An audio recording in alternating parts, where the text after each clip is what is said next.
In the morning, the sunlight crept through the window, casting its glow into the room. It awakened the young man, who sat up with a tired body and a pounding headache. He wondered, what happened? Trying to recall, he vaguely remembered having a drink last night and encountering Kim Lon Thursday. However, something felt off. How could it be? He turned pale, looking at the person lying next to him in shock. Could it be that Kim Lon Thursday did something improper to him? Terrified at the thought, he hastily put on his clothes, grabbed his coat and tie, and rushed out of bed, flinging open the door. In his haste, his belongings scattered on the floor, and his mind was filled with questions about what had happened the previous night. He began piecing together the events. He remembered selling an old inventory bag and going to a bar for a drink. Suddenly, he paused for a few seconds, recalling that while sitting alone at the bar, the bartender handed him a glass of wine, saying that the gentleman on the other side invited him for a drink. He knew it was a stranger's way of starting a conversation, but he accepted the grape in the glass, glancing to see how the person looked. Instead of an attractive girl, it was a well-dressed guy sitting alone on the opposite sofa. He was surprised by the unexpected gender of his drink companion, causing him to choke on the grape continuously. The bartender shouted for help and he was saved. The guy offering water came over, hugged him tightly from behind, applying the Heimlich maneuver to dislodge the grape from his throat. Tears fell involuntarily. It was their first tight embrace. Finally, with both of their efforts, the grape was expelled. He exclaimed, realizing that this romantic encounter was breathtaking. The guy in the vest turned to express reproach, asking how he could choke on the grape. Rubbing his throat, he replied, "Your wine, Mr. Kim, is too strong." At this moment, he was utterly shocked, thinking how Kim Lon Thursday could be so approachable. However, when he looked at Kim President's demeanor, he dismissed that thought. I must be hallucinating. How can Kim Lon Thursday be approachable? He even compared to emphasize that Kim Lon Thursday was not easygoing, recalling that even as a poor student, Kim Lon Thursday had a difficult temperament. Now as the CEO, he must have become even more arrogant. The two of them sat very close, their eyes locked in a gaze like lovers. Eventually, what had to happen happened. They shared a passionate kiss and a night together. At Bao Fan Lu's store, the unfortunate worker, after sobering up, had to go back to work. He sat nursing his headache, contemplating the situation. He doubted himself, wondering if he had taken the initiative. Regardless, Kim Lon Thursday, who used to look down on him, now seemed to want him. Was trapping him like this not a sign of a confused mind? He was melancholic, deeply regretful, but then he forgot everything. Involuntarily, he snapped out of his thoughts and realized, I must be losing my mind, what am I thinking? He couldn't control himself from feeling dejected and thought, but maybe we won't have a future together anyway. A colleague's words interrupted his train of thought. That's right, today we want to announce some news. Bao Fan Lu is about to be acquired by the Long Corporation. Upon hearing this, everyone couldn't help but be surprised because if it were true, the CEO of the company would become a famous yet meaningless figure in the industry. Continuing, Kim Lon Thursday, an employee from earlier, said, Mr. Kim clearly expressed that he felt the store was expanding too much. He mentioned that since he took over as CEO, he conducts performance evaluations every quarter. Not to mention other aspects, he simply looks at the bottom-ranked outlets in terms of sales and terminates them. People were both shocked and outraged upon hearing this news. To think that the bottom-ranked outlets would be terminated, he too felt indignant and furious. What is Kim Lon Thursday thinking? In the office, the discussion was underway about the topic of acquiring Bao Fan Lu. The person on the other end of the line spoke to CEO Kim, informing him that discussions had been completed at the headquarters. All that was needed was for him to accept Bao Fan Lu, and the CEO of the Long Corporation for the Asia-Pacific region, none other than him, Kim Lon Thursday, responded. He casually dismissed any concerns, saying, No need to worry. If I step back, naturally I'll be promoted. They just want me to lead Bao Fan Lu, so there's no need to complicate things. The person on the other end of the phone with Kim was his superior, Thursday MacCock. He sighed in response, expressing frustration with Kim Lon Thursday's nonchalant attitude, stating that every time he opens his mouth, it seems like the person he diligently trained has become a madman. The conversation continued, and Kim Lon Thursday was told that Long Corporation was planning to acquire Bao Fan Lu. Hearing this news, everyone was surprised, as it meant that the CEO of the company would become a notorious figure in the industry. Kim Lon Thursday continued with his explanation, mentioning that Kim had expressed concerns about the store expanding too much. Kim, since becoming the CEO, evaluated performance quarterly, focusing on sales and eliminating poorly performing outlets. During this revelation, people were shocked and outraged. Kim Lon Thursday felt a mixture of indignation and anger, wondering about Kim's intentions. The secretary pointed out a crucial point, asking about the significance of the 5 million mentioned in the report. Kim Lon Thursday, confused, pointed to that part and asked the secretary. She explained that it was for designer Tony to go on a trip to find inspiration. Kim expressed his frustration, slamming his hand on the table, questioning why Tony, whose designs weren't selling well, was considered a top designer. The secretary supported Kim's opinion, agreeing that the pink cylindrical bag designed by Tony was not appealing. Kim sarcastically remarked that they should reward the salesperson who managed to sell it. Tong Fong Doi sneezed as he was mentioned, catching the attention of those in the room. Kim Lon Thursday stood up, suggesting they witness the history of Bao Fan Lu. In the meeting, a loud bang on the table was followed by impassioned words. Someone voiced their displeasure, questioning why they wanted to shift the company's development towards digitization and rejuvenation, deviating from their 100-year-old path. Kim Lon Thursday, unwavering in his beliefs, calmly responded, "Who are you to question us? We are the ones doing the work while you worry about the 100-year-old family traditions." Kim Lon Thursday's recent purchase news had put Bao Fan Lu at the center of public attention. While it brought some attention to the stagnant company, Kim Lon Thursday sarcastically remarked that it was unfortunate. The person continued, making a statement that made everyone in the meeting reconsider, emphasizing the need to ignite a fire at this moment, or else waiting for death was the only option. A month later, Bao Fan Lu's store was bustling with people. Tong Fong Doi looked at the products, thinking that the overall lineup had indeed changed with trustworthy designers. He admired the fact that Kim Lon Thursday was still as formidable as before, but then pondered, that night, did I really occupy his convenience?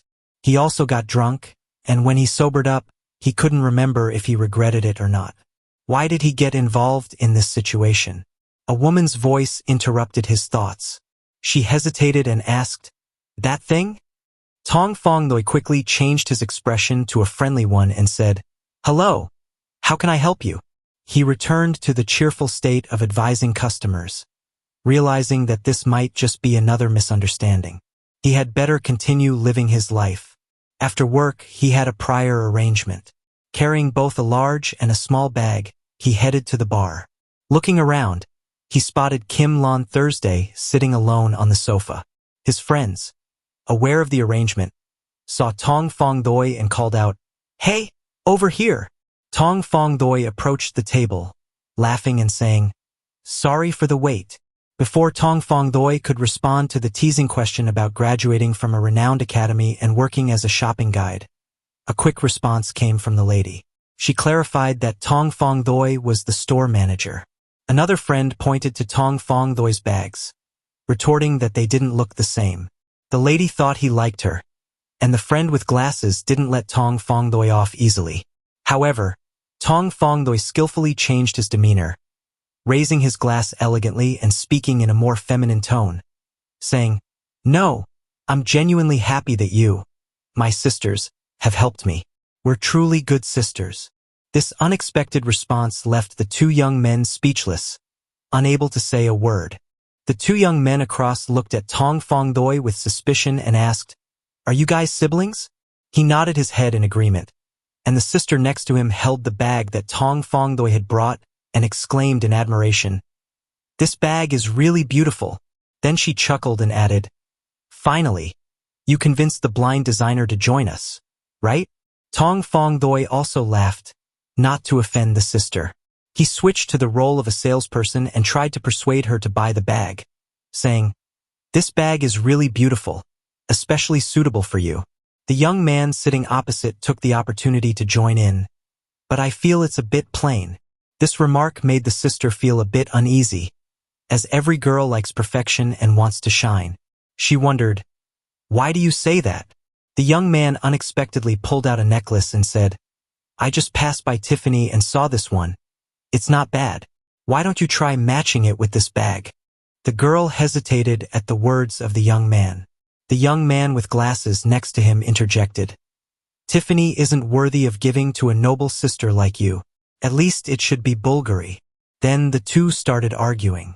Tong Fongdoi didn't care about them, calmly sipping his drink, thinking to himself, men's jealousy is hard to bear. The argument between the two young men didn't stop, while the sister shifted her attention to someone else and asked if he looked like Kim Lon Thursday.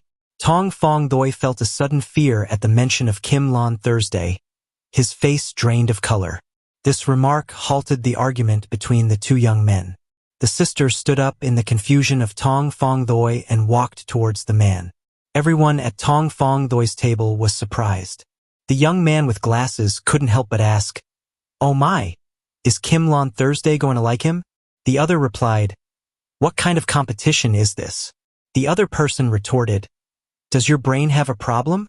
Do you see everyone as a rival?" Then he concluded with a lewd remark, "Kim Lon Thursday is gay."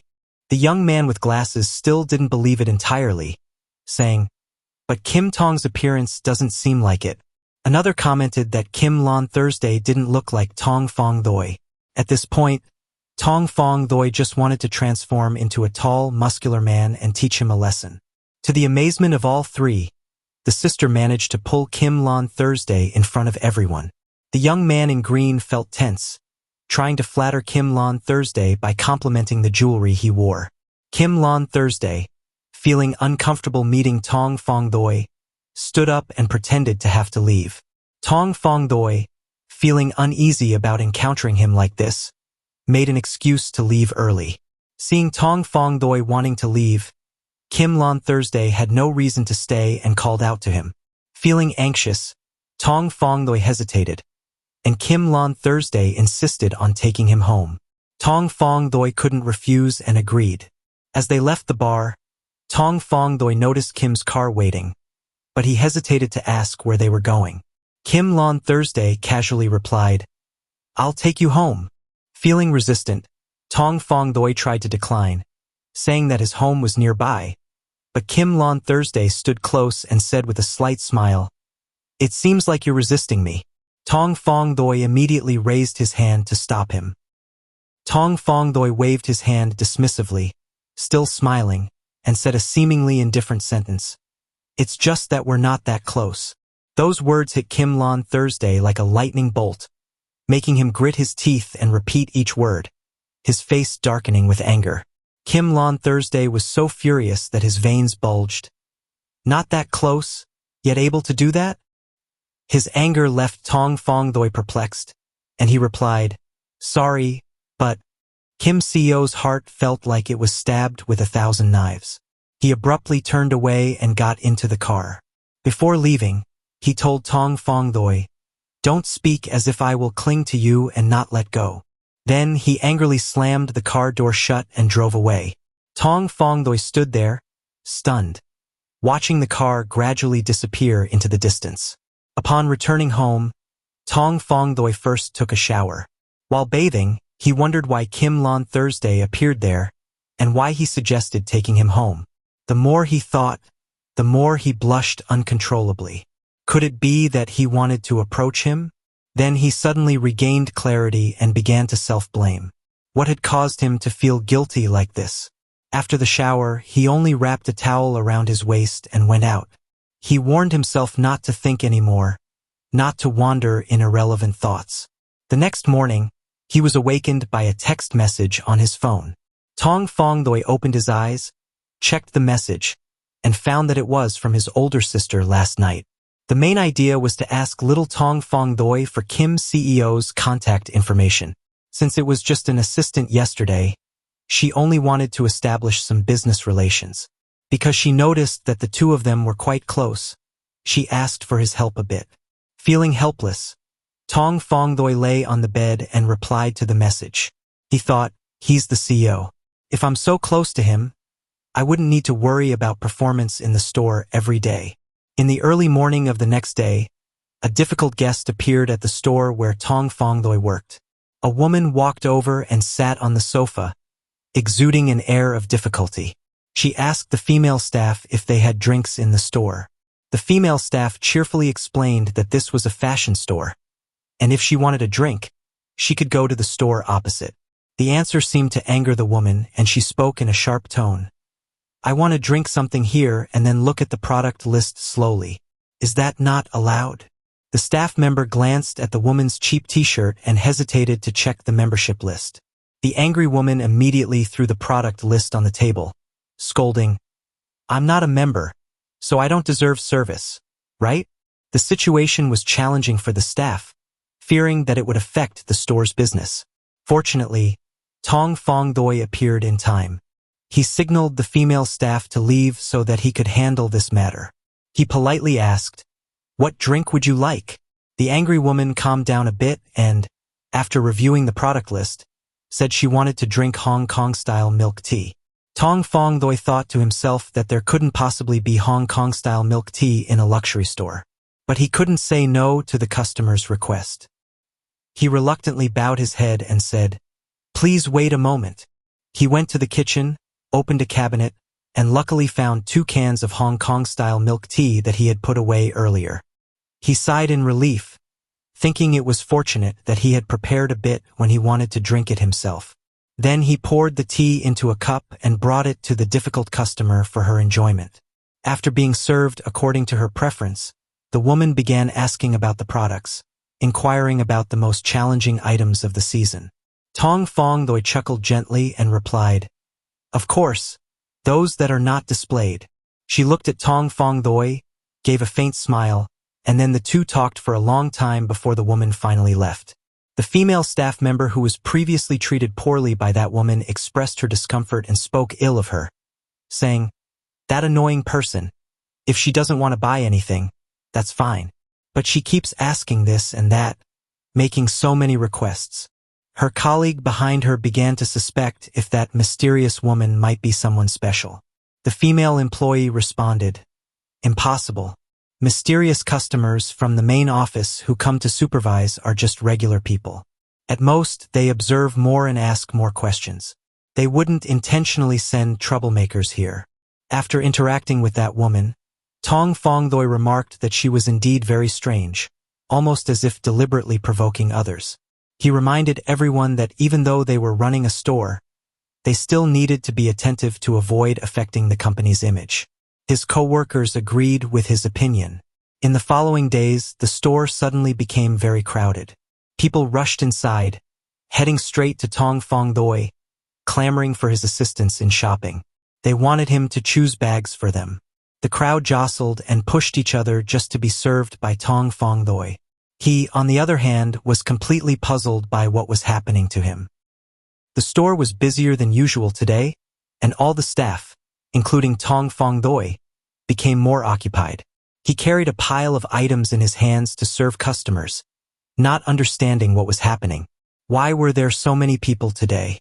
Finally, lunch break arrived, and he felt exhausted, slumping onto the table. A colleague brought a phone to Tong Fong Doi and said, You're famous now. In front of him was an article with the title, Survey. Can you enjoy ginseng tea at luxury stores without buying anything? Everyone pulled out their phones to search. The female coworker mentioned that this article had been widely shared among friends yesterday. Tong Fong Doi read the article and checked the comments left by netizens. He felt embarrassed as everyone around praised him, calling him strong and capable. At this moment, Tong Fong Doi's phone received a message. Opening it, he saw that it was from the area manager, congratulating him for ranking first this month. The message hinted at a big bonus if he achieved the top position for the quarter. Tong Fong Doi's mouth watered at the prospect of a substantial reward. However, when the second message mentioned that the CEO would personally present the award, his expression darkened. He wondered if it was because of Kim Lon Thursday. Should he accept it or not? After a brief internal struggle, he decided to discard that thought and, as if indifferent, shook his head, thinking, having money and not wanting it would be crazy. That night on his way home from work, Tong Fong Doi was full of thoughts, unconsciously walking to Tiffany jewelry store at any time. He couldn't help but think about the lightning-shaped cufflink on Kim Lon Thursday's shirt, hesitating outside the store but eventually stepping inside. Tong Fong Doi was warmly welcomed by the staff. He expressed his request for the square-shaped lightning cufflink to the staff. After confirming that he had no other needs, the staff brought out a sample of the jewelry as requested. She said, "This is the lightning cufflink made of pure silver from the Tiffany 1837 collection." When Tong Fong Doi looked at the cufflink she presented, his eyes lit up, and he involuntarily smiled. This is the one, he thought. However, when he looked at the price tag indicating 3,000 yuan, he was shocked.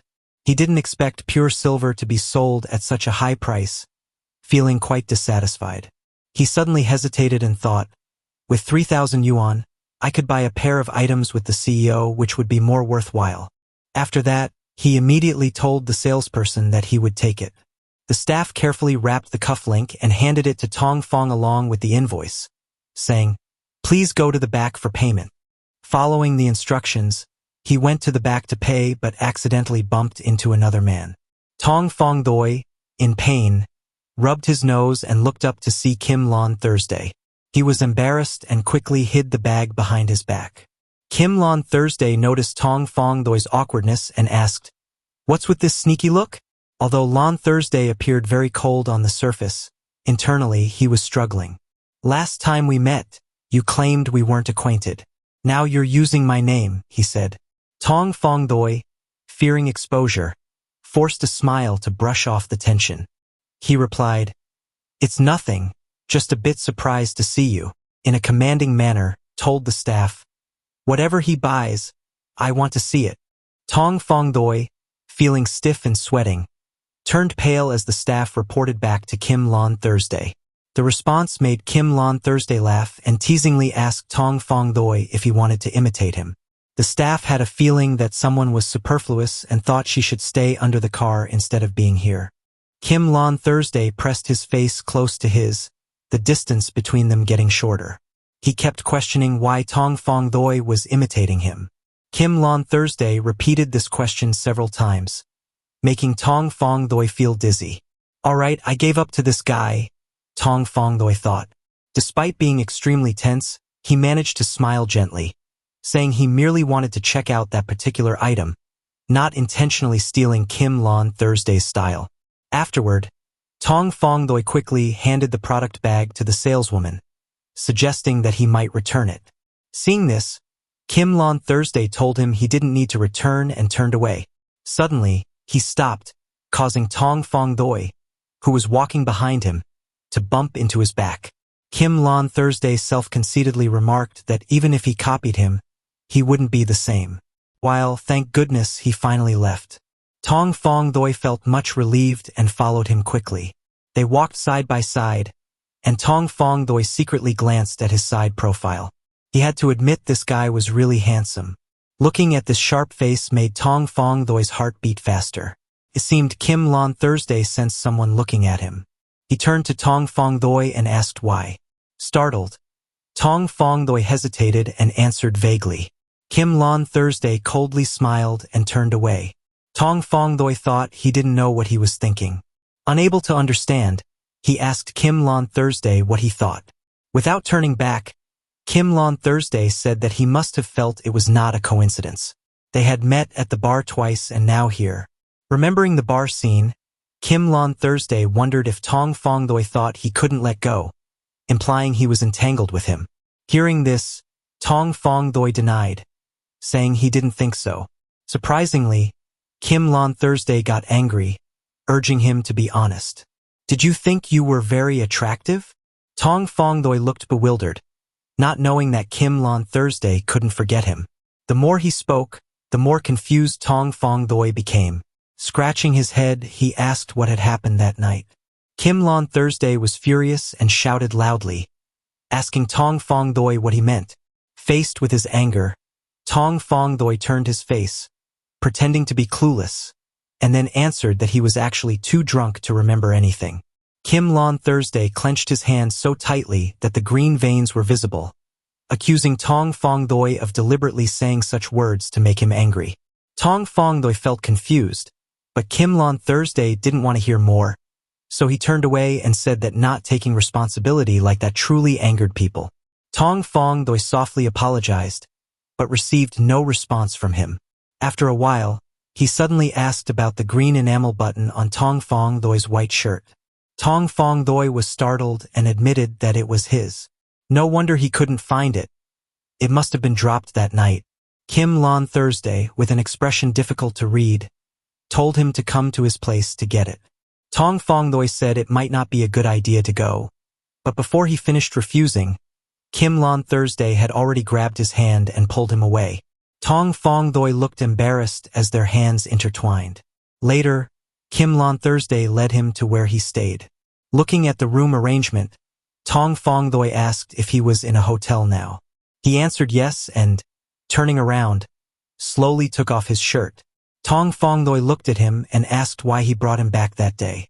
He was in the process of unbuttoning the second button and didn't turn back, stating it was because Tong Fong Doi was very drunk and he didn't know where he lived. He couldn't let him stay alone in a hotel. Kim Lon Thursday took off his tie and suit jacket, throwing them on the bed, then approached Tong Fong Doi. Tong Fong Doi, while saying it could be so, felt Kim Lon Thursday getting closer to his forehead.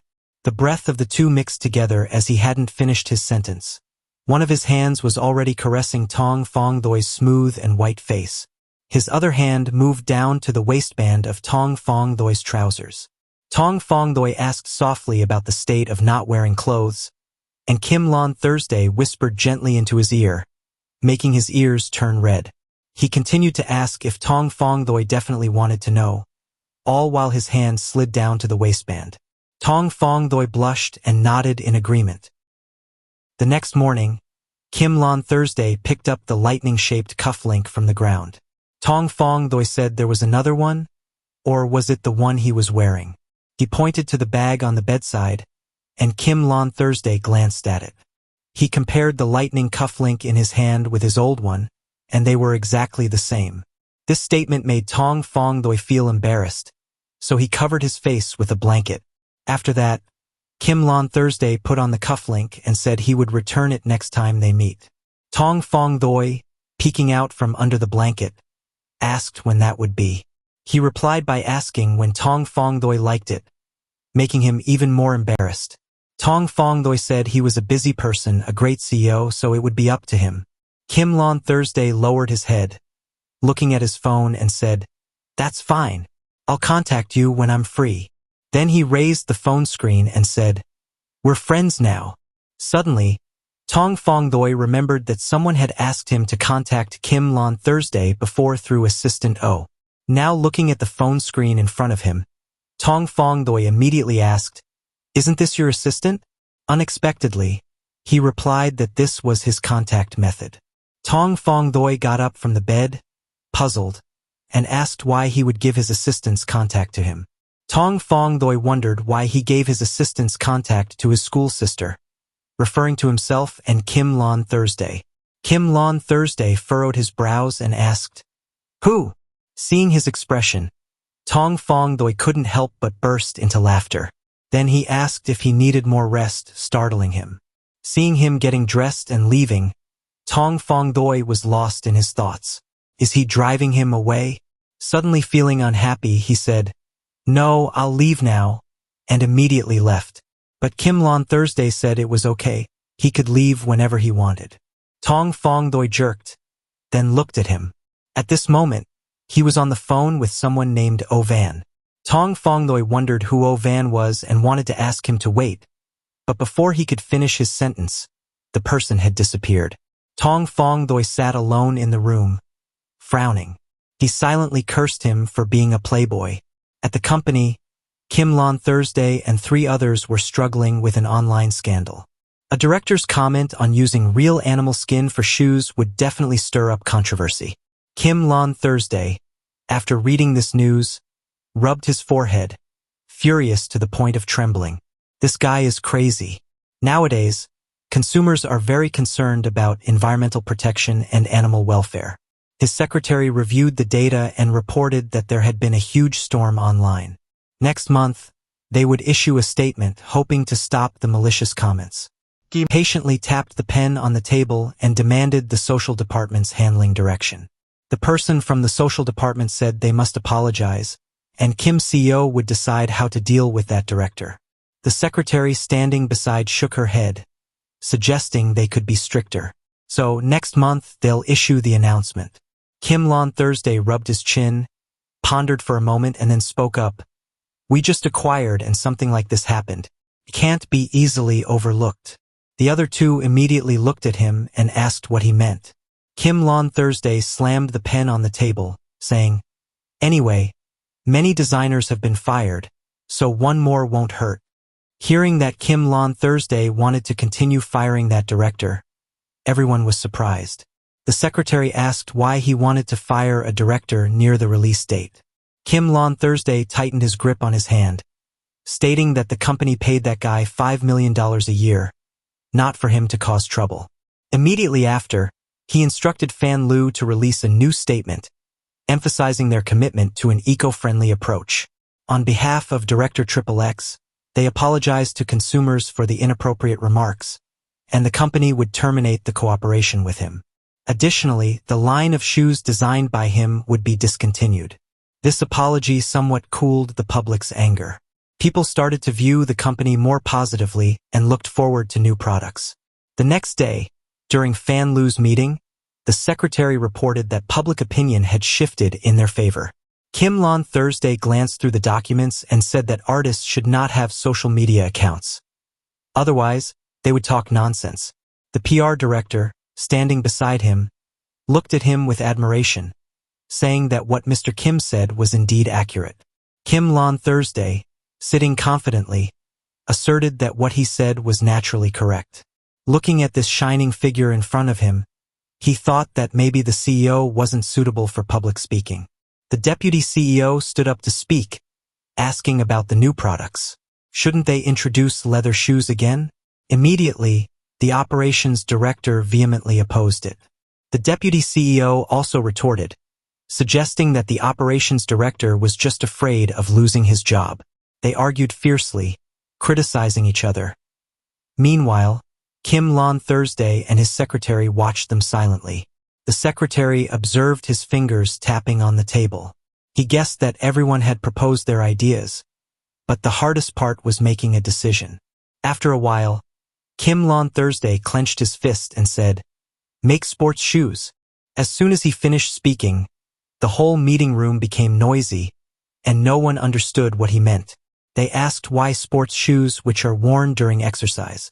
The deputy CEO wiped sweat from his forehead, saying, "Women should also make sports shoes." He couldn't imagine how a beautiful model in elegant clothes would look wearing sports shoes. Kim on Thursday told him he should improve his imagination, cultivate abstract thinking, or read more books to see the world more clearly. He heard that and immediately held his breath.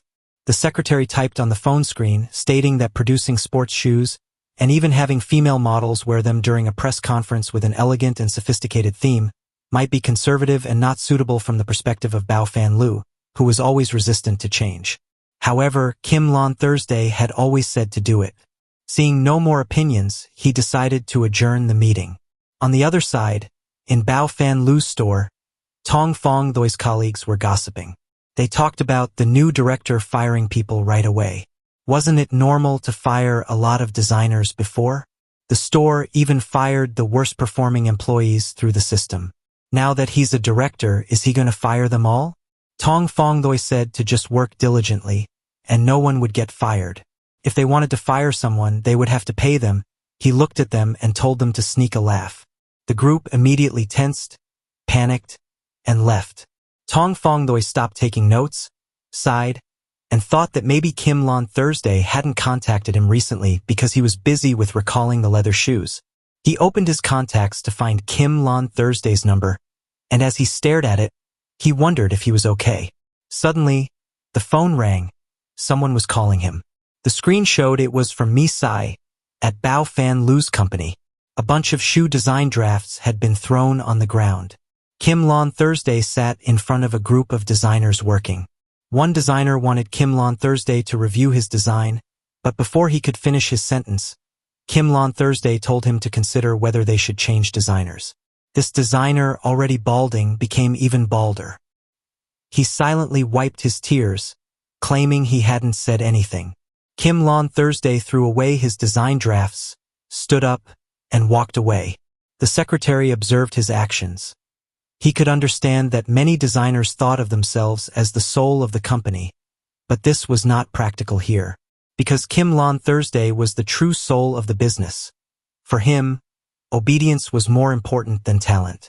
Although they all complained, they understood that a talented designer might not be able to lead a project, but he could lead a business. Kim Lon Thursday returned to his private villa at 11 p.m. after a tiring day of work.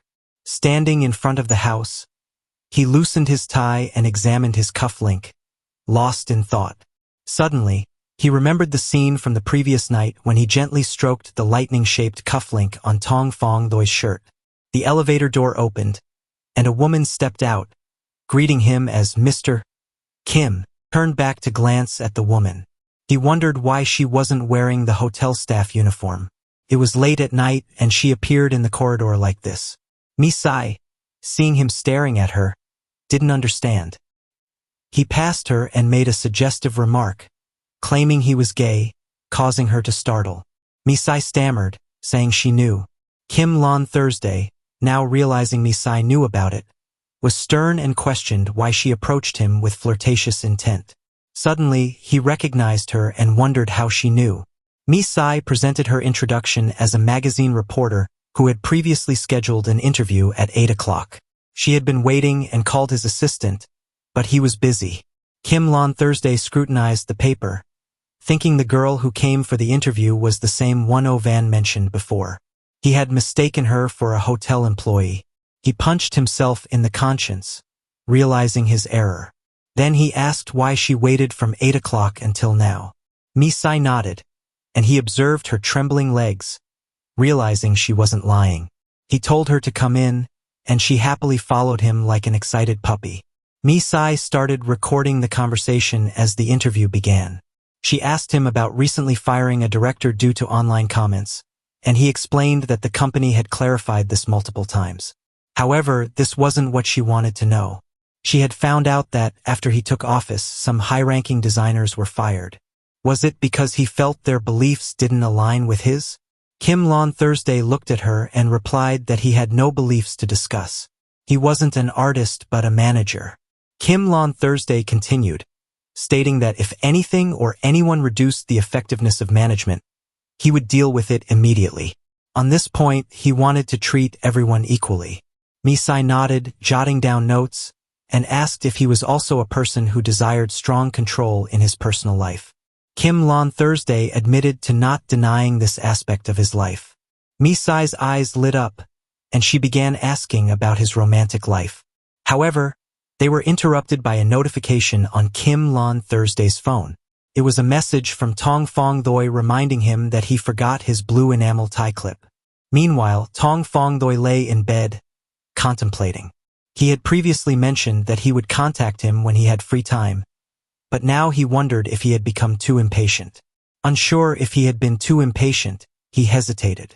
Misai observed the man in front of her, surrounded by the rosy bubble of love. She wondered if he thought she was blind. Suddenly, Kim Lon Thursday stood up and said it was not early anymore. If she had no more questions, she could leave. Misai, feeling she had waited for hours for only a few minutes of interview time, was about to express her dissatisfaction when he interrupted, suggesting that she felt he was wasting her time. Right? He implied her dissatisfaction. Misai immediately waved her hands in denial. Then he continued, saying she knew his time was much more valuable than hers. He then closed the folder abruptly. Misai's investigation plan had failed. Outside, it was raining. She realized it wasn't safe to call a taxi alone so late at night. Instead, she called someone named Dai Fong. A few minutes later, a car arrived to pick her up. On the way home, Tong Fong Doi asked why she was at this place so late at night. Looking outside, he realized it wasn't Kim Lon Thursday's hotel. Misai helplessly explained it wasn't because of him. Tong Fong Doi asked again, and this time Misai, feeling vulnerable, called Dai Fong. She had just been humiliated by Kim Lon Thursday. Tong Fong Doi was shocked. Tong Fong Doi's eyes were filled with joy and happiness as he looked at the plates of sweet cakes. He was about to indulge in the delicious treats when his phone suddenly rang. His face changed, sweat beads appeared on his forehead, and it turned out to be a message from the director. "The quarterly report is in, and I just saw it. Immediately thought of congratulating you. You've secured the top spot this quarter, and you can expect a big personal reward from the CEO." Just thinking about CEO Kim on Thursday makes his whole body tremble and gives him goosebumps. Tong Fongdoi quickly replied to the director's message, indicating that if the CEO is too busy, there's no need for him to personally present the reward, just deposit it directly into his account. He was right, but his director hadn't even met CEO Kim on Thursday yet. Tong Fongdoi might have met Kim on Thursday more times than the CEO's own assistant. He always wondered who had the most encounters with Kim on Thursday. In another scene, a very handsome gray-haired assistant, commonly known as Assistant O, was reporting on a draft interview for a magazine and asked the CEO if he wanted to read it. He happened to be the person who met Kim on Thursday the most. Seeing that Kim on Thursday seemed uninterested in reading the draft, Assistant O quickly switched to presenting him with the draft of the 7th shoe design. Holding up the design to Kim on Thursday, it was as if he had turned to stone. The design was so ugly that he wanted to go blind. Even he couldn't believe that this was the design of a designer with a salary in the hundreds of millions per year. He immediately instructed Assistant O to call that designer to his office. Designer Hong Laun Hyatt appeared with a humble and respectful attitude. The design aimed for a spring style, and their company, Bao Fan Lu, had always followed a luxurious style. He felt that this design could be combined with outfits for the Chinese New Year. He continued to praise the design, describing the bright red shoes with golden laces and emerald green soles adorned with lotus flower patterns. Under the excessive flattery of the designer, both Kim on Thursday and Assistant O had to put on sunglasses because it was too eye-watering. After a long silence, Kim on Thursday spoke up with a sarcastic remark, suggesting that he needed to get his eyes checked. The designer himself knew that the pair of shoes was extremely ugly, but as the previous designs had all been rejected, he hastily drew a chaotic design to submit, fearing criticism. After all, he was a high-quality student at the regular art academy and had been struggling in this profession for many years. He might not know why, but there really seemed to be no other option. Kim on Thursday could only sigh, reminding him to pay more attention next time, and the designer bowed with grateful acknowledgement. Kim on Thursday pondered. During all this time, he only designed high-heeled shoes, and now being asked to design soccer shoes was indeed a difficult task.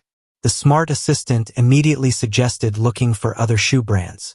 However, for Kim on Thursday, this was beyond consideration, as this was the first press conference since he took over as the CEO of the company. It had to be flawless, with no mistakes at any point, especially bearing the unmistakable mark of Kim on Thursday. Kim on Thursday asked Assistant O whether the quarterly report had been completed. Suddenly being asked about the quarterly report startled Assistant O, and he quickly submitted the report along with a proposal to terminate some unimportant positions and reorganize department branches. Kim on Thursday's top priority at the moment was preparing for the press conference. Other matters could be addressed gradually. Suddenly, Kim on Thursday was surprised to see Tong Fongdoi's name in the quarterly report. He was astonished to find out that Tong Fongdoi was working in his company. Assistant O mentioned that he was the star performer of the quarter and asked if Kim on Thursday knew him. Kim on Thursday immediately changed the subject, inquiring about how to reward employees with outstanding performance this quarter. It seemed he had forgotten his previous remarks about taking things slowly. Sensing this, Assistant O questioned him again. Overwhelmed with embarrassment, Kim on Thursday angrily slammed his hand on the table, forcefully denying that he had said such things. He insisted on quickly proceeding with the rewards for outstanding employees, leaving Assistant O fuming in silence. The boss changed his stance faster than flipping a rice paper, leaving the Assistant O infuriated, cursing silently in his mind. Kim on Thursday is shameless, but for the sake of a livelihood, he still had to bow his head obediently, saying he would immediately make arrangements. Kim on Thursday said there was no rush, and it could be submitted before the end of the working hours. Assistant O checked his phone and realized there was only 1 more hour left until the end of the shift. He couldn't hold back, wanting to take out a big sword and chop Kim Lon Thursday to death. Bang! The sound of the door closing was quite strong. He must be very angry. Scene change. After finishing the cakes on the table, Kim Lon Thursday felt very satisfied. Suddenly, he was startled to see a familiar figure in the distance, recognizing it as Kim Lon Thursday.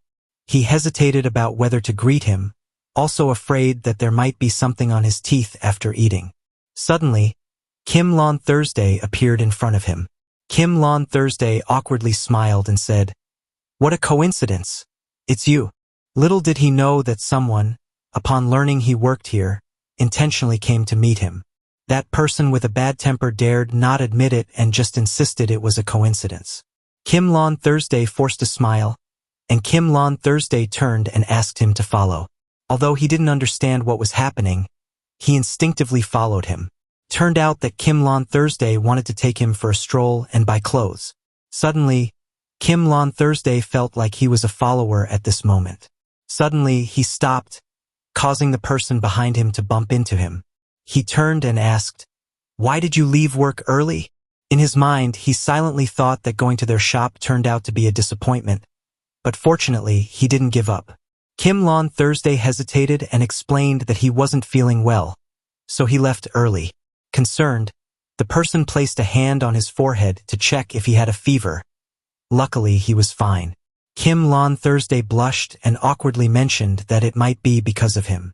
This statement surprised Kim Lon Thursday, who burst into laughter. He leaned his head on Kim Lon Thursday's shoulder, admitting he might have been impolite, but he seemed genuinely happy. Kim Lon Thursday whispered in his ear, urging him to quickly adapt to it, making Kim Lon Thursday's face turn even redder. Kim Lon Thursday grinned slyly, while Tong Fongdoi's face turned as red as a ripe, spiny, bitter cucumber.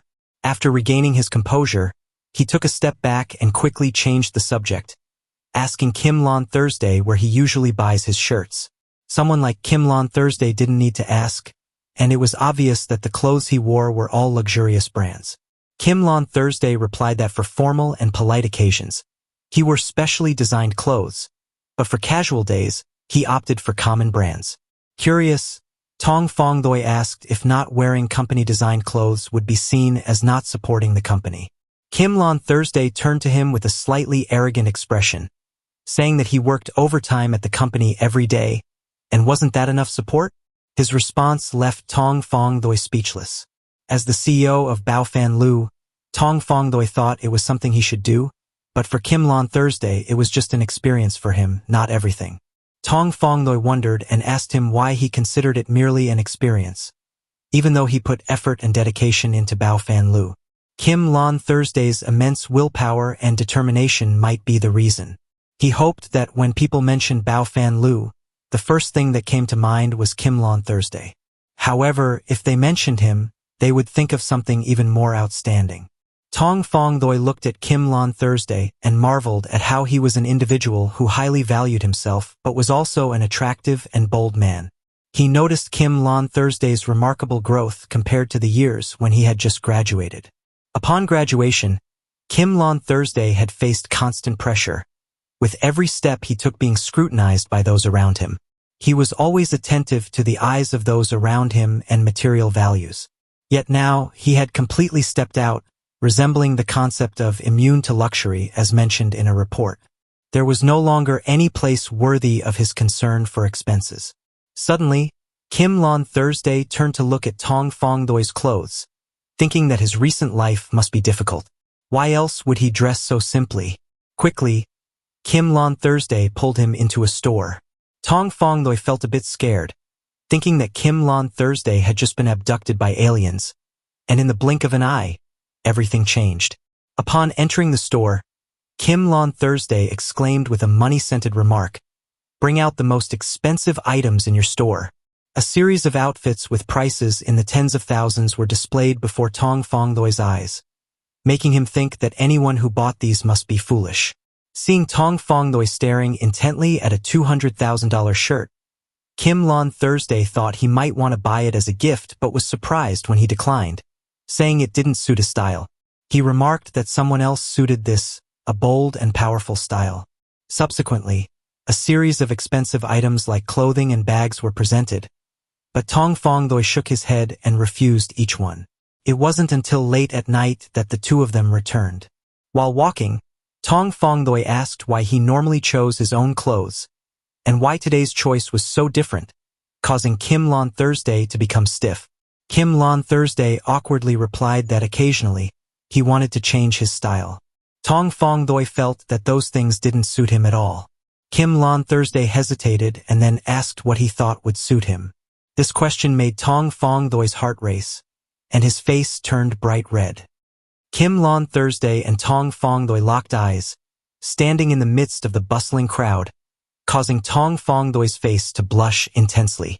Regaining composure, Tong Fongdoi suggested to Kim Lon Thursday, "I think the Emma S. white long-sleeved shirt is not bad, although it's from the previous season. Would you like to check it out?" Kim Lon Thursday responded that he didn't care about such things. They entered a store together, and Tong Fongdoi picked a white t-shirt with a simple pattern that looked quite elegant and sophisticated. After inspecting the shirt, Kim Lon Thursday praised Tong Fongdoi's good eye. Tong Fongdoi explained that he preferred to simplify the design and color coordination, as white products never go out of style. Fongdoi added that adding a bit of sophistication could reveal elegance, but too much could be overwhelming. This statement triggered a big idea in Kim Lon Thursday's mind, and he exclaimed, acknowledging the accuracy of Tong Fongdoi's words. After speaking, he handed the shirt and a black card to Tong Fongdoi, causing him to panic as he accepted them. Suddenly, Kim Lon Thursday kissed Tong Fongdoi on the cheek, making his face turn as red as a ripe, spiny, bitter cucumber. Kim Lon Thursday casually patted Tong Fongdoi on the shoulder, saying, "Although it's regrettable, today I can only let you go back by yourself." Tong Fongdoi, still trying to regain his composure after that unexpected kiss, mumbled an awkward response. Kim Lon Thursday quickly turned and walked away, leaving Tong Fongdoi standing there for a while, bewildered by what had just happened.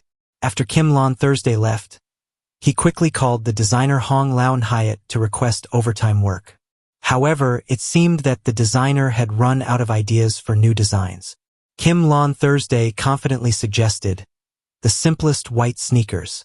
A few days later, the fashion show took place, and the new collection was presented on the runway. Models walked confidently with sporty and elegant white sneakers, breaking the traditional perception held by the CEO. Even the deputy CEO, who initially doubted the idea of beautiful models wearing sporty shoes, expressed admiration, realizing that he had been wrong. Simple white sneakers paired with trousers looked unquestionably chic, and surprisingly, they complemented dresses, leather skirts, and delicate silk pants equally well. These outfits received praise and admiration from everyone present. The deputy CEO, who once held a biased opinion, admitted his mistake and commented, "It seems I was wrong." The simple white sneakers paired with various clothing items proved to be a stunning success. Many people applauded and admired Kim Lon Thursday, acknowledging that he had taken fashion to a new level. Kim Lon Thursday wore a subtle, proud smile on his face, as if he had conceived this idea effortlessly. Everything seemed to be under his control, resembling someone who had reached the highest level while others were still on the lower floors. It was as if Kim Lon Thursday had climbed to the atmospheric layer, leading the way for everyone else who was still struggling on the lower levels. With an air of authority, Kim Lon Thursday took charge of the entire process, ensuring that it proceeded according to a specific order. As the CEO, it was his responsibility to participate in the entire process, overseeing and ensuring that everything unfolded in a predetermined order. In his role as an assistant, Ovan had to closely follow and anticipate Kim's CEO's actions. He marveled at how being proactive was crucial. As the saying goes, look up, and there's no wasted effort. Lean back, and you have to exert all your strength. Suddenly, he remembered something and turned to Kim Lon Thursday, saying that next week, he had to go to France for rehearsals and supervision of a fashion show. It seemed that he understood his assistant's intention, so he told Ovan to speak openly if there was anything. The assistant quickly responded, suggesting that in that case, The award ceremony for outstanding achievements should stick to the original plan, as there wouldn't be enough time. Before he could finish his sentence, Kim Lon Thursday interrupted, acknowledging that he knew the original plan, but just the thought of being away and not seeing Tong Fong Doi for over a month made him unbearable. Kim Lon Thursday stayed silent for a while and then proposed organizing a team-building trip for the outstanding employees, followed by a trip to France. Yuvan was astonished, and it took him half a day to gather the courage to speak. He praised the generosity of the CEO, stating that the employees would surely be grateful. He then asked when they would depart. Kim Lon Thursday replied that they would go together next week without any inconvenience, and the employees could enjoy the fashion show. As the departure was approaching, Ovan had to coordinate everything, from passports and flights to accommodations and the seating arrangement for the fashion show. Kim Lon Thursday even asked him to prepare a large water bed for him. On a beautiful and fresh morning at a certain shop, Tong Fong Doi was amazed when he received the notification about going to France for training. The group of store employees, upon learning this, appeared quite excited, exclaiming, "Suddenly? Why is that?" They marveled at the new boss, strict yet generous, not only giving bonuses but also allowing them to travel, attend fashion shows. Some employees, however, seemed less enthusiastic, fearing that without the store manager Tong Fong Doi, they would lack ideas. Tong Fong Doi chuckled and said, "It's not a vacation, it's a training session. Moreover, I won't be here, so you all have to make more efforts. Don't wait for me to come back before working overtime and catching up with the schedule." Store employees laughed and said, "You can rest assured, we will definitely work hard. Don't worry about losing esteem." Tong Fong Doi was humble, attributing his achievements to the collective effort of everyone in the store. He promised to give red envelopes to all employees, making everyone happy and expressing their affection for him. If that Kim CEO guy heard about this, he would probably be very upset. In the evening, while packing for the trip to France, Tong Fong Doi saw the hoodie that he and Kim Lon Thursday had bought together. He wondered whether he should bring that hoodie or not, as their clothing sizes were different, making it look odd when he wore it. Just as he was contemplating, his phone rang, and Kim Lon Thursday sent a message saying he wanted Tong Fong Doi to wear that white hoodie. Tong Fong Doi was taken aback and exclaimed, "You forced me to wear it, so I have to wear it." He quickly stuffed it into his luggage, muttering that Kim Lon Thursday was quite cheeky. On the other side, the Kim CEO, for the trip to France with the person in his heart, was risking his life to work overtime along with his assistant Ovan. Ovan thought that this time Kim Lon Thursday was really considerate. Usually, during commendations, they would just shake hands, and now it was mentioned 5 or 7 times. Indeed, it was not normal. After reviewing the training materials for the outstanding employees' travel, not finding himself on the same flight with his beloved, Kim Lon Thursday asked why they were not on the same flight. Van explained that it was the travel season, and furthermore, the tickets were booked close to the departure time. Therefore, in the same flight, there were not enough seats for the distinguished employees, and they had to take another flight. Despite appearing calm on the surface, Van wanted to unsheath his sword and strike Kim Lon Thursday. He silently cursed, "Why didn't you mention this request earlier? Do you think the airline is owned by my family? Booking tickets near the travel date during the travel season. Do you think it's easy?" Kim Lon Thursday, transforming into a wild wolf, turned around and said Van acted arbitrarily without seeking his opinion. Van promptly apologized, but deep inside, he continued to curse silently, promising to ask for permission next time he went to the restroom. Assistant O, quickly changing the topic, asked if they needed to book a shared room in the hotel, causing Kim Lon Thursday to lift his face arrogantly and say, "Of course, arrange it, and then show me when it's done." Van, with a professional smile, said okay and reminded himself to remain calm, as killing someone was impolite. Kim Lon Thursday was working when a message popped up. It turned out to be a text from Tong Fong Doi saying that it wasn't the size of the hoodie he often wore. In response, he sent a sharply cutting remark, mentioning that he forgot Tong Fong Doi was short, leaving Tong Fong Doi speechless. Tong Fong Doi, feeling embarrassed, covered himself with a blanket and admitted he was foolish without replying to any more messages. On the other side, Kim Lon Thursday was waiting eagerly for Tong Fong Thoi's messages until 3 in the morning. In a room with transparent glass doors overlooking the illuminated skyline of Paris and the iconic Eiffel Tower shining brightly in the night, a figure lay on the bed, revealing slender legs. Tong Fong Thoi, wrapped in a nightgown, clutched the blanket tightly beneath him, his cheeks flushed, calling out the name of some arrogant CEO. Lon Thursday. Lost in a daze, Tong Fong Thoi suddenly jolted awake at the sound of knocking on the door. Who's there? Tong Fong Thoi mumbled, his robe slipping down almost entirely, as if he wore nothing. What could it be at this hour? He muttered, hastily pulling the nightgown's straps back on. The late-night visitor knocking on his door could only be Kim, the CEO. Tong Fong Thoi was somewhat startled, stuttering as he called out, Kim Lon Thursday?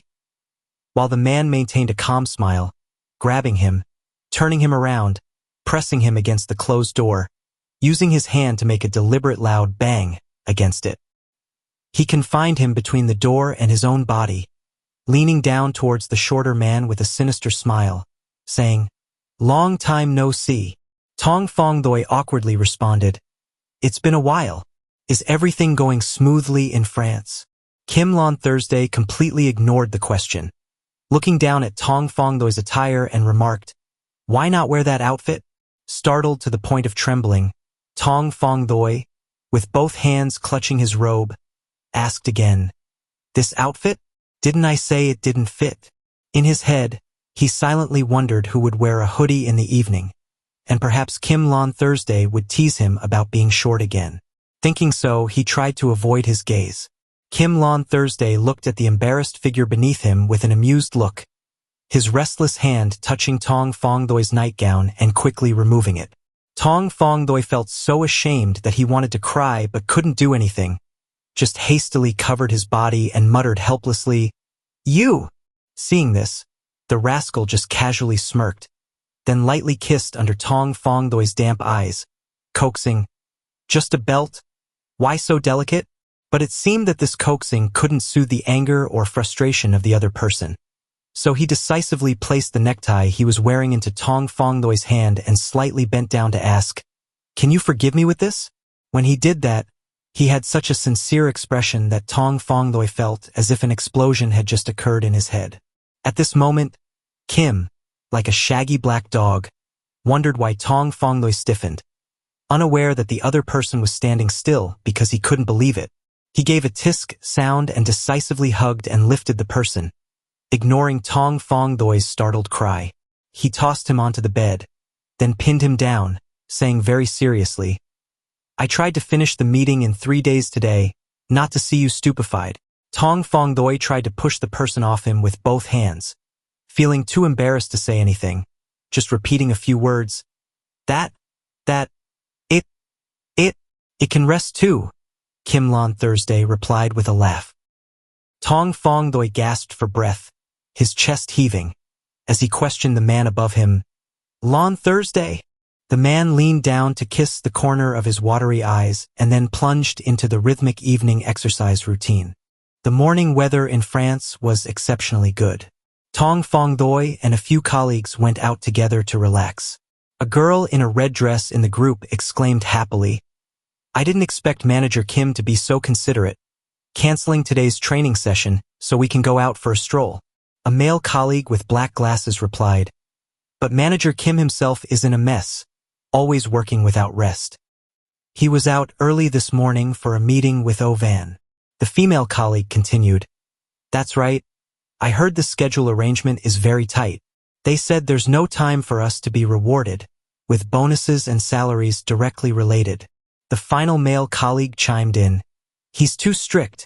The company rarely spends money on outings. We must go to the Louvre. Tong Fong Thoi listened to their conversation and thought to himself, Kim Lon Thursday's schedule is so tight. He was out late last night too? How hungry for success is he? Truly relentless. Not letting Tong Fong Thoi think any further, the two colleagues happily lifted him up, one on each side, with the male colleague shouting, Go! Excitedly. The place they visited was the iconic Louvre Museum in Paris, but they had to wait in a long line along with many other visitors. The scorching weather made Tong Fongdoi's group stand for a while, feeling unbearable. Tong Fongdoi, holding a plastic fan uncomfortably, asked, "Are we still waiting?" The female colleague beside him, equally exhausted, replied, "We've made it here, almost there." Tong Fongdoi, drenched in sweat, felt a bit discouraged and asked, "Should we just go back?" But the determined female colleague reassured, "We've come this far. Hang in there, just a little longer." Tong Fongdoi reluctantly wiped his sweat and tapped on his phone. On Kim's office side, his phone was placed on the table. Ting, signaling a new Instagram notification from Tong Fongdoi, who had just posted a new status. The posted picture showed a crowded group of people with the caption, "Exhausted. Can't see anything, just people. Plus, I regret not being able to see the Venus de Milo statue." Kim Lon Thursday couldn't help but laugh, thinking, "What an adorable man." He immediately messaged Tong Fongdoi to tease him, "You fool," choosing the busiest time to visit the Louvre Museum. Already feeling the heat and dealing with this nuisance, Tong Fongdoi angrily typed back, "So, may I ask the CEO, when is the Louvre Museum least crowded?" Least crowded. Kim Lon Thursday muttered to himself upon receiving the text. He then called out, "Oh Van," summoning his loyal assistant. Oh Van promptly appeared before Kim's desk, ready to receive orders, with a very serious demeanor. Kim Lon Thursday, still looking at his phone, asked, "When the Louvre Museum is closed, can we book it entirely?" Oh Van replied, "I asked a familiar broker. They said it's possible." Kim Lon Thursday, with his characteristic expressionless face, continued, "Can we see the Venus de Milo?" Oh Van answered, "Of course, all classic collections will be guided by a professional tour guide, and there will be dedicated service personnel during that time. No need to worry about that." "What about the cost?" "The cost is €30,000 for 90 minutes, one group for 4 people. It includes a night tour on the Seine River, ballet performances, violin concerts, and professional interpretation. No additional fees. But normally it's free during the day. No purchase is recommended." Kim Lon Thursday nodded and said, "All right, arrange it for Thursday night for 2 people. Upon hearing this, Oh Van wanted to explode with questions, but obediently followed the boss's orders. "Yes, I'll do it right away." As he turned to leave, he remembered Kim Lon Thursday's nickname and couldn't help but hesitate. Two people? Oh Van turned back to look at Kim Lon Thursday, seeing his focused and somewhat gentle gaze as he typed a reply to Tong Fongdoi. "You'll know soon enough," suddenly realizing, could it be? Is the CEO in love? The person the CEO wanted to be with, upon receiving the message, naturally didn't understand what the other person was saying. 3 days later, at the French branch of Bao Fan Lu, Tong Fongdoi and the female colleague from the day before visited as customers to see the products. The female colleague remarked, "I didn't expect to have the chance to come as customers to see the store. It's truly miraculous." "Indeed," replied Tong Fongdoi with a smile, but inwardly feeling irritated. "Kim Lon Thursday hasn't contacted me for 3 days. Wasn't it supposed to be quick?" Men's mouths. Experts in deceiving people. Suddenly, something happened in front of him that left him extremely surprised and dumbfounded. The female colleague, noticing this, asked, Tong, what's wrong?" Following Tong Fongdoi's gaze, she spotted a very handsome young man. She teasingly nudged Tong Fongdoi and whispered, "Look at you. Can't take your eyes off handsome men? Feeling embarrassed?" Tong Fongdoi, not appearing flustered, just furrowed his brows and murmured, "No, this person feels somewhat familiar." At this moment, the handsome stranger also looked back at Tong Fongdoi. The female colleague, incredulous, remarked, "So nostalgic in striking up conversations like that," before being interrupted by a call. "Tong?" ringing out, causing a disruption. "Tong, is that you?" The young man had already approached them. The female colleague, shocked, reacted, "You know each other?" Flashback to the handsome stranger's encounter with our little Tong. Turns out this man was once a customer of Fong Loi Tong. The day they met, he advised him to use a green scarf, saying, "The color of this scarf matches your skin tone perfectly." The guest silently evaluated the scarf, but his expression seemed approving. Eventually, he chose the product, and when delivering it, Tong Fong Loi made sure to reassure him, "If there are any quality issues, you can tell me anytime."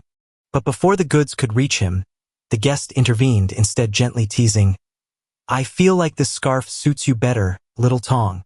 Tong Fong Loi quickly waved his hand with a wry smile, saying, "Thank you for your kindness, but our store has a policy against accepting items from customers." However, the store manager, seemingly out of nowhere, immediately corrected, "Oh no, Tong, we don't have such a policy here." The guest chuckled, persuading him, "It's just a few £100. You can accept it." Unable to refuse further, Tong Fong Loi reluctantly accepted the scarf and thanked the guest sincerely. As the flashback ends, Tong Fong Loi sighs, recalling, "But then that scarf was ruined by Kim Lon Thursday's careless washing, and I also forgot about this in Lewis." He thinks back to the moment when Kim Lon Thursday nonchalantly returned the wrinkled scarf to him.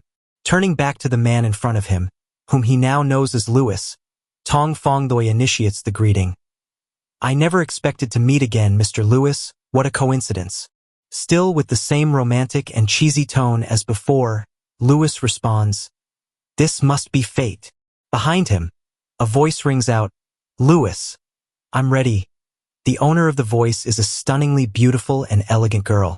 Spotting Tong Fong Loi, she exclaims in surprise, "Oh, look at this handsome young man. Who are you?" Lewis quickly introduces her. "An old friend I haven't seen in a while, named Little Tong." The girl, as graceful as a flower, extends her hand to Tong Fong Loi and introduces herself. "Hi, I'm Kate. lovely Little Tong, haven't we met before?" Feeling a bit awkward, Tong Fong Loi pulls his colleague over and replies with a smile, "I have always been working domestically. This time I came with my colleague for the company's business." Kate eagerly suggests that they all have lunch together, mentioning a very delicious restaurant where, according to her, dining there is like ascending to heaven. Lewis agrees, saying, "My treat, shall we go together?" However, Tong Fong Loi has to decline. "It's an honor, but unfortunately, my colleague and I still have work to do. We really can't go." I'm truly sorry. Kate seems very fond of Little Tong, even though it's their first meeting. She sighs, "Ah, what a pity, charming young man." Meanwhile, Lewis maintains his gentle demeanor, saying, "Too bad. How about we exchange contacts and have a meal together when you're free?" Feeling unable to refuse, Tong Fong Loi reluctantly agrees, scratching his head. All right then." After Lewis and Kate leave the store, Hai Loi and Tong Fong Loi watch their backs. Then she turns to him and asks, "What's up? That guy is handsome and wealthy. Why didn't you accept?" Tong Fong Loi replies, "Can't you see that he's handsome and wealthy? How can service staff like us match up?" Hai Loi quickly corrects him. "You consider yourself a service staff. Don't drag me into it. I'm a top 500 achiever in the company." Tong Fong Loi just chuckles at that. Besides, didn't you notice how close Lewis and Kate were? Hai Loi happily clings to Tong Fong Loi's arm and replies, "Who knows? Maybe they're a gay couple? Look, aren't we close to?" Tong Fong Loi just smiles at that. Feeling his mood dropping, Hai Loi lets go of him and waves it off. "Go away. Your presence is affecting my man-hunting luck. Truly, are there any decent men left in this world?" Elsewhere, Kim Lon Thursday takes a lunch break but remains busy, one hand holding a teacup and the other holding a ledger. Her assistant, Oh Van, sitting nearby, seems to notice something on his iPad, then stands up to report to Kim Lon Thursday, "Boss, reservations for the Louvre Museum are placed, requiring information for the expected guests, so I have to ask about the identity of the person you want to invite." Kim Lon Thursday, cutting into her steak slowly, replies, "Him. He's actually staying at the same hotel as us. He's part of the training group this time." Oh Van, surprised, asks, On Thursday is equally surprised, asking, "How did you know? This is a deduction ability not worthy of your secretary." Van, still very respectful outwardly, is actually cursing Kim on Thursday and her whole family internally. However, the guy in question seems oblivious to any problem, his demeanor resembling an innocent puppy even more.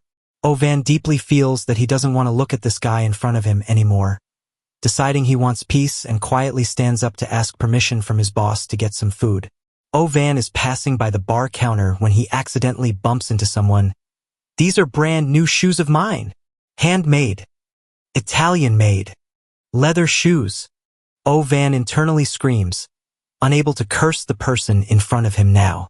Tong Fongdoi scratches his head apologetically. "Mr. O, I'm sorry, I didn't see you just now. So, I accidentally stepped on your foot." However, contrary to his concern, the bespectacled man just takes a deep breath and immediately adopts an indulgent attitude, almost blindingly forgiving, saying to Tong Fongdoi, "Clearly, I lifted my foot under yours first, otherwise you wouldn't have stepped on me, right? So how could it be your fault? How could the boss be at fault? This is the principle that the assistant must understand." A pure lotus blooms in Van's heart, making him realize that he has become enlightened. Van still put on a sympathetic smile, but it didn't make Tong Fongdoi any less vigilant. He swallowed a lump in his throat, silently wondering if this was the legendary Van, the untouchable figure in the legends.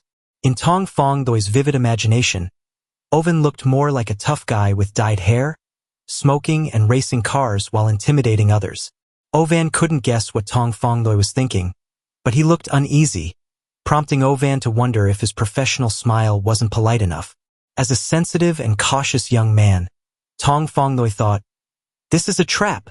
This tone must be mocking," and immediately bowed apologetically. "Sorry, Mr. O, it's my fault." Van, seeing this, also bowed immediately, saying, "No, don't call me Mr. O. How can I be a mister? I'm just a secretary, you can call me Van." "But how could that be? You are a much bigger boss than mine. How can you say just a secretary?"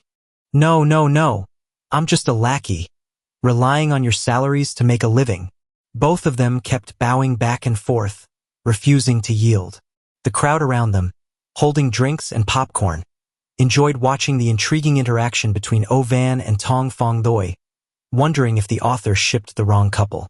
The next day, at the catwalk event at Bao Pham Lu, Hai Loi and Tong Fongdoi went together.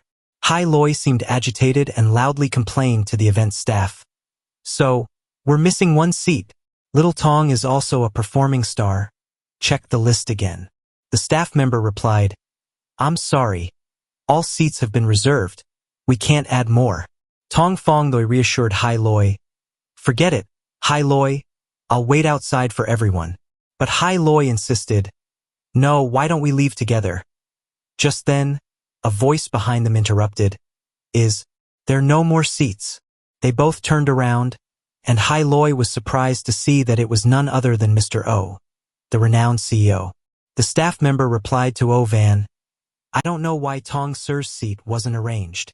Van said, "It's all right, just bring Mr. Tong here." The staff member, surprised, asked, "What about you?"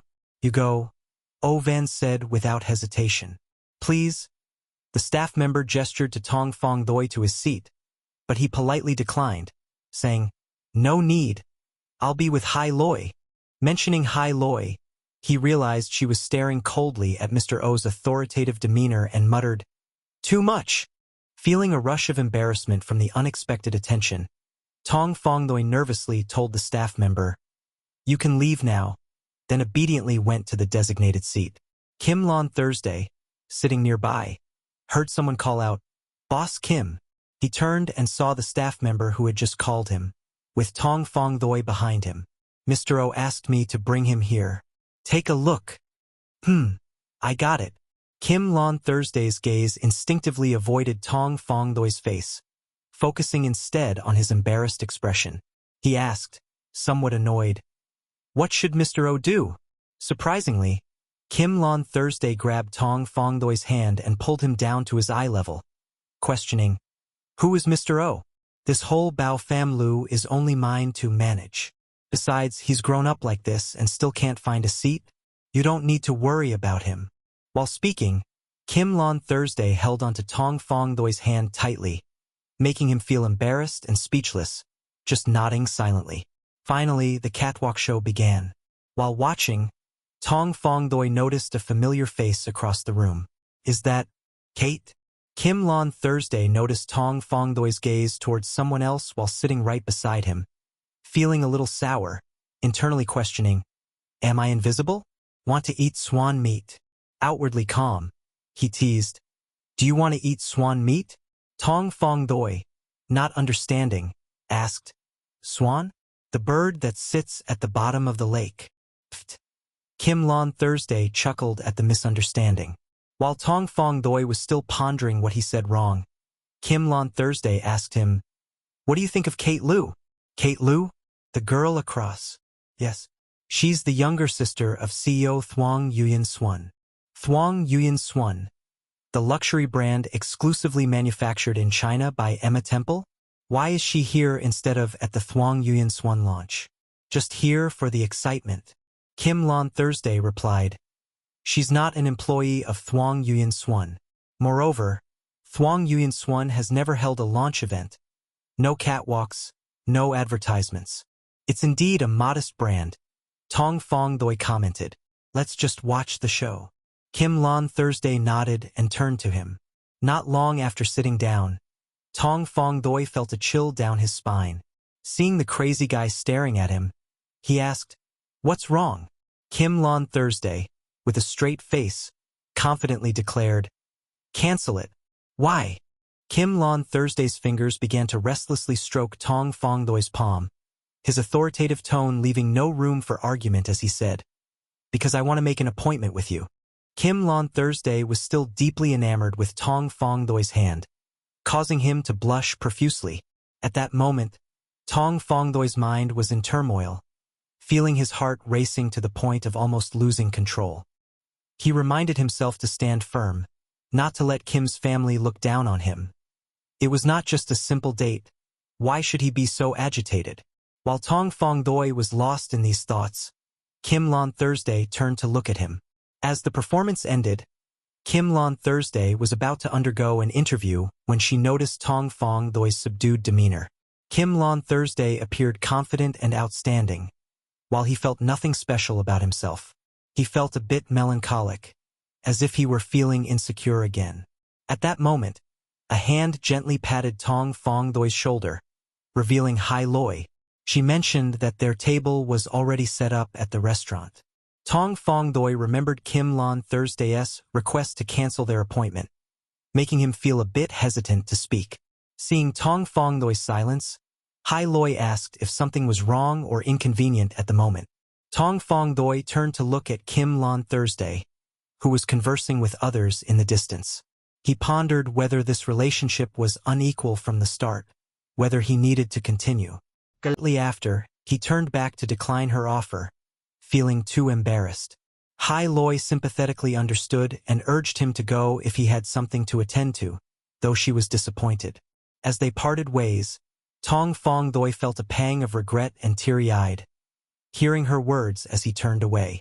Descending the stairs, he felt immensely embarrassed, affecting everyone's work. He took out his phone intending to text Kim Lon Thursday that he would wait outside. Unfortunately, Tong Fong Doi stumbled. Thinking this time was a disaster, he would surely embarrass himself again. Tong Fong Doi suddenly grabbed someone's arm, preventing himself from falling down the stairs. He sighed in relief as he realized he was lucky not to have fallen. He looked back to see it was Lu Dike too. Tong Fong Doi was a bit surprised. Lu Dike too asked if he was okay and if he needed to go to the hospital. Tong Fong Doi hesitated but declined, saying he just needed some rest. Lu Dike too then surprised him by offering to accompany him. Lu Dike too helped him apply ice to his injury with care and concern. Tong Fong Doi noticed the cashmere cloth in Lu Dike too's hand and felt sorry for it. It was pure cashmere, probably more expensive than anything he had seen before. He felt guilty and offered to replace it, but Lu Dike too reassured him it was just an item, easily replaceable. Later, Lu Dike too mentioned a charity event nearby and invited Tong Fong Doi to join, suggesting he bring a friend. Tong Fong Doi agreed and wondered who to invite. Meanwhile, Tro Lyo was discussing the smoothly organized event with Kim Lon Thursday, who seemed disinterested and preoccupied with someone. The guard approached, asking if they had seen Tu Tong. Tro Lyo clarified that Tu Tong was the outstanding employee who had been sitting next to Kim earlier. The guard, confused, suggested he might have left. Kim Lon Thursday, angered, vented her frustration, while Tro Lyo attempted to shift blame onto the guard. In another part of the hotel, Tong Fong Doi lay on the bed, browsing Lu Dike 2's social media, and was surprised to see pictures of Thuong Yuan Swan's CEO. He then received an unexpected invitation to Thuong Yuan Swan's tea party, which he forwarded to Hai Loi. While at the cafe, Kim Lon Thursday couldn't find Tong Fong Doi, leading Tro Lyo to suggest she might have misidentified him. Kim Lon Thursday, still focused on her phone, believed she had seen him there earlier, likely a misunderstanding. Kim Lon Thursday asked who the person he was just with was. Tong Fong Doi replied, "I met an old friend. He seemed unwell, so I went back to the hotel first." He paused when he saw her, noticing the carefully bandaged ankle and worried expression. "Your foot is injured," he remarked. Assistant O interjected, "Has the boss arranged tonight's schedule for liucong?" Before he could finish, Kim Lon Thursday declined outright, her face showing disappointment. Tong Fong Doi, feeling unwell, understood and abruptly canceled his plans. Kim Lon Thursday condemned the company's employee care, questioning why this was his only reaction. She made the assistant feel uneasy, thinking to herself about the company's massive size and her inability to care for everyone, despite being in a leadership position. She then asked him back, "What do you mean?" He replied with nothing substantial. Tong Fong Doi, lying in bed, heard a knock at the door and went to open it. It was O Van, looking surprised but carrying a basket of fruit. "I heard you were ill, so I came to visit," he said. Tong Fong Doi, feeling inconvenient about his leg, hinted at helping him carry the basket inside. They entered the room in silence. Tong Fong Doi then broke the silence, expressing his embarrassment at not being able to move freely and thus missing the appointment with Kim Tong. Ovan pushed his glasses up and sympathetically responded, "That's too bad." Kim Tong had put a lot of thought into tonight. Tong Fong Lon, a bit puzzled, asked Ovan what he meant by that. Ovan gently replied that Kim Tong had even arranged for a private viewing of the goddess statue at Louvre, which startled him. Ovan clarified that it wasn't exactly a complete closure of the Louvre, just a private tour after hours, which Kim Tong thought he would enjoy. Tong Fong Doi, somewhat subdued, mentioned that someone else canceled his plans for him. Ovan, with a hint of joy, suggested that the plan seemed to be working, even though 30,000 euros for 90 minutes couldn't be easily cancelled. "Tired, I must go immediately," Ovan succinctly declared.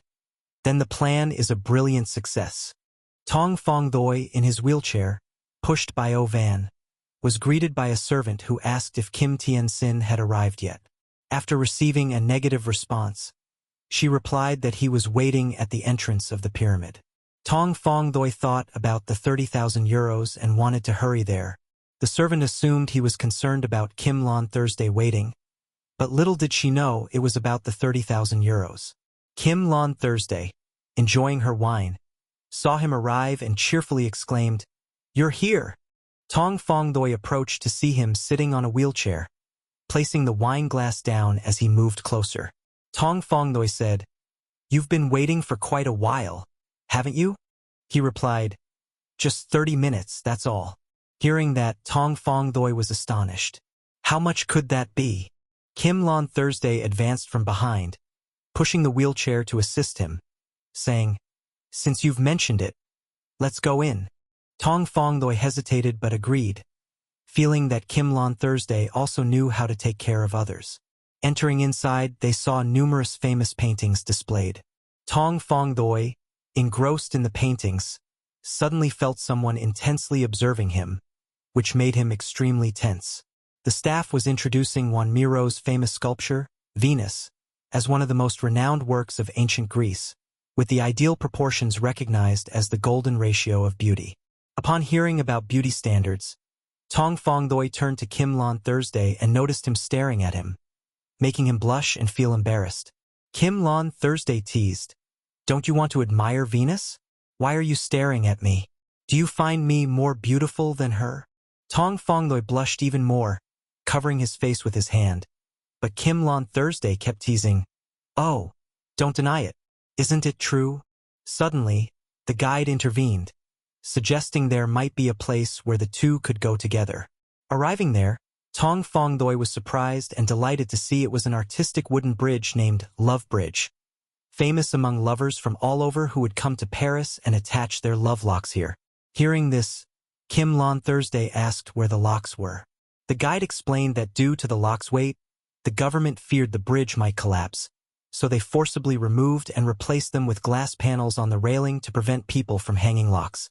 Kim Lon Thursday, infuriated, directly confronted the guide, accusing them of playing around with fear.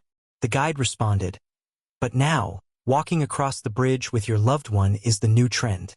Still upset, Kim Lon Thursday demanded to know why they couldn't cross the bridge with their love locks. Then, Tong Fongdoi suddenly grabbed Kim Lon Thursday's sleeve, shyly saying that if O Van came here, they would become 3 instead of just 2, which he found unacceptable. Hearing this, Kim Lon Thursday smiled and said jokingly, "Well, saying it is one thing, but doing it halfway is another." He then leaned down, lifted Tong Fongdoi's chin and said, "I'm willing," before kissing Tong Fongdoi's lips.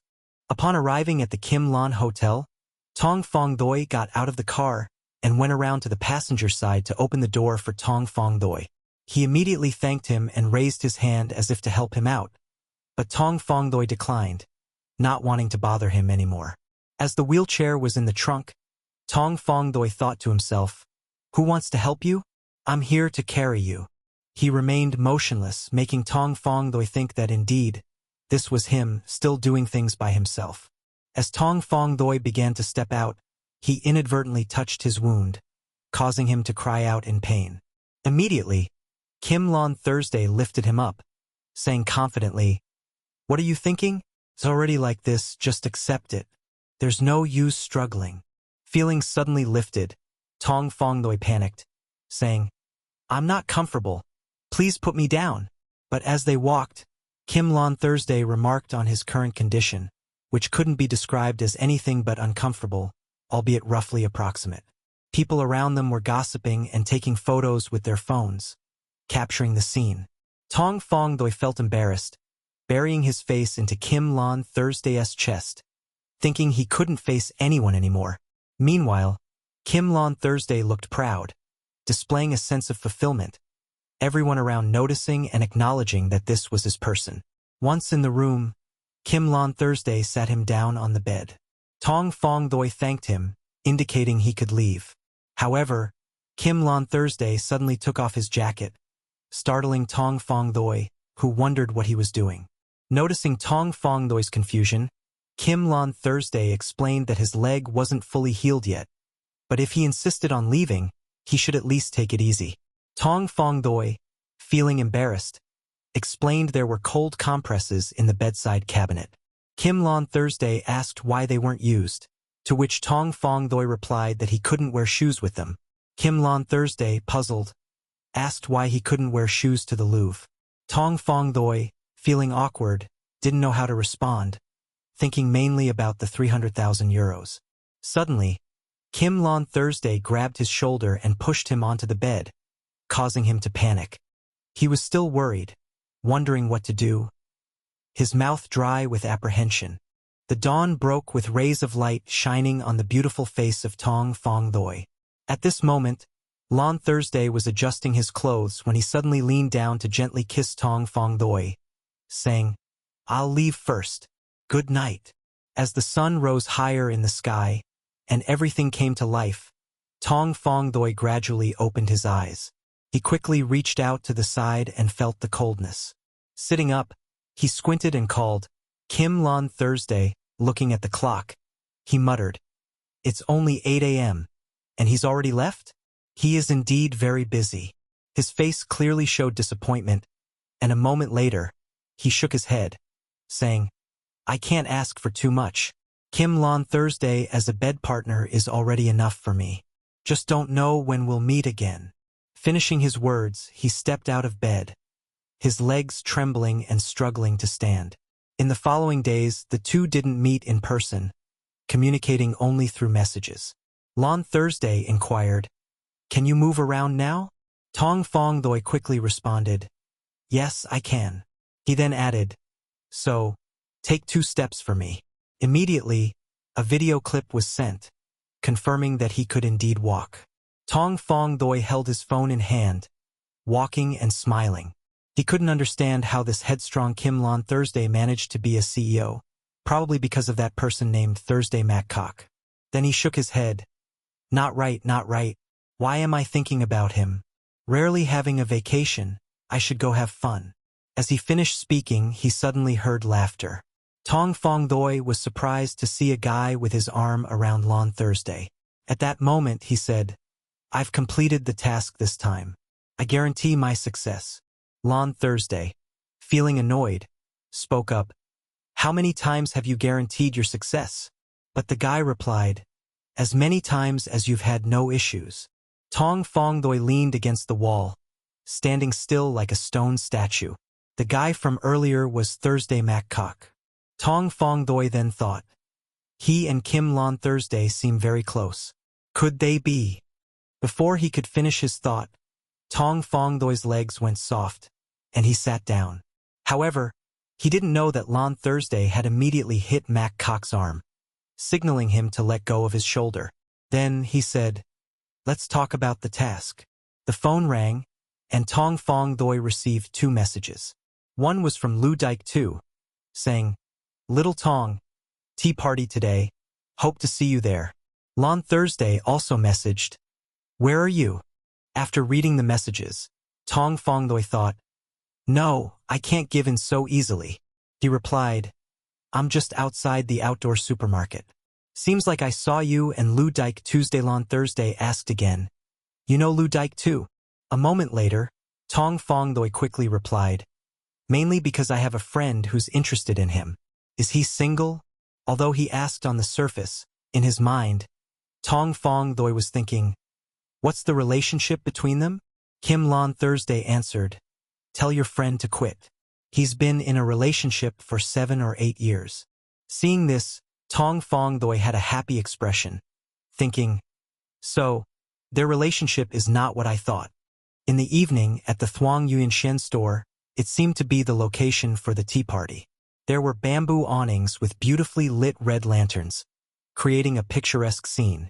Tong Fong Doi wore a classic-style suit, and next to him was an extremely beautiful and elegantly dressed young woman. The girl looked around in admiration and exclaimed, It's really beautiful. Hearing that, Fong Doi smiled and said, Not as beautiful as you. She replied, You're good at flattering. I thought you were trying to woo me. After that, the two looked at the perfect scenery of Thuong Nguyen Shen. Suddenly, a guy and a girl appeared in luxurious deep emerald green outfits. These were the people who had texted Tong Fong Doi to meet Lu Dike Tuesday. When he saw Tong Fong Doi, he smiled warmly and said, You guys have arrived. The press conference was over, and Bao Fan Lu's big presentation had received many positive comments. In the bedroom, clothes were scattered everywhere, and under the enchanting lights, 2 people were entwined with each other. Because Kim Lon Thursday had met the big boss and received praise, he was in a joyful mood. He kissed the bare back of little Tong, and both experienced a romantic night. The next morning, as the sunlight streamed through the window, the ringing phone abruptly woke Tong Fong Doi. Looking to the side, he saw an empty bed. He muttered to himself, He's off to a meeting again. Well, it's good. I can go buy some souvenirs for the kids. Just need to figure out what to buy. Tong Fong Doi didn't know what to wear to cover the marks left by Kim Lon Thursday on his body. At this moment, the phone rang, and Tong Fong Doi picked it up to see a text from Lu Dike 2. Little Tong, heard you're coming back soon. Need any souvenirs? I know a handmade macaron shop that's really good. Perfect for gifting to girls. Tong Fongdoi scratched his head when reading the message, but when he saw that it was Lu Dike 2, he brightened up. He thought, Lu Dike 2 is like rain at the right time. The bustling crowd moved around, and a few people looked towards him, laughing and talking. When Tong Fongdoi spotted Lu Dike 2 from a distance, he waved, Lu Dike 2. Today he dressed very elegantly, exuding a rare handsome charm. Shortly after, Lu Dike 2 also smiled and waved back, Little Tong. When he approached, Tong Fongdoi asked, Been waiting long, right? Let's go. Lu Dike 2 replied in a soft tone, Not long, let's go. Inside the store, the displayed macarons looked incredibly delicious, and Tong Fongdoi showed great enthusiasm, choosing a variety of pastries. After that, they quickly moved to the checkout counter. A while later, as they sat chatting, Tong Fongdoi said, I always find macarons too sweet, but this place is fine. I hope my store's employees will like them. Hearing this, Lu Dike 2 asked, Are you still working as a seller in a store? Tong Fongdoi, puzzled by his expression, continued, I think highly of each person working in a store. It's a good job, just that standing for 8 hours every day isn't comfortable, right? Suddenly, Tong Fongdoi paused and thought, What's going on? I've received an offer from the owner of Thuong Yuan Xian. Regardless of whether Lu Dike 2 is serious or not, if I accept now, I won't be responsible to both of them. He quickly adjusted his mindset and jokingly said, Sellers at Thuong Yuan Xian also stand for 8 hours, right? Why don't you care about your employees? Lu Dike 2 laughed and responded, That's right, why indeed? Tong Fongdoi hastily clarified, Oh, don't pay attention to me. I was just joking. But immediately, he heard Lu Dike 2 say, It seems like I have favored you, haven't I? When Lu Dike 2 spoke, it seemed like his eyes were always fixed on Tong Fongdoi, not turning away. Till he clarified, Oh, don't pay attention to me. I was just joking. But immediately, he heard Lu Dike 2 say, It seems like I have favored you, haven't I? When Lu Dike 2 spoke, it seemed like his eyes were always fixed on Tong Fongdoi, not turning away. Lu Dike 2's eyes gleamed with a sparkling light, causing Tong Fongdoi to feel extremely embarrassed. Subsequently, he pretended to answer a phone call. Hi Loi, is there something looking for me? I'm here now. At that moment, Lu Dike 2 sighed. Oh, I've intruded, haven't I? Kai Diasi said I always talk nonsense. Easy to cause misunderstandings. Hearing this, Tong Fongdoi felt a bit bewildered. Then he heard him continue. Like when I gave you a handkerchief and asked when you would end your shift. You ran away like a rabbit. So, I must have said something wrong. But I want you to know I didn't have any disrespectful intentions at all. Hearing this, Tong Fongdoi froze, thinking, For a gentle person like Lu Dike 2 to show signs of hurt, I feel as troubled as Kim Lon Thursday, in Tong Fongdoi's thoughts. Kim Seo was clearly a silent wolf compared to a communicator like Lu Dike 2, but then he thought, choosing a lover like chit-chatting, I can still keep my distance. Tong Fongdoi responded to Dike 2, I'm not suitable to accept good intentions like that. Immediately after, Lu Dike 2 patted his shoulder and said, Don't worry, it will be better later. You said you had to leave just now, right? Do you need me to give you a ride? Tong Fongdoi lifted the cake and declined. Thanks, I can go on my own. Lu Dike 2 didn't want to make him uncomfortable, so he said, All right, go safely. I'll be back to the country in 2 days, hope to see you again. And then both bid farewell. Finally, Tong Fongdoi returned home and resumed his daily work. Although the job was convenient, little Tong was always busy, finishing work and ending the day with a deep sleep. After a week, Tong Fongdoi sighed in relief, finally done. At this moment, his phone notified that it was 5:20 p.m., and there was a message from Kim Lon Thursday. Meet in my room at 11 p.m. tonight. Seeing the message, during the meeting, the planning team for the brand announced plans and criteria for the launch of a new product. She told everyone, to coordinate the launch of the new product, we need to plan for a new advertisement. Then, she handed out documents to everyone and continued to discuss Kim CEO's criteria. Kim CEO has a few clear requirements.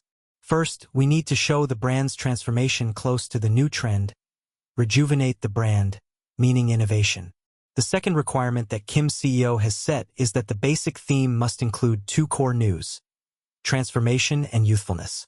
The third is that the advertisement must be concise, limited to a certain number of characters, preferably within 12, according to Kim CEO. After hearing these requirements, a male employee in the meeting expressed great confusion about the clause. Why limit the number of words in the advertisement to less than 12? He asked. Immediately after he finished speaking, a female colleague in the meeting rebuffed his words with sarcasm, suggesting that those who did not have a formal background were inferior. She argued that anyone with a bit of knowledge related to the field knew that if the number of words in an advertisement exceeded 12, the audience's memory of it would decrease by more than 50%. He didn't back down and responded arrogantly, "Why can't advertisements be long?" With a scornful smile. The argument didn't stop there. Neither side yielded. They exchanged words, with her challenging him, "Can you think of any classic long advertisements?" He refused to give in and replied, "Why not? This year, for Tet, instead of receiving gifts, I only accept." Before he could finish his sentence, the planning team leader intervened to stop this verbal dispute.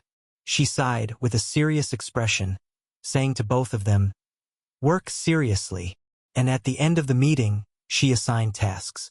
Before leaving the room, the brand planning team leader mentioned that everyone should submit their proposals before the next Friday's meeting. After the brand planning team leader left, Tong Fongdoi picked up the documents she had handed out and carefully read them. The afternoon sky was clear with sunlight streaming into the office where the office workers were busy. Time passed, and the sunset began to appear. The sound of Tong Fongdoi closing his computer signaled his readiness to leave. Two colleagues in the same room expressed surprise and asked together, "Have you figured it out?" But Tong Fongdoi's nonchalant response was, "No, but sitting here overtime won't help me figure it out, right?" She immediately hinted, "Even if you can't submit a proposal, you should at least show some attitude. Make it look good for the boss, at least." Almost instinctively, he thought about something, said thank you, and bid farewell to everyone, promising to meet again the next day. After he left, a female colleague in the same room complained about him for disregarding her advice, saying, "I really don't understand him. He'll definitely suffer later." As he left the company, he thought to himself, "Of course, I know I should clock out for overtime at the end of the day. It might offend some bosses." However, the real reason why Tong Fongdoi didn't stay overtime was that he already had plans with Kim on Thursday from before. When Kim CEO saw him leaving, he approached and asked, "So, what are we eating?" "I turned down a high-class dinner." He gestured to his head, scratching it with a somewhat embarrassed expression, and said, "Nothing fancy. I can't afford to take you to a high-end place, but the scent of the food is guaranteed." Kim CEO seemed satisfied, opened the car door for him and said, "Okay, but if it's hard to eat, I'll tell you the truth. So, where are we going?" He was surprised by Kim CEO's actions, feeling uncomfortable and said, "What are you doing?"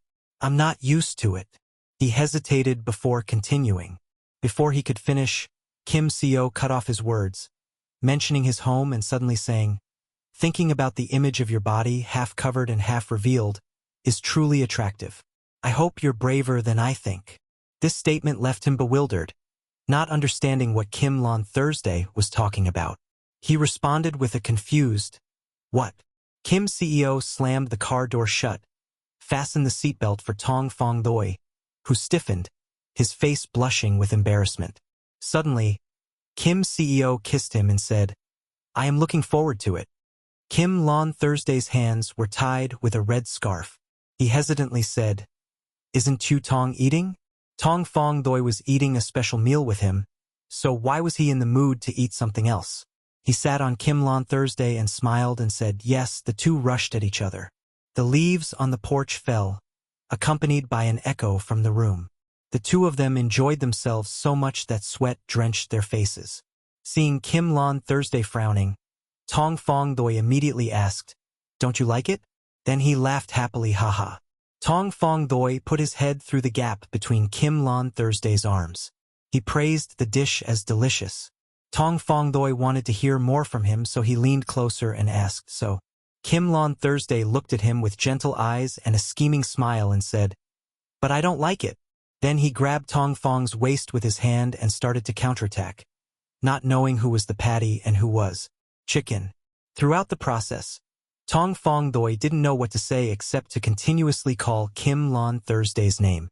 After eating a particularly filling meal, Kim Lon Thursday put on an elegant suit and sat on his car. He looked at Tong Fong Doi with affectionate eyes and listened to him ask, Kim Lon Thursday, so serious, what are you thinking? If it's work, if you're too busy, let's go eat next time. How could Kim Lon Thursday miss the moment of being with Tong Fong Doi? He covered his cough with his hand and replied, no, even if he was busier, he still had to eat. Kim Lon Thursday suggested going to Tong Fong Doi's house to eat, which made him a little confused, but he regained his composure and said, I have to go to the supermarket first. Kim Lon Thursday looked at him with helpless eyes and asked, is there no inventory in the house? Tong Fong Doi immediately responded, why am I preparing so much by myself? Hearing that, he said domineeringly, in the future, prepare more and I will come often. Tong Fong Doi was a little embarrassed and stammered in response, okay. But in his mind, he secretly thought that this person actually likes to eat the same way he does. Going to the supermarket, the two of them went in to buy things together. As they walked past the family planning department, Kim Lon Thursday suddenly stopped and looked at the things on the shelves and asked, don't you need more?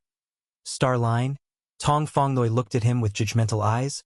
His face turned red, embarrassed, and quickly pulled his hand away and pretended to say so as not to be discussed by others, that's right, but the beef was bought it over there. You probably haven't been to the supermarket in a while. Just follow me. Tonight's menu is still the same as in college, coca chicken wings and boiled beef. As he spoke, he roughly pulled Kim Tong away. He also had no way to cooperate and said, okay. Going to the beef counter, there were two types of meat with two different denominations, one expensive, the other cheap. Tong Fong Doi stood there pondering and thinking about which one to buy. Kim Lon Thursday saw it for a long time and then picked up the beef. The expensive type cost 346 yuan per kilogram and was given to the sales staff under the surprised eyes of Tong Fong Doi.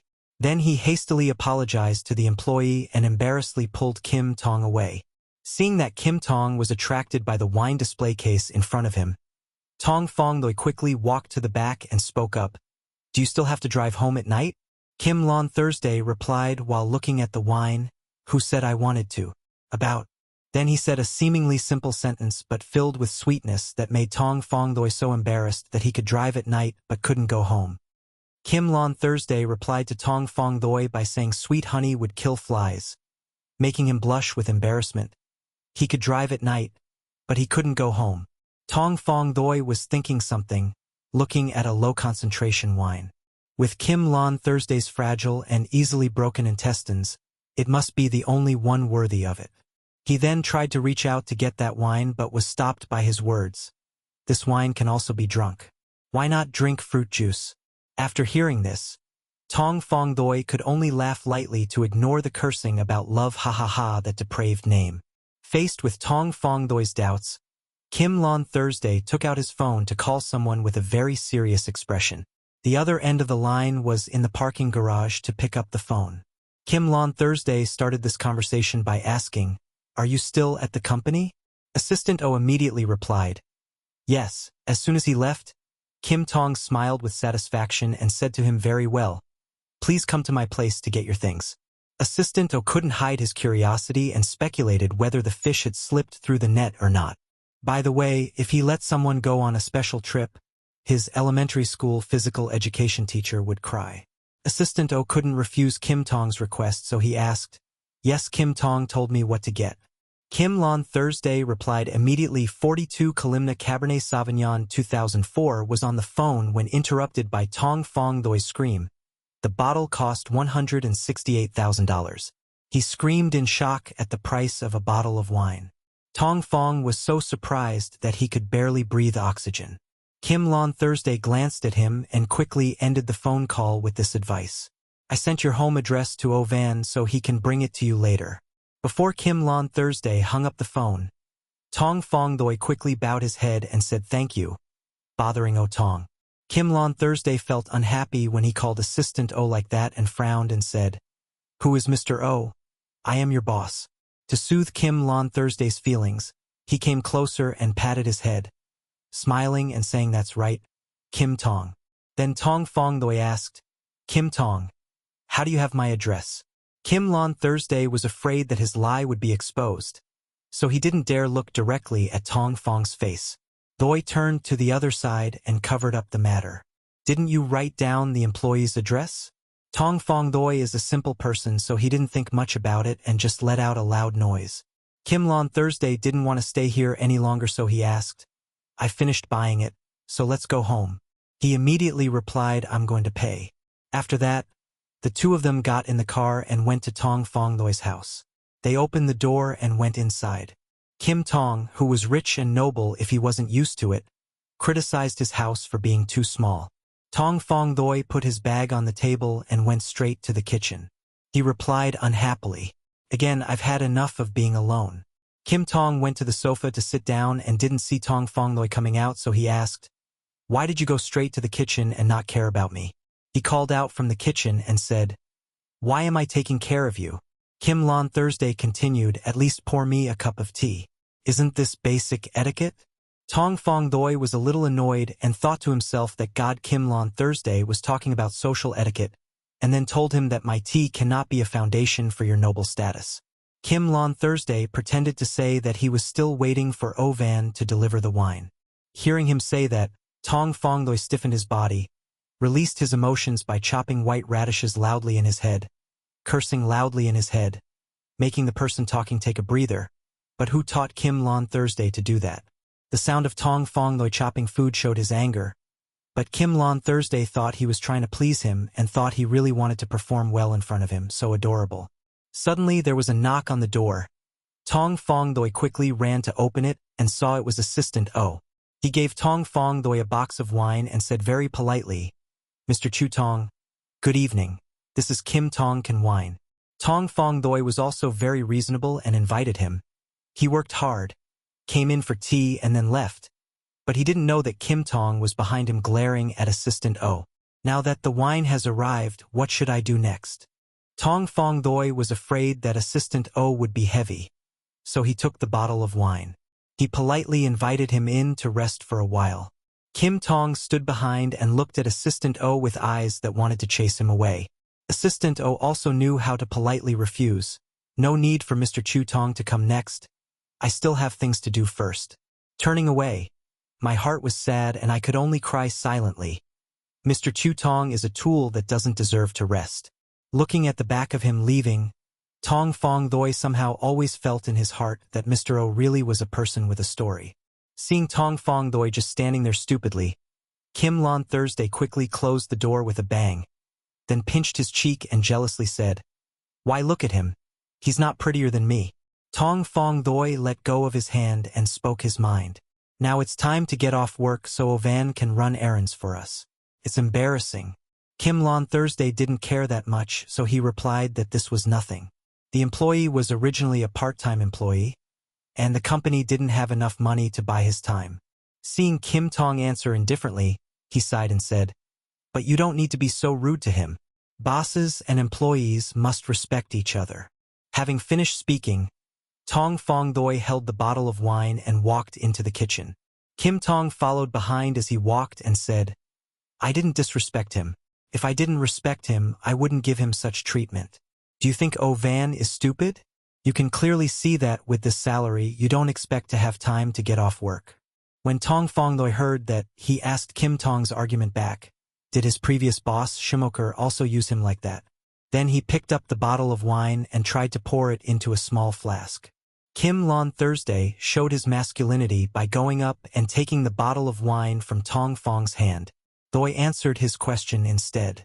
On the contrary, it is impossible for me to cooperate unconditionally in terms of work, and not for anything else. Tong Fong Doi was confused. Every time he looked at Kim Tong his face turned red and asked why. Kim Lon Thursday skillfully opened the bottle of wine and continued explaining because I have my own life. Talking about it made him feel even more embarrassed, unconsciously thinking that his private life was just him.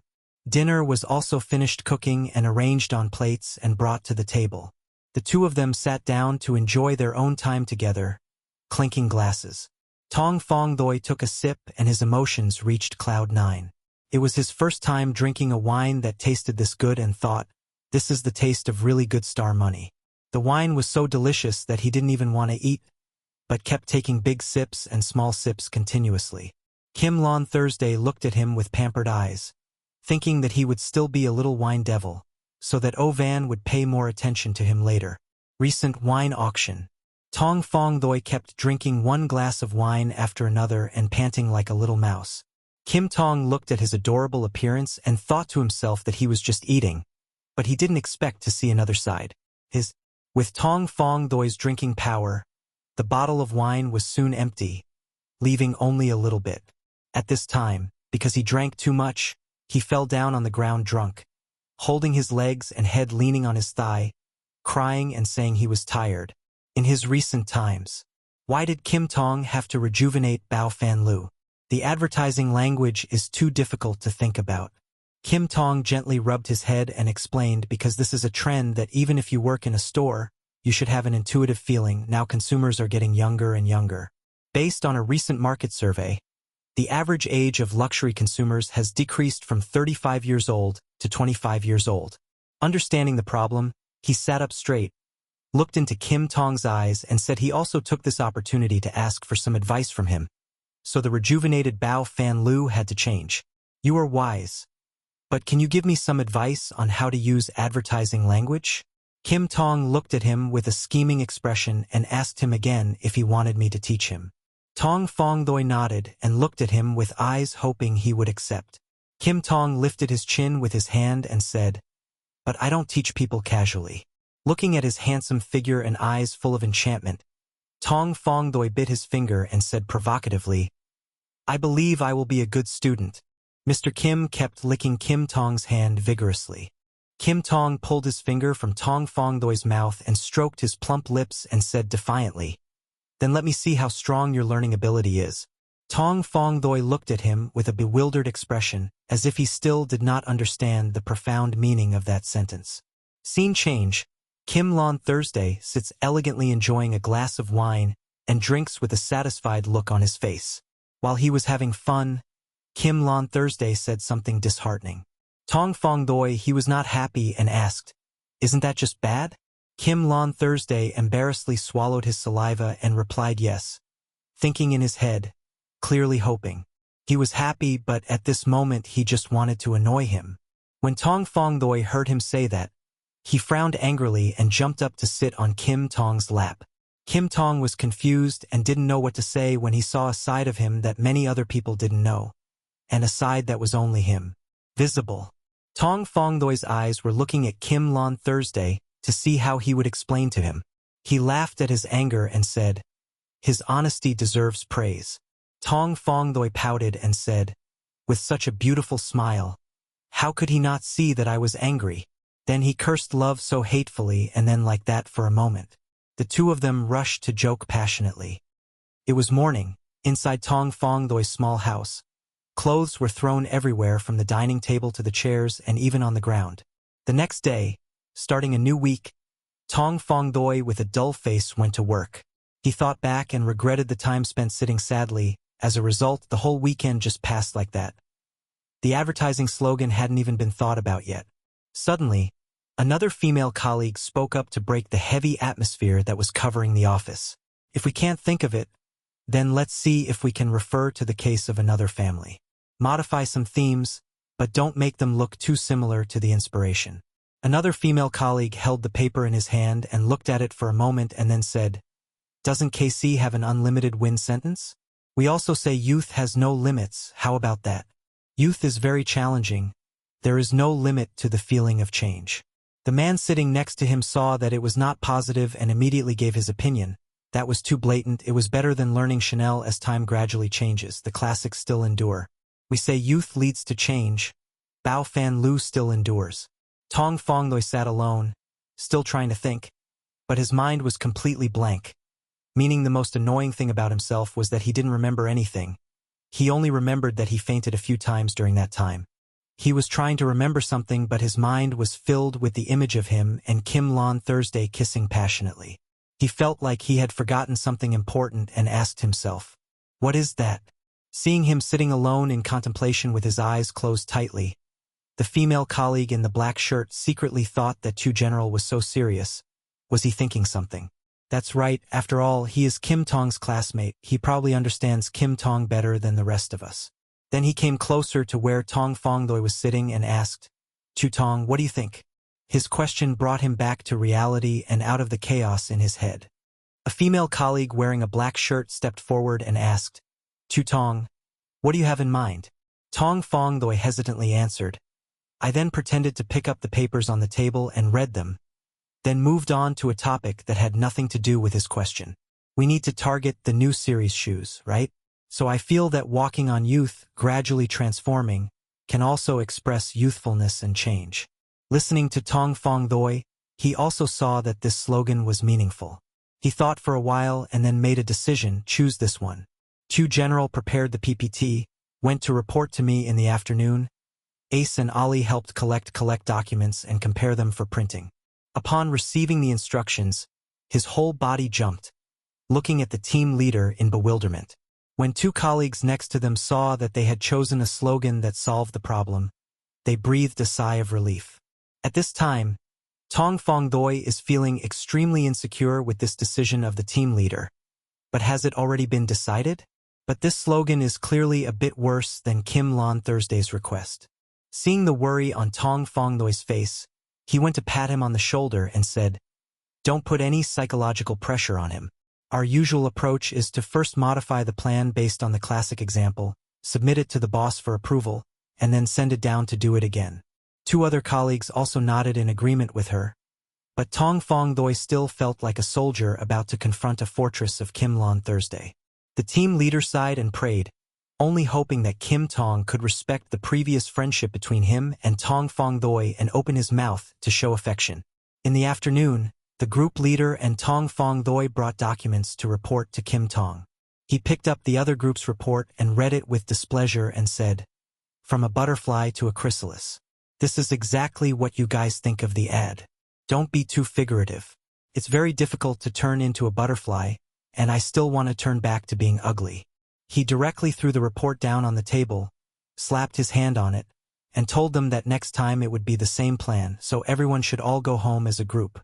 When it was Tong Fongloy's group's turn to present, the group leader gave Kim Tong a report and presented our advertisement as walking on youth, gradually transforming, incorporating the theme of the new series of shoes, and at the same time shows youthfulness and transformation.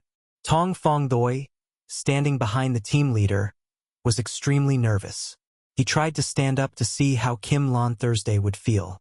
Kim Lon Thursday looked at it for a while and commented that such an advertisement would be suitable for posting in a supermarket. Selling a bit of narration is exactly like an elementary school student's level, and it's not as interesting as the previous capsule. Kim Tong's careless words were like a bucket of cold water poured straight into Tong Fong's head. He sprayed glue and froze there. Assistant O was worried and thought, "Kim Tong, if you keep talking, you might lose your wife." Kim Lon Thursday continued reading and saw that this report was not too bad. But the thinking of the strategy was very clear, not bad. Editing 2 more versions might be useful. The so-called elite team wrote such an introduction tomorrow. At this moment, Kim Tong felt a bit familiar. Wait, this writing style finally recognized that it was written by him.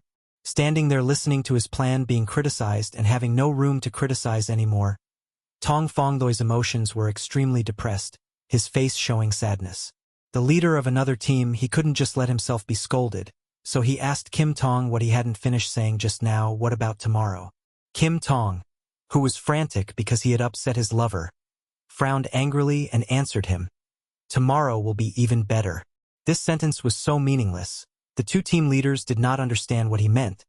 Then Assistant O standing next to him quickly said again, "Kim General's idea was to think of a better introduction tomorrow. Everyone is like that." When they heard that, they regained confidence and obeyed.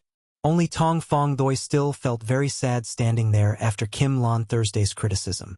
He saw him always sad like that and cursed under his breath. "You idiot." Kim Tong explained the issue in the report of Tong Fong Doi's team in detail. This was indeed important, but paying too much attention to the title and compliance with requirements, forgot the most basic issue of usage. Although our Bao Fan Lu has transformed and rejuvenated, we are still the same old luxury goods. Our basic elegant and noble viewpoint will not change. Kim Lon Thursday tried to emphasize to calm Tong Fong's emotions at that time. This advertisement was clearly too similar to a product operated by young people, not suitable for the basic route. At that time, Tong Fong Doi clearly understood the problem and said it in his head. Kim Tong told them to go back and think more. The team leader found today very unusual because this was the first time he heard Kim General explain patience in such detail. The team leader didn't pay attention and instead comforted him, saying he was still okay. In short, the first plan is not very normal, and fortunately this time through the rejection, we can understand the president's needs more accurately. Actually, it's a good thing. Tomorrow will be even better. The president has already encouraged us like that. Hearing him say that, the guilt and sadness in Tong Fong Doi's heart also eased somewhat. He looked back in the direction of Kim Lon Thursday's office and silently resolved that he must quickly grow up to be able to stand with him. In Kim Lon Thursday's office, Assistant O's expression was very serious. He was trying to listen to Kim Tong's phone conversation because O Van heard Kim Tong asking on the other end of the line that he wanted me to leave Bao Fan Lu and return to Europe. Assistant O heard Kim Tong's phone call and immediately thought that there was something big going on when the old boss called. But it seemed that the Crown Prince had ruined Lu Ti, who Kim Tong had previously led single-handedly. During the conversation, Kim Tong told the person on the other end of the line that if you really love your son, don't let him do so many things, it will make everyone unhappy. When Oven heard that, he was very impressed. Kim Tong bravely flew and took responsibility for something. At the end of the conversation, Kim Lon Thursday replied tiredly, "I thought for a bit, then hung up." Kim Tong had a headache about this and lamented, "Adding that little money made me risk my life to return. Ha! As a boss, there is no one good thing." Assistant O showed him a way or told the boss, telling him that we couldn't take care of Sanskrit, but in his mind he happily praised and scolded him very well, Boss Kim. Hearing Assistant O say that as if he was slandering him, Kim Lon Thursday frowned and said, "Why can't he take care of her?" He said aggressively and not very humbly, "Just one more Lu Ti, nothing difficult." O Van pretended to be out of breath on the outside, but inside he was extremely chaotic. He had said both words, no matter what other people said, it was wrong, right? He explained what he meant, I just is to see him take credit for Kim Tong. Kim Tong's mood at this time was being affected. He replied that when I ask you to do things outside of work, when I make you feel resentful, you will also feel unfair on yourself. Assistant O quickly smiled and said, "How could this be possible?" Kim Lon Thursday was working. The sound of his typing was enough to understand that his current mood was not good.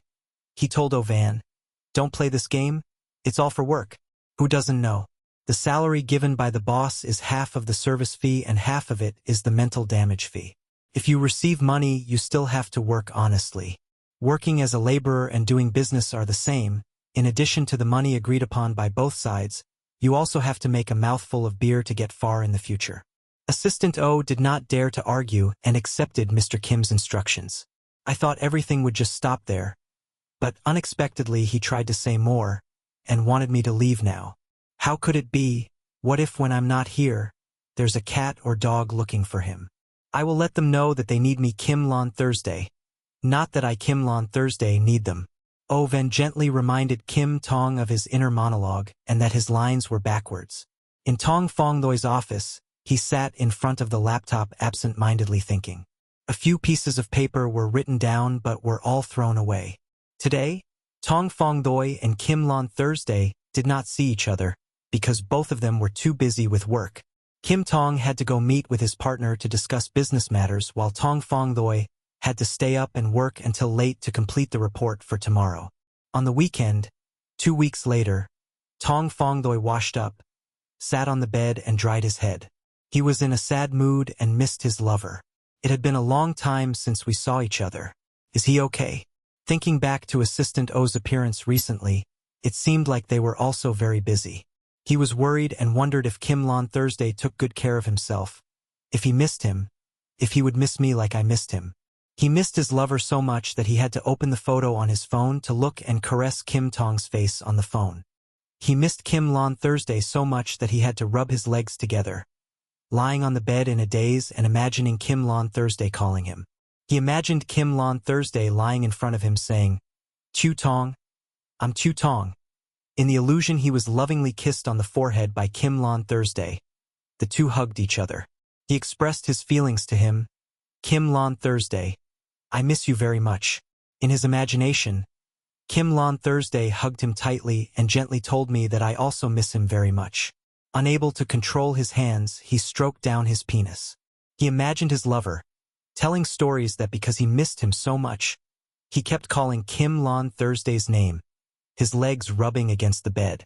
Suddenly Kim Lon Thursday's voice rang out. Tong Fong Doi opened his eyes in surprise and quickly stood up. Before his eyes was the silhouette of his lover after 2 weeks of not seeing him. Tong Fong Doi was afraid that this was just his imagination and kept calling Kim Lon Thursday. While waiting for his lover, he suddenly appeared before his eyes. Tong Fong Doi was a little surprised and called Kim Lon Thursday. Knowing that it was true that he appeared, Tong Fong Doi shyly covered himself with a blanket. His face turned red with embarrassment and asked, since when did he start to worry about whether he was masturbating just now and whether he would be seen or not? Kim Lon Thursday threw his vest on the bed and replied, "Last time he gave me a spare key." That's not what Tong Fong Doi meant by his question. He said, "I didn't ask you this, but because I was too embarrassed I couldn't say anything more." Kim Lon Thursday picked up the phone and looked at the photo inside, smiling and saying, "It's lucky I came, isn't it? Compared to photos, real people still have better warmth." Tong Fong Doi embarrassedly stammered an explanation that, "That's not me, it's just this, that." At this moment, he couldn't explain how many mouths he had in his head, praying to God that lightning would come and kill me. Suddenly, another Kim Lon Thursday appeared sitting behind him. Although it was not as clear as a real person, his appearance was definitely him. Kim Lon Thursday really bent down close to his face and said domineeringly, or maybe it's better to say, "You want to check the goods first to see which end I'm on." Suddenly 2 Kim Lon Thursday appeared in front of him, making him confused. His mind was no longer clear and he thought, "Am I too sleepy? 2 golden orchids." In the end, he was forced to stop breathing by both. The sky was bright, sunlight filtered through the window into the room, and saw Tong Fong Doi still sleeping soundly. He saw a pot of orchids in Tong Fong Doi's house. This potted plant was in full bloom. The petals were so big and beautiful. Kim Lon Thursday went to touch the petals and thought, he really likes Phalaenopsis orchids. Thinking back to their student days, that year both Tong Fong Doi and Kim Lon Thursday were in their prime at the age of 22. Tong Fong Doi took care of watering his Phalaenopsis orchids every day. Kim Lon Thursday saw that, immediately asked if it hadn't hatched yet. Tong Fong Doi replied elegantly, "Don't be late for delicious food." Then he turned to ask Kim Lon Thursday, "Isn't he going for an interview today?" At that time, Kim Lon Thursday was wondering what color tie should suit her, so he asked Tong Fong Doi which one to choose. He looked and thought for a moment and said, "Go to your left." Kim Lon Thursday put that tie in Tong Fong Doi's hand and told him to help me. He looked at the tie he gave him for a moment and then tied it for him. While tying it, he wondered and hesitantly said that he also knew how to tie it, so why did he keep asking me to help him? Kim Lon Thursday did not hesitate to praise Tong Fong Doi. His tie was quite beautiful. Being complimented, he felt a bit shy and only replied with one sentence. Kim Lon Thursday was attracted to Tong Fong Doi because of his firm chest. He looked at that place passionately, thinking who told him to be so defenseless. After tying the knot, Tong Fong Doi spoke up and asked. Lon Thursday's face suddenly became serious, making him feel a bit uneasy and ask why. Only then did his facial muscles relax as he looked at Tong Fong Doi, smiling and saying that he had been serving for so long and had not yet bloomed. This flower was indeed not easy to serve. Tong Fong Doi turned to look at his pot of Phalaenopsis orchids and smiled and replied that yes. This action of turning his head unintentionally revealed his deadly charm. Kim Lon Thursday kept looking without blinking. Tong Fong Doi said, "But when the flowers bloom, Isn't it so beautiful? Kim Lon Thursday only looks at Tong Fong Doi and replies yes, very beautiful. But the meaning in this sentence is just to praise Tong Fong Doi for his cuteness. Kim Lon Thursday touched the flower petals and wondered if he had brought you back from abroad. At that time, Tong Fong Doi also woke up and immediately answered Kim Tong's question. The original tree was left with the homeowner. This tree was newly purchased. He sat up and looked at Lon Thursday and asked the same question as that year. But when it blooms, it's very beautiful, isn't it? Kim Lon Thursday looked at Tong Fong Doi and replied yes. It was very beautiful. This scene was exactly the same as the scene that year that Kim Lon Thursday had just recalled, then smiled brightly. Tong Fong Doi looked at Kim Lon Thursday's beautiful face with a radiant smile and blushed, thinking what to do. Why suddenly smile so beautifully, breaking the rules? Kim Lon Thursday returned to the bed and pulled Tong Fong Doi, holding him up, smiling cunningly and asking, "Do you know what kind of plant a flower is?" Tong Fong Doi was unprepared and was treated like a baby rabbit by Kim Lon Thursday. Tong Fong Doi hugged Kim Lon Thursday tightly while moaning and asking what? He gobbled up Tong Fong Doi's jackfruit seeds and answered him, "You will know." When Tong Fong woke up and was able to make Kim Tong's breakfast, he immediately told him to slow down. "It's been 2 days. We're not young people anymore. Bad when he was young. But now it's also very good. These two people are so strange that they just kissed but still can communicate with each other." When Tong Fong Doi heard what Kim Lon Thursday said, he was a little confused. But now, Kim Lon Thursday was afraid they would lose each other again and whispered, "Otherwise I would miss him again." While Kim Lon Thursday was about to express his feelings to his baby, I was pushed away by Tong Fong Doi and fell down. His eyes lit up with joy and shouted loudly. I thought of a slogan. After that, he didn't care what Kim Lon Thursday did. He ran to the desk and plugged into the computer to write down his ideas. At Kim Lon Thursday's office, he spoke up to tease someone. He heard that someone abandoned their lover on the weekend. Surely this project is worth looking forward to. Seeing that Kim Tong was a bit strange today, the two team leaders glanced at each other with a bit of fear and just said yes. Prophet Ovan looked at it and understood. He thought Jacqueline had such a big head. Kim Tong is a dissatisfied desire. Kim Lon Thursday told the two group leaders to tell their thoughts. The group leader of the previous group reported that this time we are mainly new, and the new security guard. Kim Tong, after listening, frowned in displeasure and frankly criticized, "This is too normal. I don't feel like the scene is worth mentioning. The main point is not prominent. Do you think it's a writing proposition for elementary school students?" He saw Kim Tong was angry and scared and said sorry. I corrected him. Kim Tong said to continue watching. What about your team? The leader of the Tong Fong Doi group gave a report and talked about his group's topic, which is the most beautiful age, meeting Bao San Lu. This topic sentence has something deep inside. Kim Tong wanted to hear what his ancestor's intention would be, so he asked him to listen. The team leader turned down and signaled to Tong Fong Doi. He also understood, so he went in front of Kim Tong and explained the meaning of this sentence. He explained, initially we said it as the best age, the newest protection. Use the latest to show the current changes of the Sanskrit Lu, but I feel like that's too rigid. Bao Fan Lu is a passionate company. Even if we want to go in the direction of rejuvenation, we will not throw away old customers. So the message we need to convey to everyone is that we are always here, and we are very honored and grateful that we can meet each other at the best time. Listening to Tong Fong Doi's speech, Kim Tong imagined the scene of him and Tong Fong Doi meeting each other and then walking down the aisle to live together until they were both old, and at night walking on the street together watching the moon and stars to live the rest of their lives. Remaining happiness. Tong Fong Doi smiled confidently at his idea and loudly told Kim Tong, "This is my idea." Kim Lon Thursday was touched by Tong Fong Doi's idea. His eyes looked at him lovingly. His hand was about to reach out to touch his face and call Tu Tong. Assistant O saw that things were about to go wrong, so he quickly relieved the siege to avoid revealing Kim Tong's love affair. Oven beat the drum and pointed out the window and shouted loudly that there were 4 single cranes flying in the sky to make the situation worse. Everyone's attention is elsewhere. Tong Fong Doi also thought he was looking out the window in bewilderment when Kim Lon Thursday's hand raised up to caress his face. While everyone was facing out the window, he pulled his tie and forced a kiss. Kim Lon Thursday smiled and whispered to Tong Fong Doi, "His learning ability is really not bad. I forgive him." Kissing in this situation was really too stimulating. Tong Fong Doi blushed shyly and touched his lips, not understanding why Kim Lon Thursday kissed him. Assistant O criticized them. Even though the dog was flying in the sky, he still believed it. How can Mr. Kim feel secure in giving you work? They couldn't argue, they were confused and could only say yes. Then everyone returned to the meeting table. Kim Lon Thursday took back a copy of the report from Tong Fong Doi earlier. He gave another copy back to Tong Fong Doi's team leader and said, "Let's use the one Jacqueline just gave." He was happy because his team's plan was approved. His face beamed and he replied, "Yes." Tong Fong Doi stood there wondering why he suddenly kissed him. He was really flirting without knowing it. A week later, Tong Fong Doi's advertising campaign began running, with very large outdoor billboards.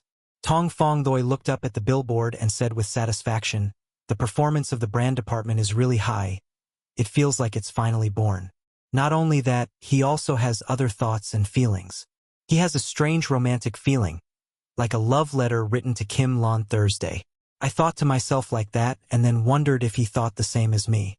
Suddenly a voice interrupted Tong Fong Doi's thoughts. "Zhu Chu Tong." He turned around and the person appearing in front of him was Lu Daik-tu with a very fashionable and romantic dressing style. Lu Daik-tu walked in, he smiled slightly. Seeing that, he smiled and greeted Lu Daik-Tuesday. He also smiled and replied, "What a coincidence." After speaking, he and Tong Fong Doi looked at the advertising board. Lu Daik-tu asked him if this was Bao Fan Lu's new advertisement. He answered yes, then he turned around. He told Lu Daik-tu that Thuong Yuanxian had never done advertising before. Lu Daik-tu humorously covered his mouth with a fan and smiled, saying that was true, to save money. Hearing that, he also covered his mouth with his hand and smiled, saying why? His food is good. Good wine is not afraid of deep alleys. There is no need to waste effort to invite him to drink. Lu Daik-tu is a bit serious and dare not say that propaganda is definitely there. He waved his hand as he spoke, for example, as if today there was a propaganda activity. After finishing speaking, he used his sparkling eyes filled with anticipation to ask Tong Fong Doi if he could respect him today and come and cheer him on. Tong Fong Doi approached to arrest him. Lu Daik-tu smiled and said that it was a coincidence. Did he ask him to come and spend money to buy things? The chopsticks last time cost 70 euros and he didn't have the heart to try it. Lu Daik-tu said as he walked, "Then that's not right, better things are just for people to use, otherwise the money spent would be a waste." Tong Fong Doi walked behind and suddenly he noticed the shirt that Lu Daik-tu was wearing. People and exclaimed in admiration that the fabric used to make his shirt was very rare. Lu Daik-si did not forget to advertise the product. He said this was a shirt made of bamboo fiber from the company's bamboo shirt collection. He thoughtfully stroked his chin and evaluated it. He complimented him on how great the shirt was, both classic and creative, while also protecting the environment. But he didn't wait for Tong Fong Doi to finish speaking. Then Lu Daik-tu jumped in to interrupt him. He said, "But this outfit isn't easy to wear, right?" After that, the two stopped at a place where a lot of bamboo trees were planted. Lu Daik-tu said to him, "Wearing this outfit is to match the theme of today's activities." Tong Fong Doi thoughtfully speculated that the theme of Thuong Yuanxian's activities this time was bamboo products. Suddenly, behind the two famous people poof, I turned around to see a craftsman weaving bamboo fibers together. Lu Daik-si told Tong Fong Doi to wait for him a bit. Then he went closer to the craftsman, pulled out a bamboo thread and brought it to Tong Fong Doi and asked him to touch it. He reached out and touched the bamboo thread and said, "Praise that it is very soft and smooth, as if it were not bamboo." Seeing this, Lu Daik-tu proudly said that it was 50 kilograms to get 8 ounces of this soft and smooth fiber, which was truly a feat. Lu Daik-tu continued to say that he only relied on the bamboo fiber he was holding in his hand. Already more expensive than ceramics, Tong Fong Doi was surprised and speechless from here on. Lu Daik-tu took another item from the shelf. As he took it, he said that even if it was more expensive, he would display it. Just being there is useless, it's better to be able to use it. After saying that, he gave him a cup made from bamboo fiber. He was surprised and asked what this was. He didn't answer but directly took a cup. The water bottle poured straight into that cup in his surprise. Looking at the cup of water in his hand steaming, he silently exclaimed in his heart that he didn't burn his hand. As if reading his mind, Liucong explained that thanks to these bamboo fibers, the cup held in the hand is neither too hot nor too cold, which seems to compensate for the shortcomings of porcelain. Having said that, he stood next to the shelf displaying national cultural heritage, bamboo fiber lining, and said that this was the complete theme of this spring garden.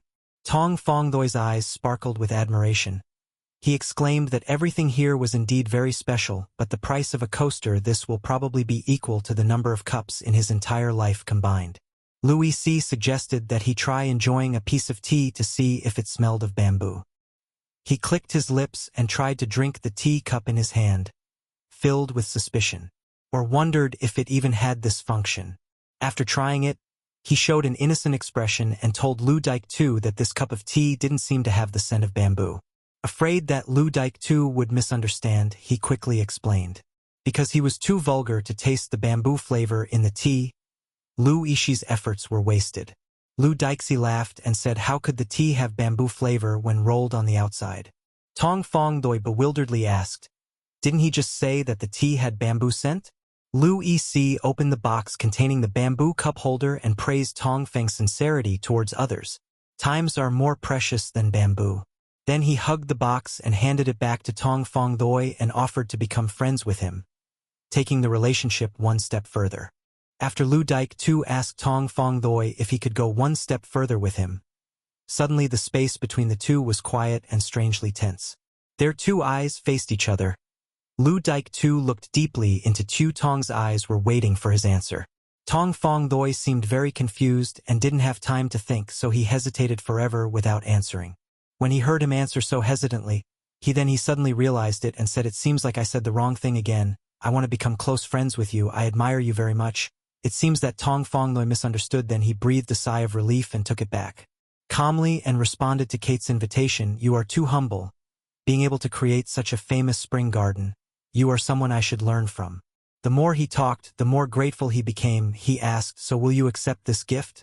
Tong Fongdoi became confused and shyly refused to accept his gift. But this is too precious, out of respect. So Liucong suggested, if you feel uneasy, invite me to afternoon tea, consider it a tie.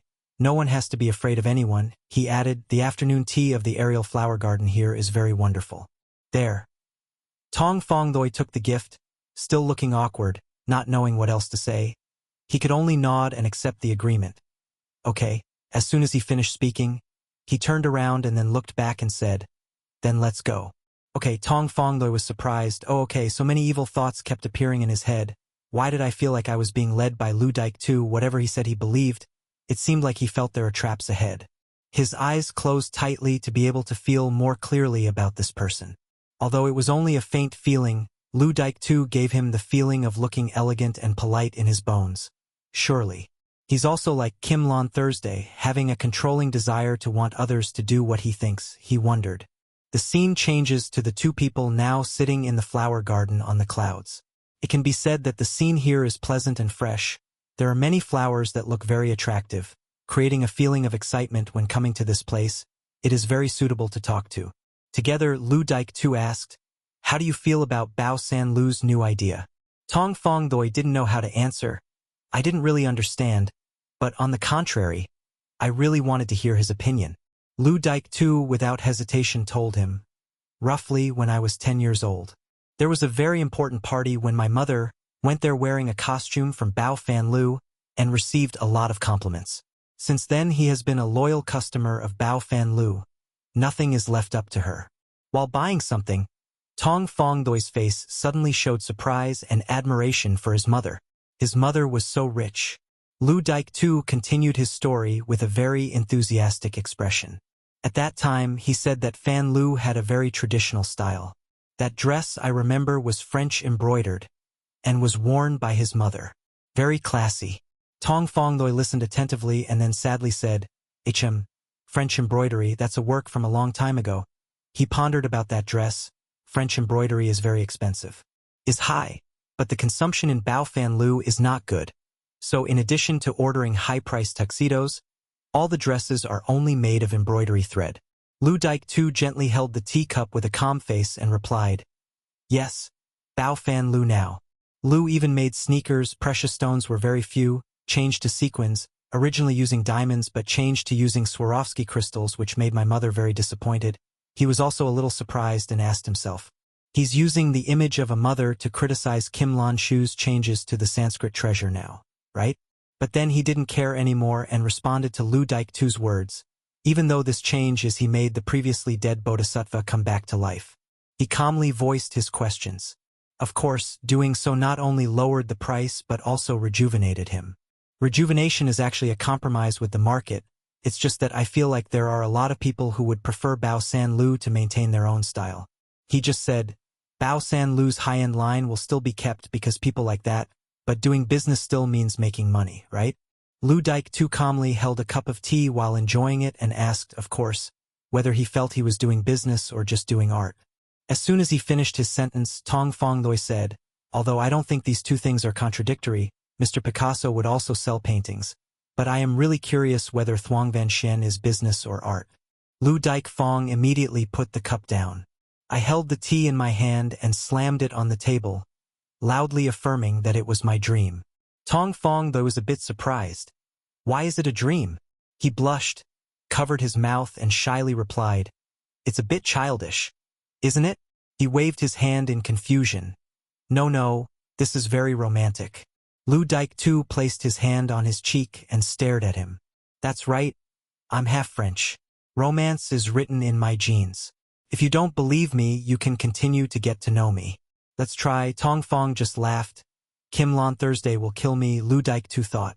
The conversation continued for a long time. The next day in the company, everyone was during the meeting, the team leader gave his opinion.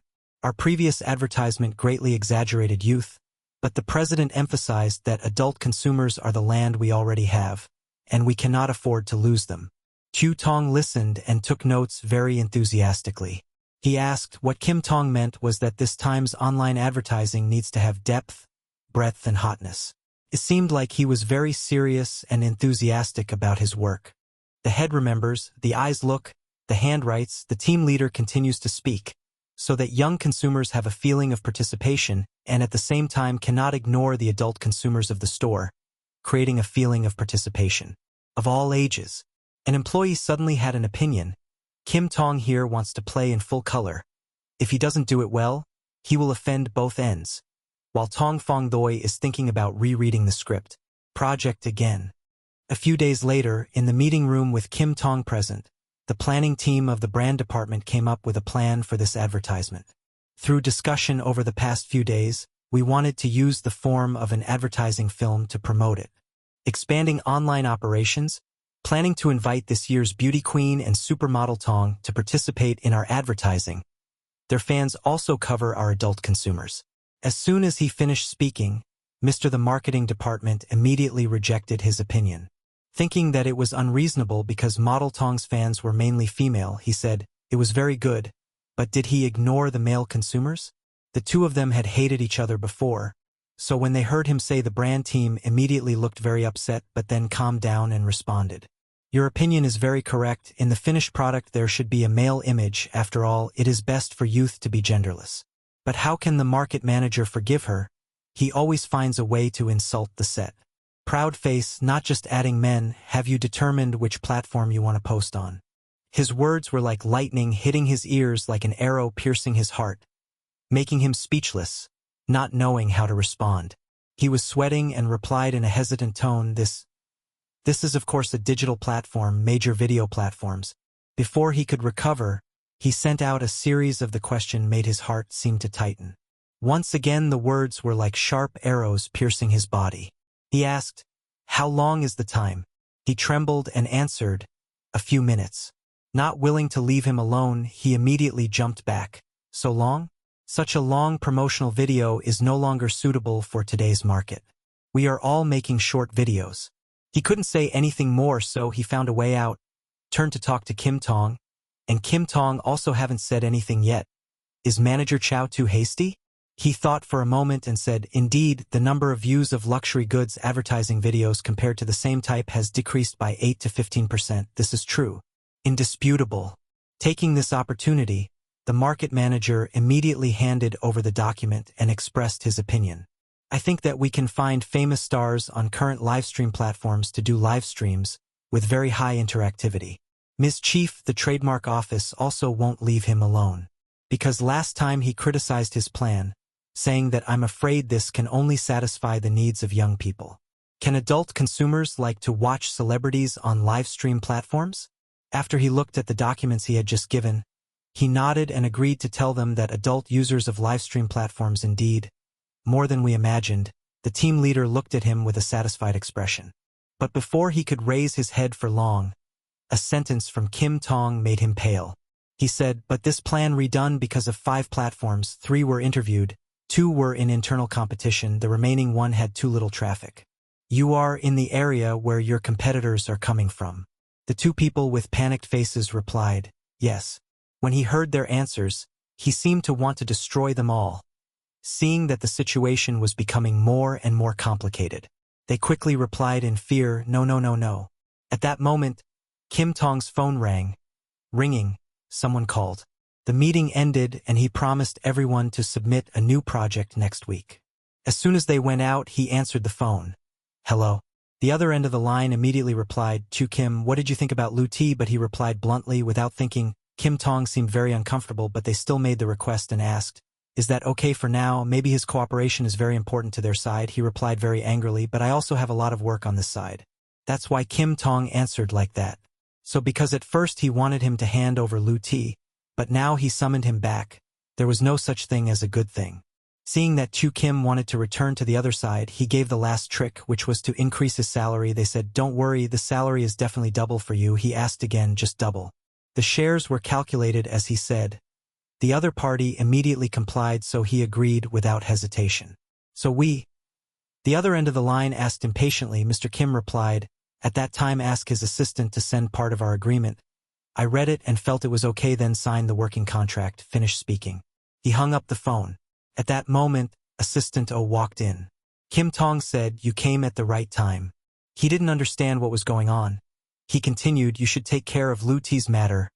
It's all the old people we used to lead. You know what to do. If there's nothing, don't call. I have something to deal with myself. He reluctantly answered, yes. Then he thought to himself, I didn't say a lot of work. It's all my work, right? The assistant wanted to pull the bomb to explode all the resentment. But after hearing Kim Tong's next sentence, he immediately stuffed the bomb. Bomb in the stomach. Starting this month, his salary doubled, and he happily replied, yes.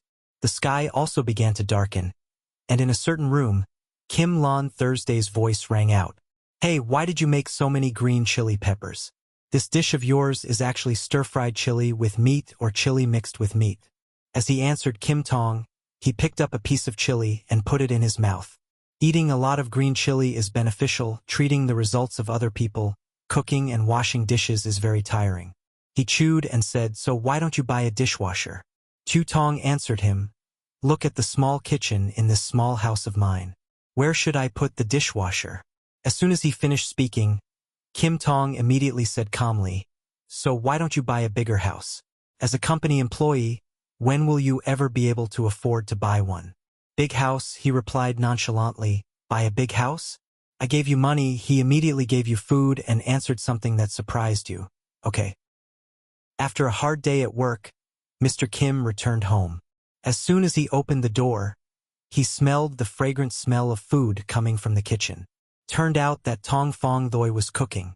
As soon as he walked in, he saw a plate of stir-fried meat. The problem was that there were a lot of chili in the meat plate, and he didn't like chili that much. As soon as he saw it, he got upset and said, are you stir-frying the meat or stir-frying the chili? After hearing his words, he immediately responded that someone was cooking for him, but he still criticized him, saying that cooking and washing dishes is very tiring. Following his brother's words, he asked why there was no dishwasher. From that issue, the two of them argued with each other. One said the small kitchen could not accommodate a dishwasher. The other said to buy a new house. Tong Fong Doi, I can't believe that just because he wanted a dishwasher, Kim Tong would be so generous to buy a new house. Kim even told him that he would give him a house. It surprised him so much that he had to say, is this something you can give as a gift? Then you thought to yourself, his family has already finished thinking about it. I'm gonna cry. Then you thought again, who could buy you a big house without any reason, that kind of thing. Hey, my father's intestines are also hanging there. As soon as he finished thinking about it, he slammed his hand on the table and shouted, "You don't even want to give it to me. I really like this little house." You thought that, after you finished speaking, he would get angry or leave. Go. Yet he calmly said that your dignity needed to be improved. You were preparing to set the table when you heard him speak. You thought to yourself, yes, if my dignity is really good, then you can still see it. Hit you. As he thought about it, he chuckled, making him look at him with puzzled eyes. He was still immersed in his own world when Kim Thursday rolled up his sleeves. Seeing him do that, he blurted out and asked, "What's wrong?" He turned to look at you, picked up the bowl and said, "Aren't you complaining that washing dishes is tiring?" Before you responded, he had already cleaned up all the dishes and chopsticks to wash. Tong Fong Doi could only stand there dumbfounded. Looking back, looked at the man's back and thought, it turns out Kim Thursday could also understand human voices. Having said that, he did not hesitate any longer and walked toward. After Jian-go greeted Assistant O, introduced himself as a new intern, and hoped he would teach him more about his work. Assistant O also responded by saying hello. Even though he was a new intern, Jian-go was very enthusiastic and eagerly asked Assistant O if there was anything I needed to do. When he heard that question, O Van remembered Kim Tong's words about the young master's work. When he came, he told him to do something casually, killing time. He continued, if he has the ability, the general will not let him stay where we are working. He must have another purpose. So Assistant O told the new intern to start preparing documents first, then wait a moment and someone will come to take you to familiarize yourself with your working environment. Jian-go was very happy when he was about to accept the job, so he responded very politely to O Van. Although he was just a newcomer, the young master was very sociable with everyone and chatted happily with his female colleagues at work. Suddenly, Jian-go blankly looked straight at O Van while he was talking to the employees. The main content of this meeting was still related to the issue of advertising. Hearing everyone preparing to go to the meeting, the new intern also wanted to join, so he went into the meeting room and knocked on the door to ask to join the meeting. Other colleagues saw this and immediately shouted to remind him. No. But he went in and asked Mr. O, could I go to the meeting with him and help take notes? Assistant O replied that there is no need, you should go ahead and get used to the working environment first. Seeing that, Jian-go immediately told everyone that he would go and pour tea for the brothers during the meeting. And seeing that the male and female team leaders talk to each other, this is the new intern, it seems like they are very diligent in their work. Assistant O also felt something. He calmly replied, yes, he was really diligent, but in his heart he thought, I just don't know what the purpose is, Kim Tong and his assistant and his colleagues. Another employee was discussing work about a very tense meeting when Jian-go knocked loudly on the door to bring tea for Kim Tong. He brought the tea and put it on the table and stared at the document in Kim Thursday's hand. I came to work. Let's take notes. Okay? O Van suddenly realized that this was his purpose when he joined the company. The two team leaders sat there thinking in their hearts, how dare this kid make a request to Kim Tong? He no longer wants the internship period. After that, Kim Tong asked Jian-go to go aside and write down. Hearing that, the two team leaders very surprised to think, Kim Tong actually agreed. Having received Kim Tong Jian-go's order to agree, he immediately sat in the chair. The two team leaders had an unsatisfactory attitude about this new intern and were suspicious of the relationship between this kid and Kim Tong.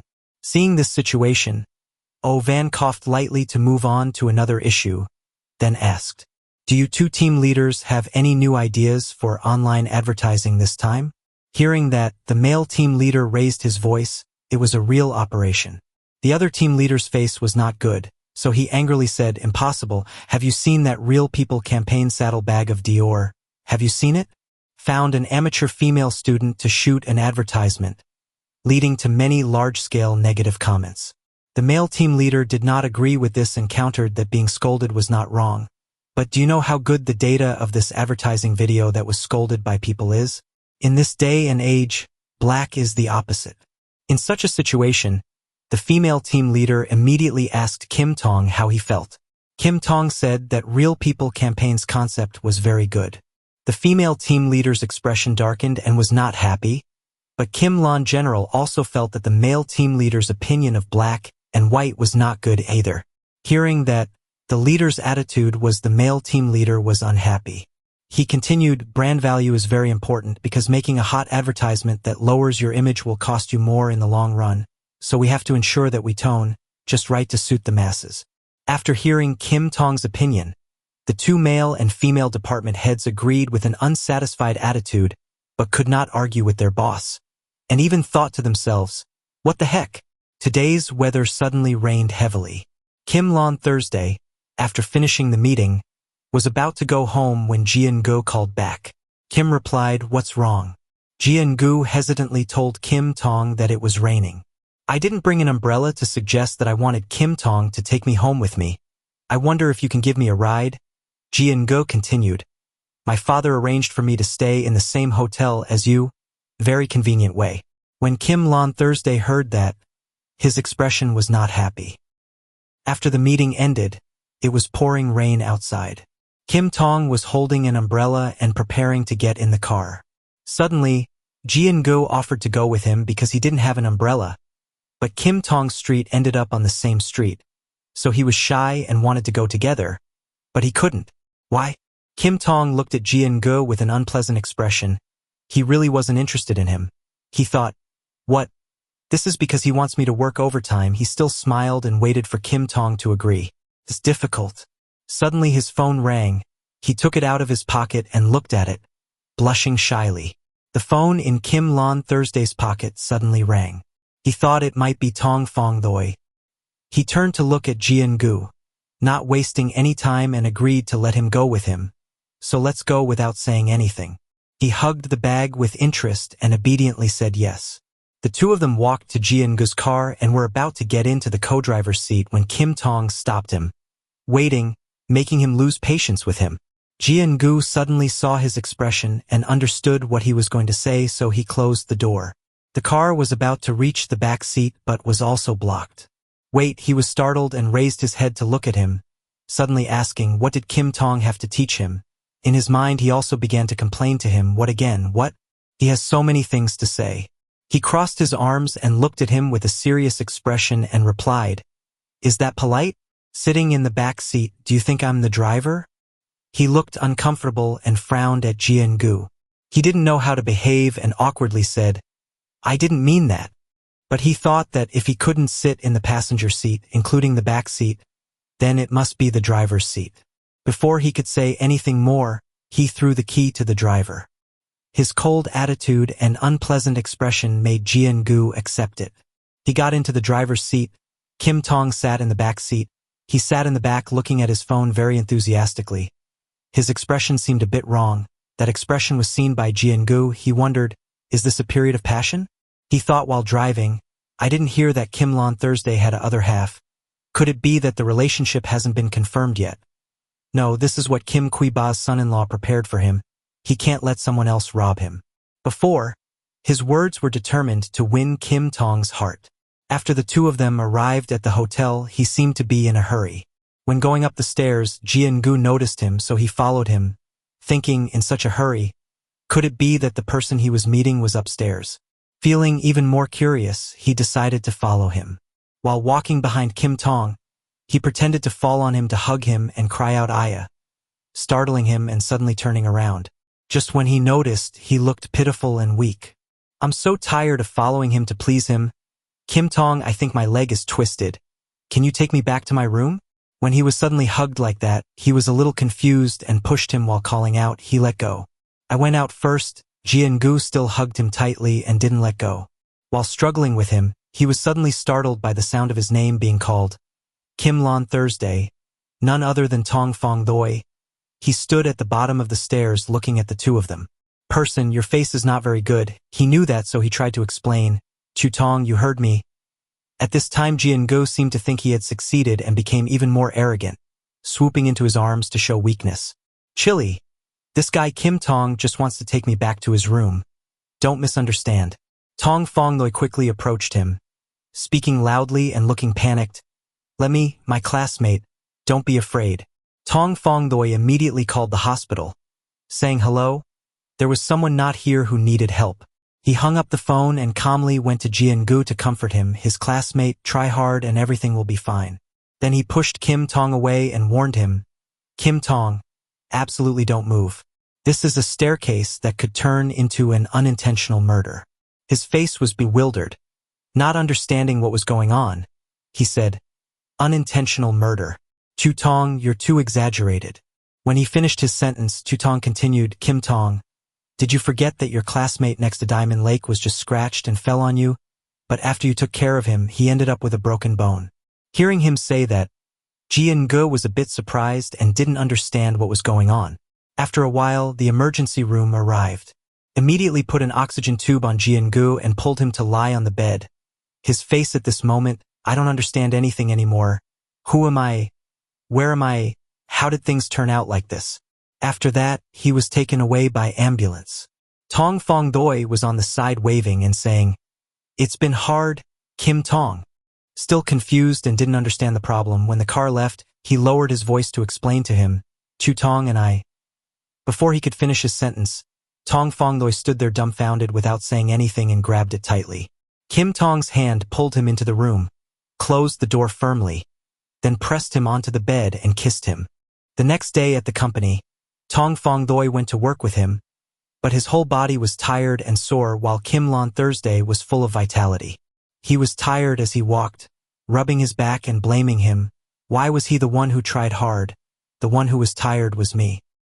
He looked at him with an annoyed look and thought, It's not fair. He was immediately noticed by his gaze. His radiant smile made him uncomfortable.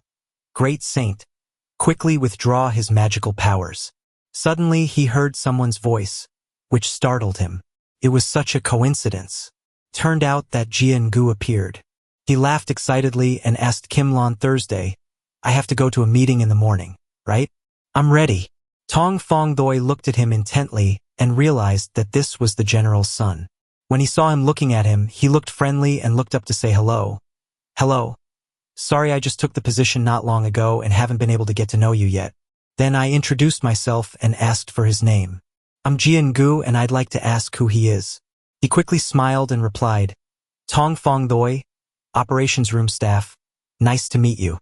After that, everyone smiled friendly on the outside, but on the inside they were thinking about each other because of yesterday's actions. Jian-gu recognized him and immediately guessed, Tong Fong Doi? That person, he won't be able to bear his embarrassed appearance again. And he was embarrassed. The general's son didn't take revenge for his actions yesterday. When he saw Tong Fong Doi laughing and joking with Jian-gu, he looked uncomfortable and unhappy. Like every day, today Tong Fong Doi went with Mr. Kim to work. As soon as the two of them walked to the elevator door, they immediately met Jian-gu. All three of them greeted each other for a while and then waited for the elevator door to open. Meanwhile, the eyes of two people, Mr. Kim and Chu Fong, looked at each other passionately, as if he had some intention with him. All three silhouettes stood in front of the elevator door, causing everyone to pass by. I also had to look up at them, only daring to take a detour and not want to interfere with where the other three people were standing. Suddenly, the elevator door whistled. A hand grabbed Chu Tong's arm and pulled me into the elevator at the same moment. Jian-gu was talking, Mr. Kim took the elevator. Before he could finish speaking, he saw Mr. Kim reply, You should take the next flight. That action of Kim Lon Thursday made Tong Fong Doi extremely surprised and panicked. Even Jian-gu opened his eyes and mouth and exclaimed, Ha! And then the elevator door closed. After this person stepped into the elevator. They had a private space.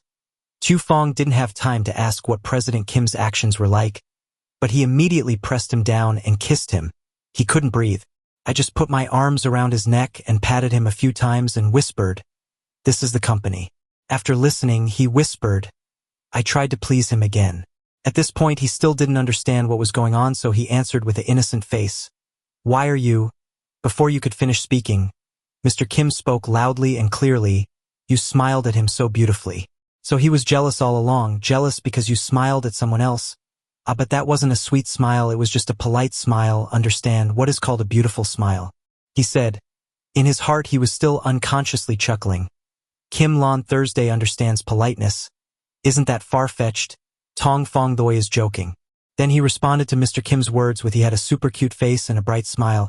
He turned towards him and said lightly, you smile even more beautiful with me. But with just those words you were able to easily coax him like that. He heard it. After his answer, he showed a smug face, so it wasn't that he couldn't accept it.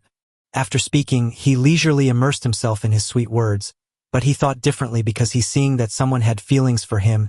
He thought, moreover, the other person's target was clearly him. In Mr. Kim's meeting room, 2 company team leaders appeared, and they were taking turns presenting their projects. Of his team, the male team leader said that short videos now have high advertising effectiveness, far surpassing media advertising. Likewise, the influence of celebrities on consumers' purchasing decisions has also increased. Every day, in a confident tone, he said that his project was really attractive and creative. In the end, he concluded with a very solid sentence, so I thought we could find a few stars of different ages to appear one by one, and say the same sentence together at the most beautiful age to meet Bao Fan Lu. Video length should be about 10 seconds, must be limited to 15 seconds. After listening to what he had to say, the female team leader sitting next to him glanced over and said, for a 10-second video, the company had to shoulder the costs of the stars in addition to contributing to the platform. Isn't that such a waste? As he spoke, he kept showing disapproving expressions. As soon as he heard what the female team leader had to say, he immediately glanced over and said fiercely, we are supposed to be doing commercials, not filming domestic television, but we still want to drag it up to 70 or 80 episodes long. The female team leader next to him replied grimly, I'm just thinking about the company. As soon as the two of them finished talking, Mr. Kim immediately spoke up. If money was not an issue, if it worked, he said while looking thoughtfully at the manuscript. After listening to Kim Lon Thursday's words, the person sitting nearby who was extremely happy was none other than the male group leader. He felt like a firecracker exploded in his heart. He kept saying yes, yes, yes. He was still thinking he had confirmed himself, President Kim had confirmed himself. He was happy when President Kim continued to give his opinion, but I don't want to do this type of promotional video, because I hope this marketing is a good one. He said and then gave the manuscript to the male team leader. He continued, it has both interactivity and story. This is a successful brand marketing. He stood next to Mr. Kim and chuckled. Tim just accepted his words. He nodded repeatedly, yes, I also felt the same way. Then he thought in his head, about interaction, about the story. He didn't say anything at first.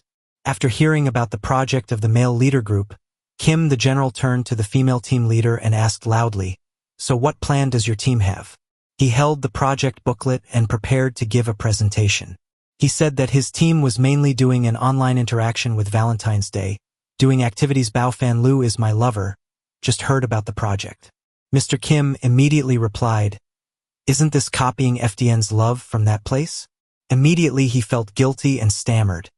No, there was somewhere else. He was sweating non-stop. I thought that, indeed, I still couldn't hide it from Mr. Kim. His sharp eyes looked at her, making him hesitate for a long time before speaking. His eyes were full of doubt. He glanced at him and asked, is there a place? Because he couldn't lie to Mr. Kim anymore, he immediately lowered his head to the table and quickly said that we should immediately go back and think again. As he spoke, he appeared very apologetic. After listening to the two options, of the two Kim family members had a headache because nothing satisfied him. He said in frustration, both of them should go back and fix it. After saying that, he stood up to prepare to go out when Jian-gu stood behind him and watched him with cunning eyes. He thought in his head of an extremely perfect plan. Maybe this was a good opportunity. After thinking about it, he held a cup of coffee in his hand and said with a sweet voice, Mr. Kim, this is the coffee prepared for you. Then he intentionally tripped and spilled the entire cup of coffee in his hand on his shirt. Kim, it was really unfortunate that the coffee spilled all over your shirt. Finally, his plan succeeded. He secretly rejoiced in his heart. Because he wanted to make his plan perfect. He raised his head apologetically and said, sorry, it's all because I'm so clumsy. As he said that, he pulled out a tissue to wipe his shirt. Not only that, but he also suggested, this jacket of yours is very expensive, let me wash it for you. He was very pleased that he did it himself. The plan was perfect. It seemed like it was about to succeed when suddenly Assistant O appeared. He held a money transfer app and a card swiper in his hand and told him, "You don't need it, pay the price. Dry cleaning on the market is fine. May I ask what you want to pay with?" It turns out Assistant O has been observing Ji-eun-gu's every move, so he did this so he couldn't get close to President Kim. To avoid trouble between President Kim and Little Tong, Ji-eun-gu's spirits lifted. It's not necessarily impossible to find. Matters of fate are hard to predict. Kim Lon Thursday looked at him with a slightly puzzled expression, thinking he lacked insight into love. "I didn't say it's impossible to find. I just said you have an 80% chance of not finding it." Ji-eun-gu blushed with excitement. "So there's still 20% chance, right?" Kim Lon Thursday calmly sipped his wine, his expression unchanged. "For others, I don't know, but for me, if there's only 20% chance, then it's not worth pursuing." Ji-eun-gu, with a mix of surprise and curiosity, asked Kim Lon Thursday, "So, is everything in your life 100% certain?" Kim Lon Thursday paused, recalling the day he met Tong Fong-doi at the bar, overhearing discussions around him that irritated him. Thinking about it, Kim Lon Thursday smiled. He had switched from a glass of red wine to a phone in his hand. It's not always about being 100% certain. There must always be risks. He grinned excitedly. "Exactly. So, finding someone like Chairman Kim isn't impossible either." Before he finished, Kim Lon Thursday stood up and walked out. "I'll leave first. Wait for you to take him home." He said as he left, "Chairman Kim, are you tired too? I also want to leave if it's convenient to go together. Find my treasure." He waved goodbye with one hand while continuing to text Tong Fong-doi with a cheerful expression. Kim Lon Thursday outside seemed to bloom with anticipation of meeting Tong Fong-doi, while Ji-eun-gu inside looked puzzled. "Gosh, is it still possible to change the conquest target?" Ovan smiled at him. "The company charges after 10 o'clock. You can wait a little longer." Meanwhile, Tong Fong-doi was sitting at home watching TV when he heard a knock on the door. He went to open it, finding Kim Lon Thursday standing there holding a bottle of wine. "Want some wine?" Tong Fong-doi asked directly. "Is it expensive?" He went inside and handed the bottle to him. "Not as good as the last one, but still decent." It's unclear how much they drank or if Tong Fong-doi's tolerance was low, but he seemed to be on the verge of collapsing, still clutching the bottle of wine. Okay. Kim Lon Thursday with a radiant face. "Have you ever come out at work?" Tong Fong-doi looked at Kim Lon Thursday with a flushed face, possibly due to alcohol. "Am I drunk? Why is Kim Lon Thursday's gaze so gentle? Or am I dreaming?" Kim Lon Thursday pulled on his small ear. "What are you thinking?" Tong Fong-doi answered without hesitation. "Thinking about you." This caused Kim Lon Thursday to stop and appear very happy, wagging his tail continuously. Although Tong Fong-doi seemed drunk, he continued to pour more wine into his glass. "Why did you suddenly ask this?" "I've come out. Can't really say I'm out, just never wanted to hide. People naturally found out a long time ago."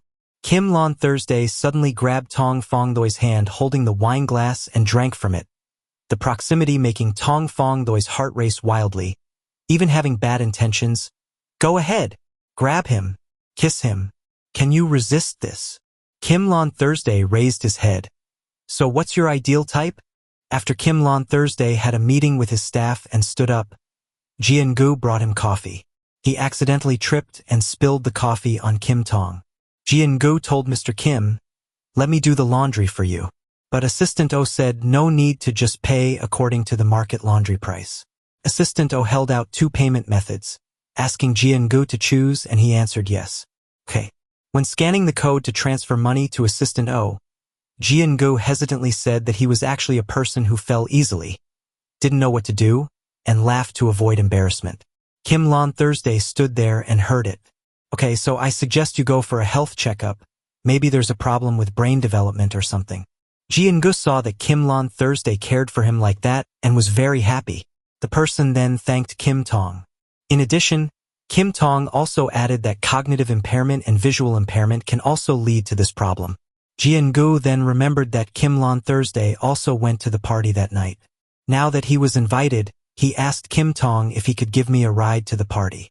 Kim Lon Thursday looked at him with disapproving eyes but also let him go. But Kim Tong let him drive, and as soon as he learned about the layout of Q4 in the car, Assistant O and I will exchange a question.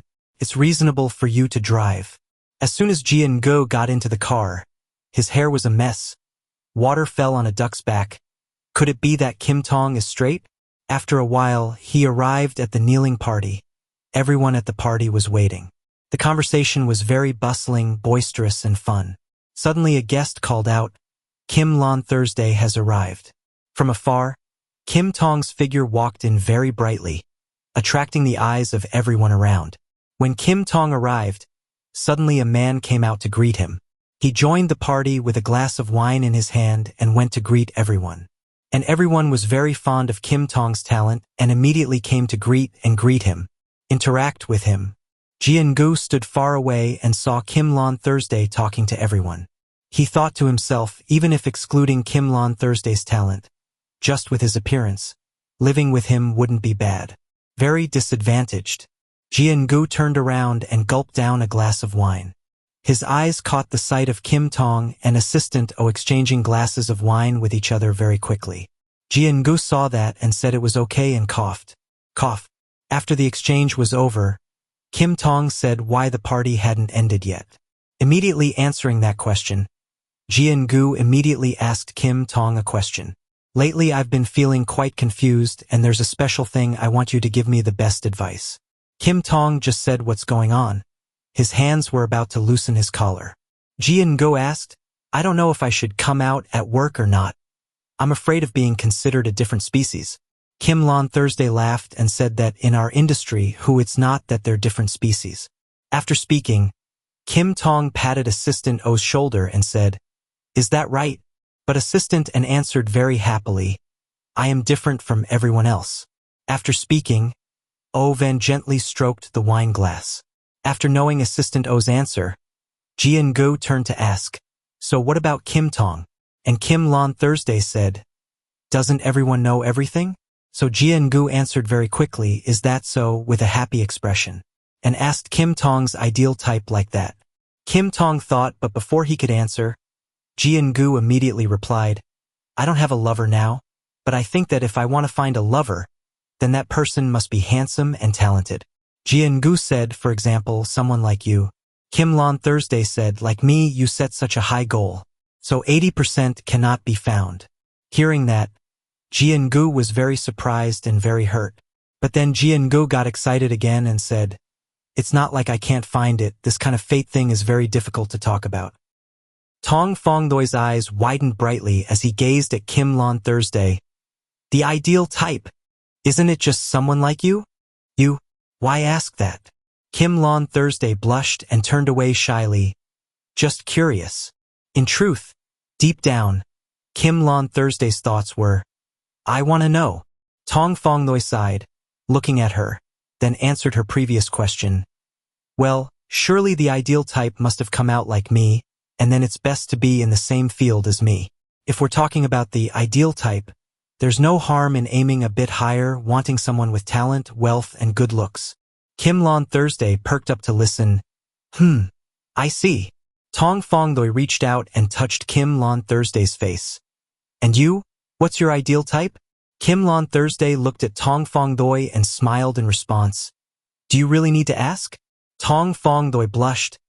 I mean, of course, someone like me. The answer, coupled with a self-satisfied expression, made Tong Fongdoi angrily stand up. Get off me. Kim Lon Thursday stood up abruptly and hugged Tong Fongdoi's waist. Well, we should both go to bed. Tong Fongdoi blushed and hesitated. You go ahead. Mimi has an appointment with me tomorrow. Can't be late. Kim Lon Thursday hoisted Tong Fongdoi onto her shoulders. So, you should cooperate a bit. The next morning, Tong Fongdoi went out with a grim face and a sore back. Kim Lon Thursday must have done it on purpose, saying we couldn't be late today. She was still up and about until midnight. Tong Misai spoke up. Brother Fong, I have to bother you again today. It's my first time buying luxury goods. I don't understand anything. Thankfully, I have you. Tong Fongdoi was lost in thought. Huh? It's okay. But you've just started working. Suddenly adding this expense? Isn't it too much? Tong Mi Sai, full of joy and pride, said, "It's money, meant to be spent." To help Tong Mi Sai, Tong Fong immediately asked, "How much are you planning to spend? What do you want to buy? I'll plan it out for you." Tong Mi Sai, with a bright face, said, 5,000, a handbag. Tong Fong Doi, with a dangerous look, said, "Hold on, Mi Sai. Even Bao Fan Lu's discounted bags cost tens of thousands." That statement hit her like a bolt of lightning. She hesitated. "Sorry, Brother Fong. I didn't check the price before calling you out. Wasting your time." Tong Fong Doi had an idea in his head. "But if you want, there might be another way." After saying that, they went into a store. Tong Fong Doi handed Tong Mi Sai a wallet. "String the hole and attach a strap. It's a small purse now, but you might need to buy a strap and a hole puncher online and do it yourself." Tong Mi Sai was delighted. "So that's possible. Thank you, Brother Fong. I'll treasure it well. This is my first luxury item." Seeing her so happy, Tong Fong Doi remarked, "Are you that happy?" For Tong Mi Sai, this item was extremely precious. "This is almost equivalent to my first love." She asked further, "Brother Fong, what about you? What was your first luxury item?" In a meeting at Bao Fan Lu Company, thanks to a reminder from Tong Mi Sai about buying a handbag, Tong Fong Doi proposed a solution, and everyone in the meeting listened attentively as he said, "We can initiate commenting activities in the public area online, allowing people to participate in related topics. The topics cover a wide age range, with no gender limitations, interactive, and there are also stories to tell. Perfectly suitable for Mr. Lu's requirements." After hearing Tong Fong Doi's proposed plan, everyone agreed with the nomination, and upon hearing it, Kim Lon Thursday responded with a smile, "Not bad. Let's do it like that." Tong Fong Doi's plan was quickly promoted and proved to be more effective than expected, leading to extremely high levels of discussion, which made Kim Lon Thursday quite satisfied. While Kim Lon Thursday was watching the effectiveness of Tong Fong Doi's plan, Assistant Ovan entered. "The regular silk exhibition organized by the Nooooo district government is about to start. Would you like to personally attend?" Ovan didn't know that Kim Lon Thursday was eagerly anticipating preying on the little mouse named Tong Fong Doi, so she had no interest in participating. "Do I have to go personally?" Seeing this, Ovan quickly, cleverly brought the whole team plan into play. "The recent team plan has been so effective. Could we reward them by going together? It's also considered finding inspiration." Thanks to Ovan's quick wit, that statement made Kim Lon Thursday instantly change her attitude. "Very well. You quickly arrange it." On the departure day, Kim Lon Thursday and Tong Fong Doi sat together on a flight. Upon arriving, when going to attend the exhibition, Kim Lon Thursday met Liu Dike Tuesday. The two of them chatted for a while. Liu Dike too asked Kim Lon Thursday, "Kim President, I heard you want to place an order?" It seemed that Liu Dike too was similar to Kim Lon Thursday. "I heard you want to do the same?" Liu Dike too replied straightforwardly, "We have placed an order for some wrinkle-resistant thin silk." It seemed that Kim Lon Thursday understood Liu Dike too's intentions. "It's easy to say, but perhaps you also feel that the local production facilities here are backward, unable to produce special technology, but due to government constraints you have to buy finished products for processing, right?" Kim Lon Thursday and Liu Dike too continued their conversation seemingly oblivious to the exhibition. "The theory of $3 in economics, Kim President, you must have heard of it." Kim Lon Thursday seemed to see through everything. "You mean if we sell a piece of fabric for $3, then the Nooooo district, responsible for supplying fabric, can only earn $1? As Kim Lon Thursday thought, Liu Dike too was indeed calculating like that. "We know the issues of the local workshops well. It's just that their money can only earn this $1. They can't afford the cost of newer equipment, enhancing technology, and attracting design talents." Kim Lon Thursday added, "Therefore, upgrading production is like adding fuel to the fire. If under normal circumstances, it's not unreasonable." It seemed that in Liu Dike too's eyes, products with new brands were more valuable. In the end, it's still about the worth of the brand. "That's why I became the director of Thuong Nguyen Xuan, to develop the local brand." Kim Lon Thursday responded with a hint of pride. So Thuong Nguyen Swan doesn't also buy fabric from Italy? Humph, worrying about the country and people in front of us, the position of Bao Fan Lu brings more to society than Thuong Nguyen Swan, not just a few times. Lu Dike too looked at Kim Lon Thursday and smiled lightly. Kim President speaks refreshing words, hoping for future opportunities for cooperation. Both of them continued to chat until the ceremony ended. Thank you all for being here. Our activities today end here. Welcome everyone to interact more. After the exhibition ended, Kim Lon Thursday and Lu Dike too left together. While they were walking, Jian-gu ran up calling out loudly, "Kim President!" Kim Lon Thursday was a bit surprised. "Didn't I ask O Van to come over here?" Jian-gu cheerfully replied. "Assistant O said there was something to do, so he entrusted it to me. But in reality, it was probably this new intern who wanted to compete for this job with O Van. Does the boss's son want to pick me up? What can I say?" Seeing Lu Dike too standing next to Kim Lon Thursday, he asked, "Who is this?" "This is the boss of Thuong Nguyen Swan, Lu Dike too. Call him Mr. Lu." Kim Lon Thursday introduced him, and Lu Dike too greeted him back. "Hello." He greeted back cheerfully and quickly. "Hello, sir. Mr. Lu. I'm Jian-gu." Not only that, he also had some intentions in his mind. Oops, hit the jackpot. If not, it might be. Finally, Lu Dike too and Kim Lon Thursday bid farewell. "So Kim President, we'll see each other next time. See you next time." After bidding farewell to Lu Dike too, Kim Lon Thursday and Jian-gu got in the car to go back to the hotel. From the moment they got in the car, Jian-gu kept talking. "Kim President, there's a hot spring in the hotel we're staying at. It looks really nice. Will Kim President soak in the hot spring?" Kim Lon Thursday had been focused on texting Tong Fong Doi since getting in the car, almost ignoring what Jian-gu was saying, until he said, "Everyone is saying they will go soak in the hot springs together tomorrow, and they all bet that the noble talents like Kim President are too lazy to go soak with us." Only then did Kim Lon Thursday stop, her face darkening as she asked, "Everyone? Who's everyone?" Jian-gu cheerfully continued, "Oh, it's me, Ruth, Roddy, Jacqueline, and Tong Fong Doi." Kim Lon Thursday had intended to text Tong Fong Doi about what he wanted to eat tonight, but upon hearing this, she quickly deleted it and called Tong Fong Doi, "Come to my room tonight." That night in Kim Lon Thursday's room, Tong Fong Doi lay on the bed with a dark expression. Tong Fong Doi unbuttoned his shirt, revealing a chest full of hickeys. Seeing this, Tong Fong Doi exclaimed, "It's like being gnawed by a dog." Kim Lon Thursday immediately retorted from behind Tong Fong Doi, "These are strawberries." Tong Fong Doi quickly pushed Kim Lon Thursday away. "We agreed to go to the hot spring together. How can I face that now?" Kim Lon Thursday leaned close to Tong Fong Doi. "You didn't tell me you wanted to go soak in the hot spring. How would I know? I'll pay more attention next time."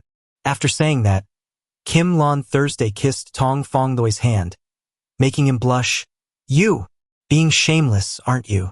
Immediately after, Kim Lon Thursday hugged Tong Fong Doi into the hot spring, making his face even redder. "I can handle it myself," Kim Lon Thursday said to Tong Fong Doi with a somewhat domineering tone. "Well, this is my room. I have a duty to take care of you." After saying that, Kim Lon Thursday put Tong Fong Doi into the hot water. At first, he resisted, but now Tong Fong Doi's face seemed very satisfied. "Ah, it's done. I surrender to the capitalist ideology." Seeing Tong Fong Doi like this, Kim Lon Thursday smiled strangely. Tong Fong Doi enjoyed the hot water so much that he hummed, "But it's so comfortable When Kim Lon Thursday approached and stood right behind him, Tong Fong Doi's face turned red, and he turned around and said loudly, "Isn't it over yet?" Thursday was still happy and secretly praised the effectiveness of Ovan's work. "This room isn't bad. Ovan's salary increase this year might be a little higher." At this moment, Tong Fong Doi only saw Kim Lon Thursday hugging him without doing anything, so his face turned red and he became impatient. "Don't just stand there. If you want to do something, hurry up," Tong Fong Doi secretly thought. "This person is surprisingly patient right now," Kim Lon Thursday said with a teasing tone and smile. I knew you weren't completely satisfied. Tong Fong Doi was startled and embarrassed. It's obvious that, early the next morning, while Kim Lon Thursday was still asleep, Tong Fong Doi was on the phone with his colleagues, saying, "Yeah, that's right, Mrs. Jia. I'm feeling a bit dizzy today and can't make it to the hot spring. It's quite inconvenient. No, it's okay. Really? Yeah, sure, you all have fun." Perhaps due to the noise from Tong Fong Doi's phone conversation, Kim Lon Thursday woke up. He wrapped his arms around Tong Fong Doi from behind, saying, "Exactly. What's the point of going to the hot spring? Didn't you soak enough last night?" Unable to sit still, Kim Lon Thursday's hand began to move towards Tong Fong Doi. Tong Fong Doi slapped Kim Lon Thursday's hand away with a slightly annoyed expression. "Talking about last night? I'm exhausted. I need to rest." After saying that, Tong Fong Doi stood up, leaving Kim Lon Thursday lying on the bed trying to keep him back. "You stay here and rest. My room is spacious, comfortable. Anyway, I have to go out to work today."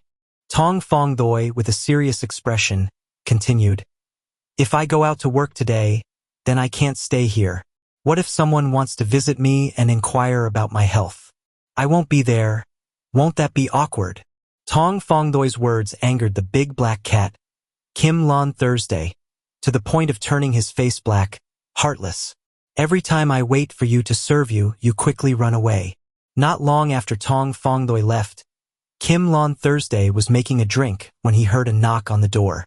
Thinking it might be Tong Fong Doi returning, he asked, "Have you changed your mind?" Upon opening the door, however, he was met with a bewildered face of Jian-go. "Good morning, Ms. Kim. Change what?"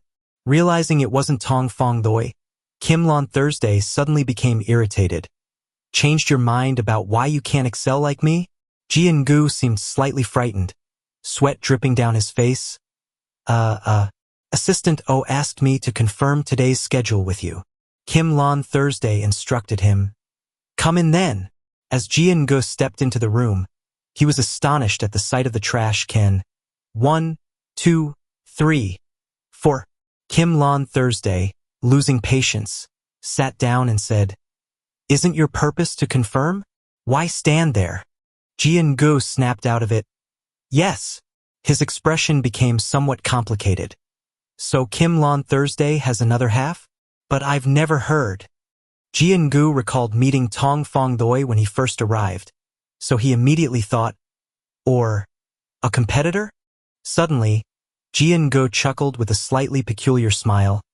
"Need to confirm a bit."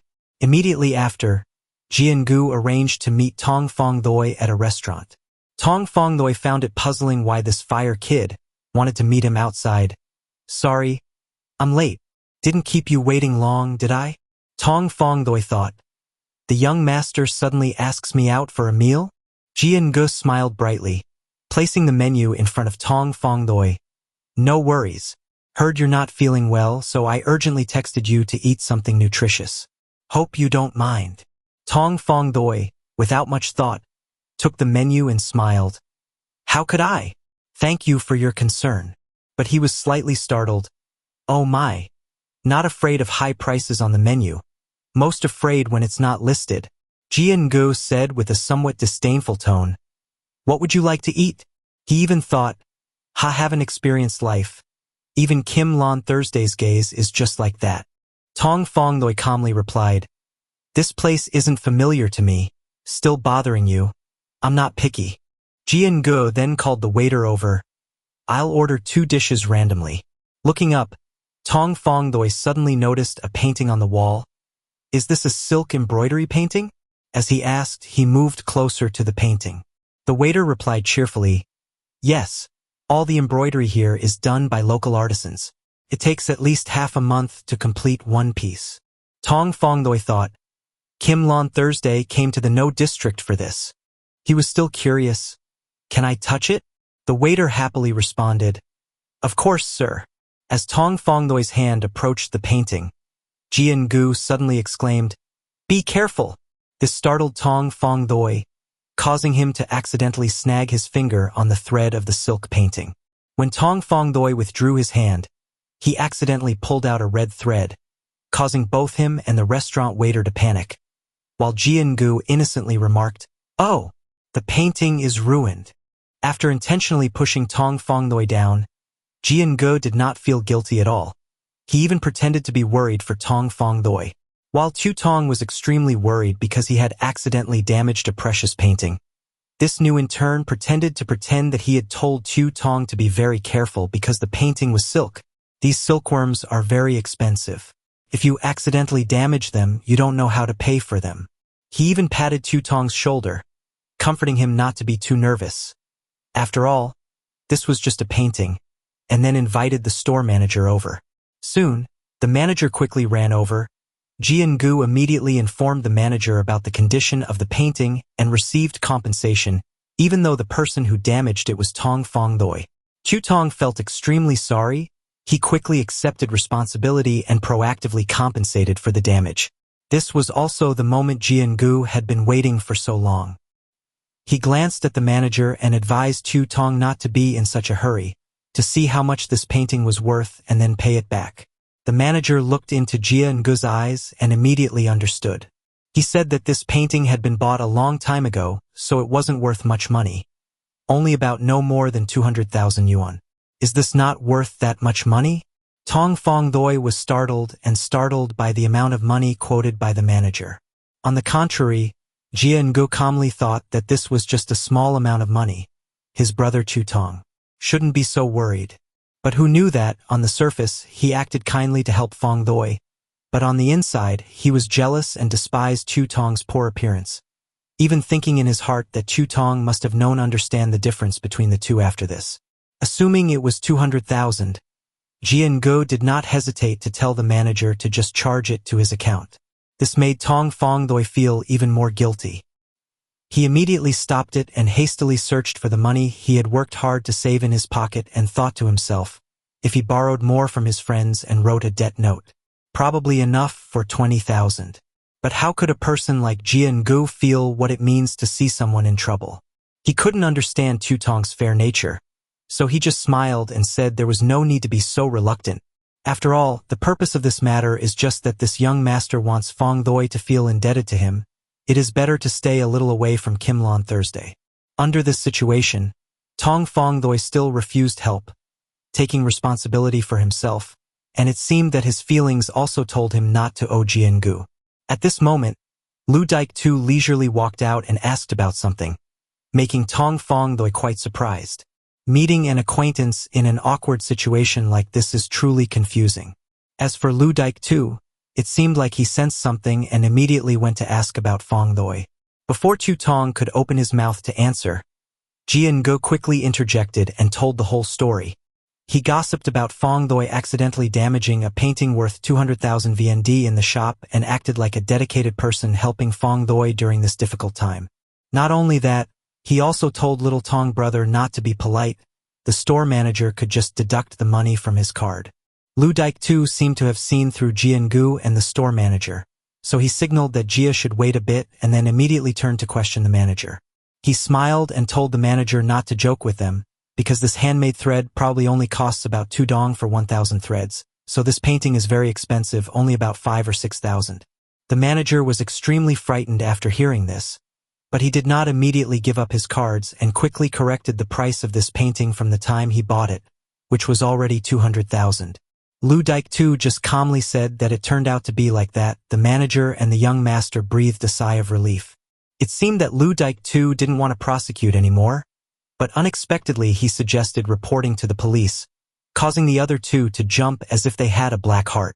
Lu Daik-tu also asked Tu Tong's opinion. He also thought it was reasonable to invite the police. He shouldn't let the boss be cheated like that. Seeing that things had gone too far, the manager immediately changed his attitude. He said that in fact it is normal for guests to come here drunk and smash things, and it is not always possible to ask customers to pay back like that. The main thing is still to have a happy meal and not worry about this incident anymore. The young master, who was spending money like pouring water, immediately felt unhappy because the plan had failed, and Fong-noi happily thanked Daik-tu for helping him in his time of need. Lu Daik-tu smiled back at his friend, and even blamed Tu Tong for being too polite to him. After everything was resolved smoothly, Everyone did not linger and walked out of the restaurant one by one. Before leaving, Liucong didn't forget to glance at the young master, then texted Chu Tong to invite him out for a cup of coffee. Tong Fongdoi received Daik-tu's text message notification and immediately thought it would be bad if he didn't go after receiving help, so he immediately accepted. Tong Fongdoi did not know that all of his actions were within the young master's sights. He did not know the situation clearly but felt angry because he thought that Tong Fongdoi was very cunning and deluded. Kim Lon Thursday, on the other hand, has an unknown entanglement with Lu Daik Tuesday, seeing Tong Fongdoi entering the coffee shop as promised by Daik-tu. He took this opportunity to secretly take a photo of Tong Fongdoi with his phone to expose his personality to Kim Lon Thursday. Not using any means, the young master intentionally sent the picture he took to Kim Lon Thursday.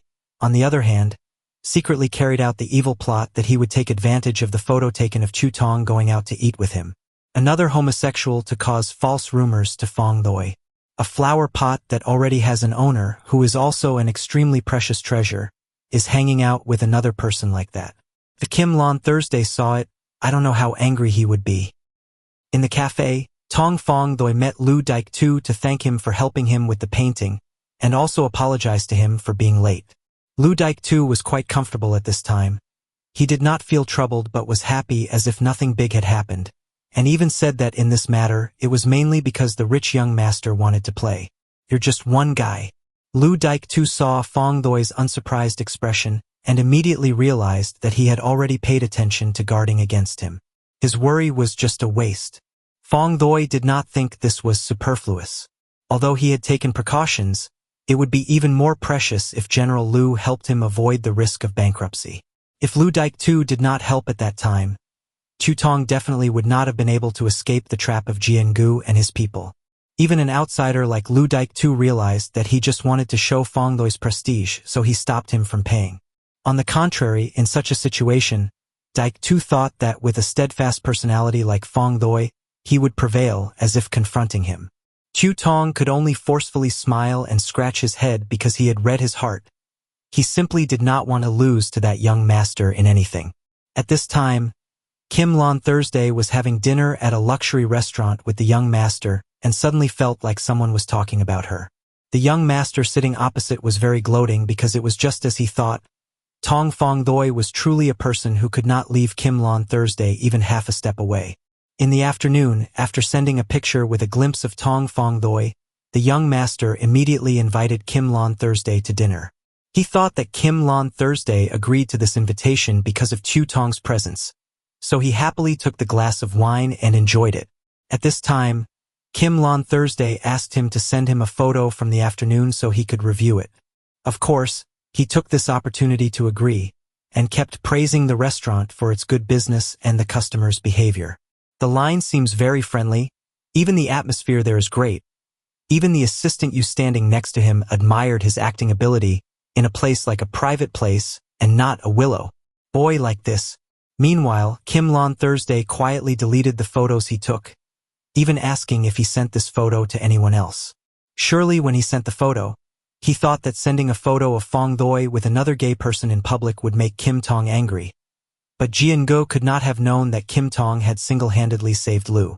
If he came back from the dead, how could he fall for this stupid scheme? Fortunately, Jiangu took this photo just to send it to Kim Lon Thursday, so he immediately replied that he did not send it to anyone else. After Jiangu answered, he saw that Kim Tong seemed to be breathing a sigh of relief. He took the phone and was shocked to realize that the photo he had taken before had disappeared. He kept calling Kim Lon Thursday, gossiping about Tong Fongdoi's private meeting with another boss and complaining that Kim Tong should still pay a little attention to this matter. After all, he did so because he thought about his work. Only Tai. Kim Lon Thursday left without looking back at Jiangu, just glanced at Assistant Yu. Assistant Yu quickly understood what Kim Lon Thursday meant. He immediately nodded. Jiangu was extremely confused at this time because of Kim Lon Thursday's indifference in this matter. He couldn't believe his eyes and sat down on the chair like a lifeless person. At this time, Assistant Yu walked to the table where Jiangu was sitting and offered to pour him a glass of wine. Jiangu was no longer in the mood to eat or drink. He refused, but his assistant seemed to ignore him and continued to fill his glass of wine. Jian-gu could not control his anger at this point. He shouted loudly that he did not need to pour wine, but Assistant Yu deliberately filled the glass with wine and spilled it on his pants. Now this action is like adding fuel to the fire. Jian-gu immediately struggled to stand up and expressed his dissatisfaction with him. He even used bad words. Assistant Yu grabbed his shirt tightly, exposing a person like Jian-gu who knows how to work within limits, but colluded with the shop owner to defraud his colleagues, and furthermore spread false rumors with a vulnerable photo. Causing such misunderstandings in front of Kim Lon Thursday is truly incurably stupid. Maybe this time Tai Dike has his back. If he didn't give him 10 courage, he wouldn't dare touch Kim Tong's treasure. Assistant Yu thought to himself, if he threatened like that, Jian-gu would have understood what Kim Tong meant. He would know better and not dare to climb higher anymore. Who would have thought that Jian-gu would quickly regain his composure, not caring about his pride and telling him that he could give up if he wanted.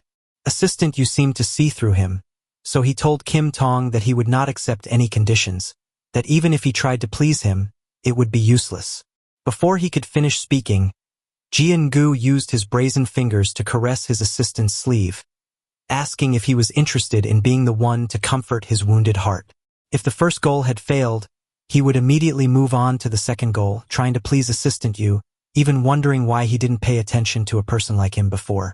Well, even though this piece of meat isn't as fatty, it can still help comfort your wounded soul somewhat. Jian-gu touched and imagined his assistant's strong chest, giving him goosebumps. On the other side, while Kim Lon Thursday was taking a bath, he received a phone call from Old Tong. He used a towel to dry his hair and picked up the phone, and immediately on the other end of the phone a familiar voice rang out. First of all, he asked Jian-gu how his studies were going. Kim Lon Thursday immediately replied that he did not feel that he was interested in his studies, only thinking about how to harm people like that. How? The person on the other end of the phone asked him if he really felt like that. Jian-gu even complained to him about this, and felt frustrated because he was winking for someone blind. It turned out that Kim Lon Thursday on the outside cooperated happily, sitting and having meals with him, but in his heart he had already seen through everything. As expected of Kim Tong, who covered the sky with one hand, he was not easily blinded by outsiders.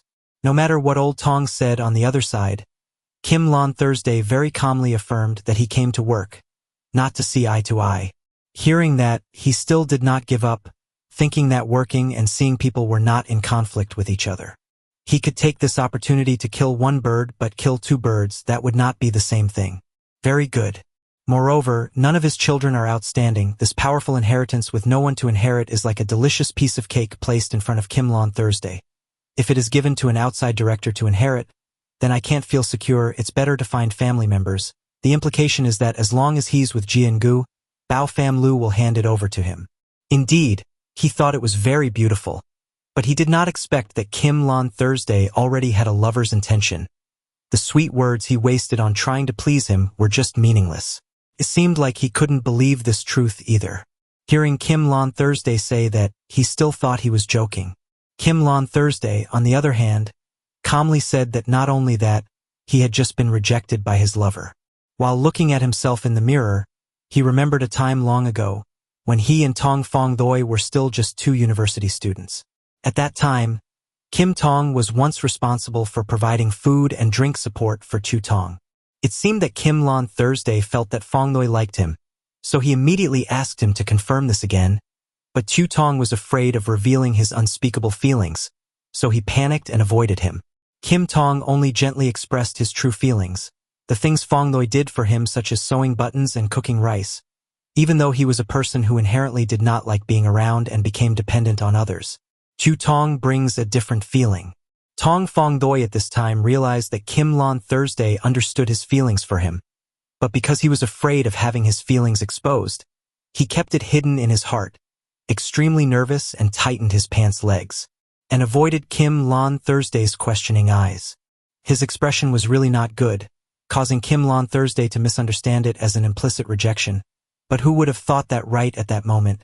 Tong Fong Doi spoke up and admitted that he liked him, but only between friends. We are so pure with each other. I don't know why Kim Lon Thursday asked about this. Fong Doi had to defend himself. He cared about him like that just as a good friend. Could it be that his friend treated him so badly? He thought that saying that would make Kim Lon Thursday there will be no more questions. But he couldn't accept this explanation, so he slammed the table and stood up to leave. Fong Doi saw Kim Lon Thursday so angry, and could only silently apologize in his heart for cheating on his feelings like that. Just stay by his side a little longer. Tong Fong Doi will never know. That day Kim Lon Thursday put all his effort into preparing to confess his love to him. He prepared a huge bouquet of flowers just to take this opportunity to propose to him, and yet Chu Tong did not want to miss such a good opportunity. Kim Lon Thursday looked at the bouquet of flowers without an owner, so he was extremely angry and hid it, picked it up and childishly plucked the petals, just to see if Tong Fong Doi loved him or not. Not knowing where it came from, the tragic lyrics echoed softly in the air, as if wanting to tear open the wound in Kim Lon Thursday's heart again. Kim Lon Thursday still quietly looked at herself in the mirror, refining herself once again. Just then, a bell rang from outside the door. Just as he thought, Tong Fong Doi came here and waited for him to open the door. Kim Lon Thursday was originally slowly taking care of his face, but now he frantically completed the final steps and quickly walked to the door. He looked towards Fong Doi, immediately realized that he was still wearing the clothes he had when he went to meet Lu Dike too, and immediately expressed his dissatisfaction. Fong Doi had just solved the problem of Jian Gu digging a hole in him about the painting. He was already uncomfortable, but now he saw Kim Lon Thursday's frowning and uncomfortable face, which immediately made him upset to the point of climax. Because of their random thoughts, the two of them constantly glared at each other, cursing in their hearts that the other was a tramp. In the end, it was still Kim Lon Thursday who gave in first. He spoke up and asked Tong Fong Doi about Jian Gu inviting him to dinner, a meal that was both not delicious and a whore, and was even planned and was lucky enough to be saved by Lu Dike too relieved the siege. Tong Fong Doi was very surprised because Kim Lon Thursday knew everything, but it seemed like today he felt a little different. Furthermore, when he learned that Jian Gu intended to cheat him of 200,000, Kim Lon Thursday was really upset on Chu Tong's behalf. Tong Fong Doi and Kim Lon Thursday were each other's enemies. Fong Doi felt surprised because today Kim Tong had such human love. Dare to cheat his treasure for 200,000. I don't know what kind of courage Jian Gu has to look down on his people. Nowadays, people like that young master pretending to be rich only annoy him. To vent his anger, he took Fong Doi's phone with the intention of transferring him 200,000 to go eat again. Kim Lon Thursday's good intentions were such, but Fong Doi did not dare to accept it. He kept refusing, causing Lon Thursday to cover his mouth. It's true that when people get angry, they are really scary, especially this General Kim, who covers the sky with one hand, forgot one basic thing when he was angry. The maximum limit of a bank transfer on the phone is 510,000. It was impossible to transfer 200,000 at the same time, so he failed to transfer the money. Even though Fong Doi tried to appease Kim Lon Thursday's anger as much as possible, he still stubbornly persisted in doing it to the end. If he couldn't move it once, he would move it many times until it was enough. 200,000 is fine. Chu Tong was now in an awkward state. He could only stand on one side to advise him that this was not really necessary. On the other side, Assistant Yu also understood what Kim Tong meant. He picked up young Master Jia's phone and kept pressing the money transfer to Fong Doi, making him jump up in panic. Fong Doi quickly texted saying that you don't need to do that, but before he could finish the message, Kim Lon Thursday grabbed his phone. Since Mr. Yu acted so agreeably with him, he must be the one behind the good show. Therefore, Kim Lon Thursday immediately told Mr. Yu that he would transfer the money later. But now he had something more important to do with Chu Tong. As soon as Kim Lon Thursday hung up the phone, he immediately grabbed Fong Doi's lips, perhaps as if he could no longer control the desire rising within him. Chu Tong shyly asked him if he wanted to exercise. Kim Lon Thursday could not bear it. A delicious piece of meat like this was placed in front of him, so he had to quickly seize the opportunity to force him down. Tong Fong Doi was stunned when he received the news that old CEO Kui Long intended to recruit a son-in-law. He was stunned thinking about how Kim Tong met the old boss's son a few days ago. A dozen questions appeared in his mind without answers. So Jian Gu's actions were the boss's will. Kim Lon Thursday also knew What was his attitude towards the boss's intentions? He couldn't control himself and sent a message to Kim on Thursday, hearing that the old boss wanted to find you to be his son-in-law. Before the message was sent, Tong Fong Doi deleted it. What position did he think he was taking to ask so directly? His face became sad from then on. Then he texted him a very stupid question. Why did Jian-gu come to our place to intern? There are so many companies under the old president's name. Kim on Thursday saw Tong Fong Doi's message and quickly responded, but this answer was too damaging for him and had nothing to do with him. After reading it, Tong Fong Doi could only scratch his head and smile. Of course it had nothing to do with me, nor did people look at me. Obviously I was choking to death, but I had no stance to continue asking him. It's like I still don't dare to ask him, now what is our relationship? That's all. He picked up the phone and texted Lu Dike-tu asking if he was free today. At the restaurant, Tong Fong Doi came and stood near the order counter, looking around to see where the person he was meeting was sitting. Lu Dike-tu waved his hand to show him, and Tong Fong Doi also saw him and came to that table. Lu Dike-tu said happily, but he didn't expect Chu Tong to take the initiative to make an appointment with me. What do you want to drink? Tong Fong Doi always replied iced Americano. Thank you. Tong Fong Doi himself knew that caring too much would cause chaos. Actually, if he calmly thought about it, he would understand that Kim on Thursday definitely could not become a husband and wife. He also showed off his manliness and ordered a cup of iced Americano from the bartender to thank him. Tong Fong Doi was feeling confused, but the message had been sent and Lu Dike-tu enthusiastically agreed to meet. Lu Dike-tu looked at Tong Fong Doi with a slightly questioning look. I didn't expect Chu Tong to care so much about Kim Tong's affairs. You guys are very close. Tong Fong Doi quickly denied and explained that he and I used to study at the same school. But I also know, now that I'm like this, I don't dare consider myself his classmate. Lu Dike-tu looked at him and smiled, so that's it. I don't think you need to underestimate yourself. I don't think you're any worse than him. If you really want to say something bad, I'm afraid that's the opportunity. Like Jian-gu this time, for Kim Tong it is probably not a bad opportunity. Tong Fong Doi did not agree with his point of view and immediately said that Kim on Thursday was not the person who needed this kind of opportunity. Lu Dike-tu explained why he thought so. As long as Kim on Thursday still wanted to develop in Guilong and wanted to climb up, he had to accept this opportunity.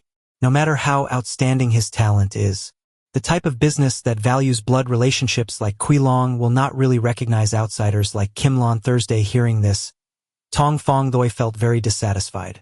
He couldn't keep calm and slammed his hand on the table. But with one hand, Kim on Thursday increased the market value of Bao Lu from 20% to 40%. Lu Dike-tu picked up a cup of coffee and was about to drink it when he replied, yes, but this was an even more dangerous signal for old General Guilong. If you don't join, you will be excluded. Tong Fong Doi didn't understand because this was so hard to accept. He said, why is this so? This is not fair. Lu Dike-tu gently replied, yes, it's not fair, but this is reality. Suddenly someone passed by outside the door. Lu Dike-tu felt a little familiar and thought to himself, the figure just now was Kim Tong. After that, he quickly denied it. Maybe he saw it wrong. Kim Tong should have gone to the factory to see the goods today. Kim on Thursday walked back to the office angrily, his hands clenched, unable to think. He got off my bed with his front foot, and his back foot was already looking for another man. Tong Fong Doi, what kind of person do you think I am? Assistant Yu, seeing Mr. Kim's current feelings, also somewhat sympathized with him. In the morning of the meeting, he received a text message from Mr. Chu Tong and was completely lost. He hadn't even eaten lunch yet, so he went to look for someone. Seeing this scene, it's hard to blame him for going crazy. Yuvan is also human and knows how to feel sorry for himself. Thinking back to the scene outside where Kim Tong was angry with him in front of so many people. But this is not a reason for him to drag me out and make me lose face. The secretary's network is also a network. At this time, Assistant Yu received the message, opened it and saw that the sender was Jian-gu. Assistant Yu held it out for Kim on Thursday to see. Jian-gu said, can Yuvan help him make an appointment with Kim Tong? He has something important to say. Love you. Yuvan asked him if Mr. Kim needed to help him make arrangements.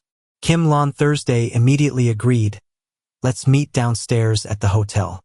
Assistant, you also went to make arrangements. Sitting down at the Jiangu Hotel and frankly told Kim Tong, I'm not interested in you anymore. The words made Yu Van suddenly have to quickly cover his mouth with his hand because he was laughing. Kim Tong was rude and asked him, you asked me to come here just to say this. Jiangu replied with a non-serious attitude, not entirely, but my father knew I was of no use to him, so he found someone new to replace me. Kim Tong frowned, his eyes full of murderous intent, looking at him and asked, you said this to me. Jiangu didn't wander around the three kingdoms anymore. He pointed directly at Yu Van and said, I'll help you listen for news about the next opponent. Let your assistant you lead me to study for a few days. If I can't have a golden turtle son-in-law like you, I still have to let me learn some bravery and go back to supporting myself, right? Kim Lon Thursday thought it was a big deal, but after hearing Jiangu's request, he immediately agreed without hesitation. Assistant Yu, as a hired employee, could only force a smile even though he couldn't bear it. He thought to himself and said again, the secretary's life is also his life. Tong Fong Doi was stunned when he received the news that old CEO Kui Long intended to recruit a son-in-law. He was stunned thinking about how Kim Tong met the old boss's son a few days ago. A dozen questions appeared in his mind without answers. So Jiangu's actions were the boss's will. Kim Lon Thursday also knew what was his attitude towards the boss's intentions. He couldn't control himself and sent a message to Kim Lon Thursday, hearing that the old boss wanted to find you to be his son-in-law. Before the message was sent, Tong Fong Doi deleted it. What position did he think he was taking to ask so directly? His face became sad from then on. Then he texted him a very stupid question. Why did Jiangu come to our place to intern? There are so many companies under the old president's name. Kim Lon Thursday saw Tong Fong Doi's message and quickly responded, but this answer was too damaging for him and had nothing to do with him. After reading it, Tong Fong Doi could only scratch his head and smile. Of course it had nothing to do with me, nor did people look at me. Obviously I was choking to death, but I had no stance to continue asking him. It's like I still don't dare to ask him, now what is our relationship? That's all. He picked up the phone and texted Lu Dike Tu asking if he was free today. At the restaurant, Tong Fong Doi came and stood near the order counter, looking around to see where the person he was meeting was sitting. Lu Dike Tu waved his hand to show him, and Tong Fong Doi also saw him and came to that table. Lu Dike Tu said happily, but he didn't expect Chu Tong to take the initiative to make an appointment with me. What do you want to drink? Tong Fong Doi always replied iced Americano. Thank you. Tong Fong Doi himself knew that caring too much would cause chaos. Actually, if he calmly thought about it, he would understand that Kim Lon Thursday definitely could not become a husband and wife. Tong Fong showed off his manliness and ordered a cup of iced Americano from the bartender to thank him. Tong Fong Doi was feeling confused, but the message had been sent and Lu Dike Tu enthusiastically agreed to meet. Lu Dike Tu looked at Tong Fong Doi with a slightly questioning look. I didn't expect Chu Tong to care so much about Kim Tong's affairs. You guys are very close. Tong Fong Doi quickly denied and explained that he and I used to study at the same school. But I also know, now that I'm like this, I don't dare consider myself his classmate. Lu Dike Tu looked at him and smiled, so that's it. I don't think you need to underestimate yourself. I don't think you're any worse than him. If you really want to say something bad, I'm afraid that's the opportunity. Like Jiangu this time, for Kim Tong it is probably not a bad opportunity. Tong Fong Doi did not agree with his point of view and immediately said that Kim Lon Thursday was not the person who needed this kind of opportunity. Lu Dike Tu explained why he thought so. As long as Kim Lon Thursday still wanted to develop in Kui Long and wanted to climb up, he had to accept this opportunity. No matter how outstanding his talent is, the type of business that values blood relationships like Kui Long will not really recognize outsiders like Kim Lon Thursday. Hearing this, Tong Fong Doi felt very dissatisfied. He couldn't keep calm and slammed his hand on the table. But with one hand, Kim Lon Thursday increased the market value of Bao Lu from 20% to 40%. Lu Dike Tu picked up a cup of coffee and was about to drink it when he replied, yes, but this was an even more dangerous signal for old General Kui Long. If you don't join, you will be excluded. Tong Fong Doi didn't understand because this was so hard to accept. He said, "Why is this so? This is not fair." Lu Dike too gently replied, "Yes, it's not fair, but this is reality." Suddenly someone passed by outside the door. Lu Dike too felt a little familiar and thought to himself, the figure just now was Kim Tong.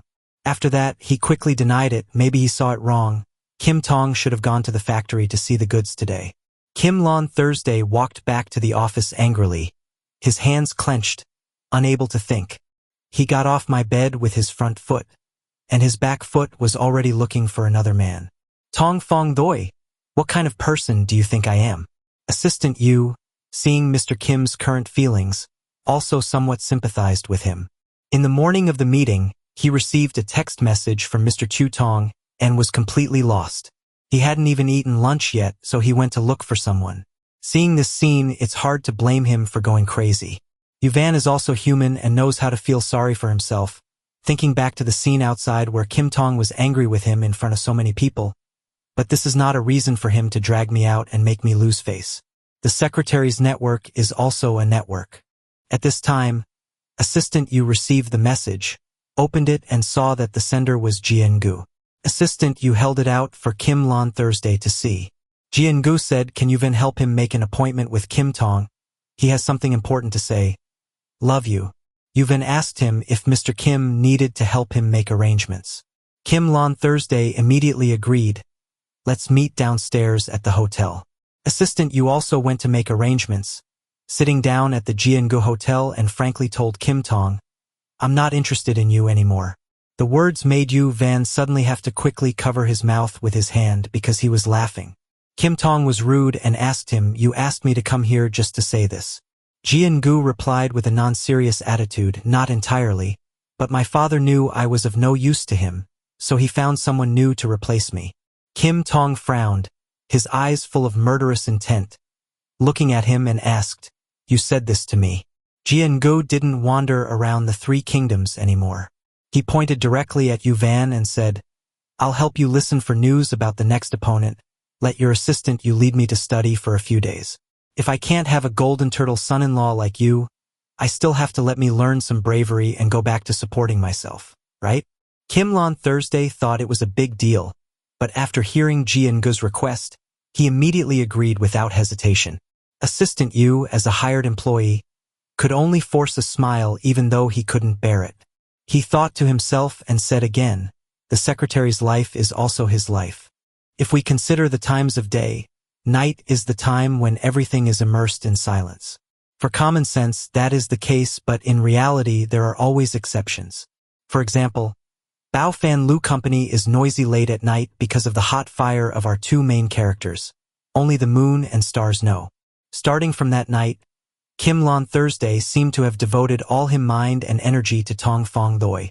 In the following days, Kim Lon Thursday was extremely indifferent to Bao Fan Lu's story, to the point that even after 2 weeks, Kim Lon Thursday did not show up at the office after work like before, but Secretary Yu soon got used to not seeing him boss at work. In the room, only the sound of Yu Van's stiff typing on the keys could be heard. He himself would not have anticipated that there would be a special guest visiting today until a voice said, "Yu Van." He also slowly raised his head and politely greeted the uninvited guest. Mr. Chu, the remaining noble son of General Boss Long Chu Duk Duk, personally came to visit without prior notice. Of course, Yu Van still had the duty to welcome him thoughtfully. He asked, "Why didn't anyone tell me anything? I should have gone to pick you up." But Chu Duk Duk did not come alone, but also had his female secretary, Rory, with him. Yu Van observed that Mr. Chu was still carrying someone to guard him and immediately knew that this was not a good thing. He still smiled and faced Chu Duk Duk and said, "Are you coming to find Mr. Kim?" "Mr. Kim is not here." Chu Duk Duk crossed his arms and replied, "I know he's not here. I came to find you. Is there anything you need to advise, Mr. Zhou?"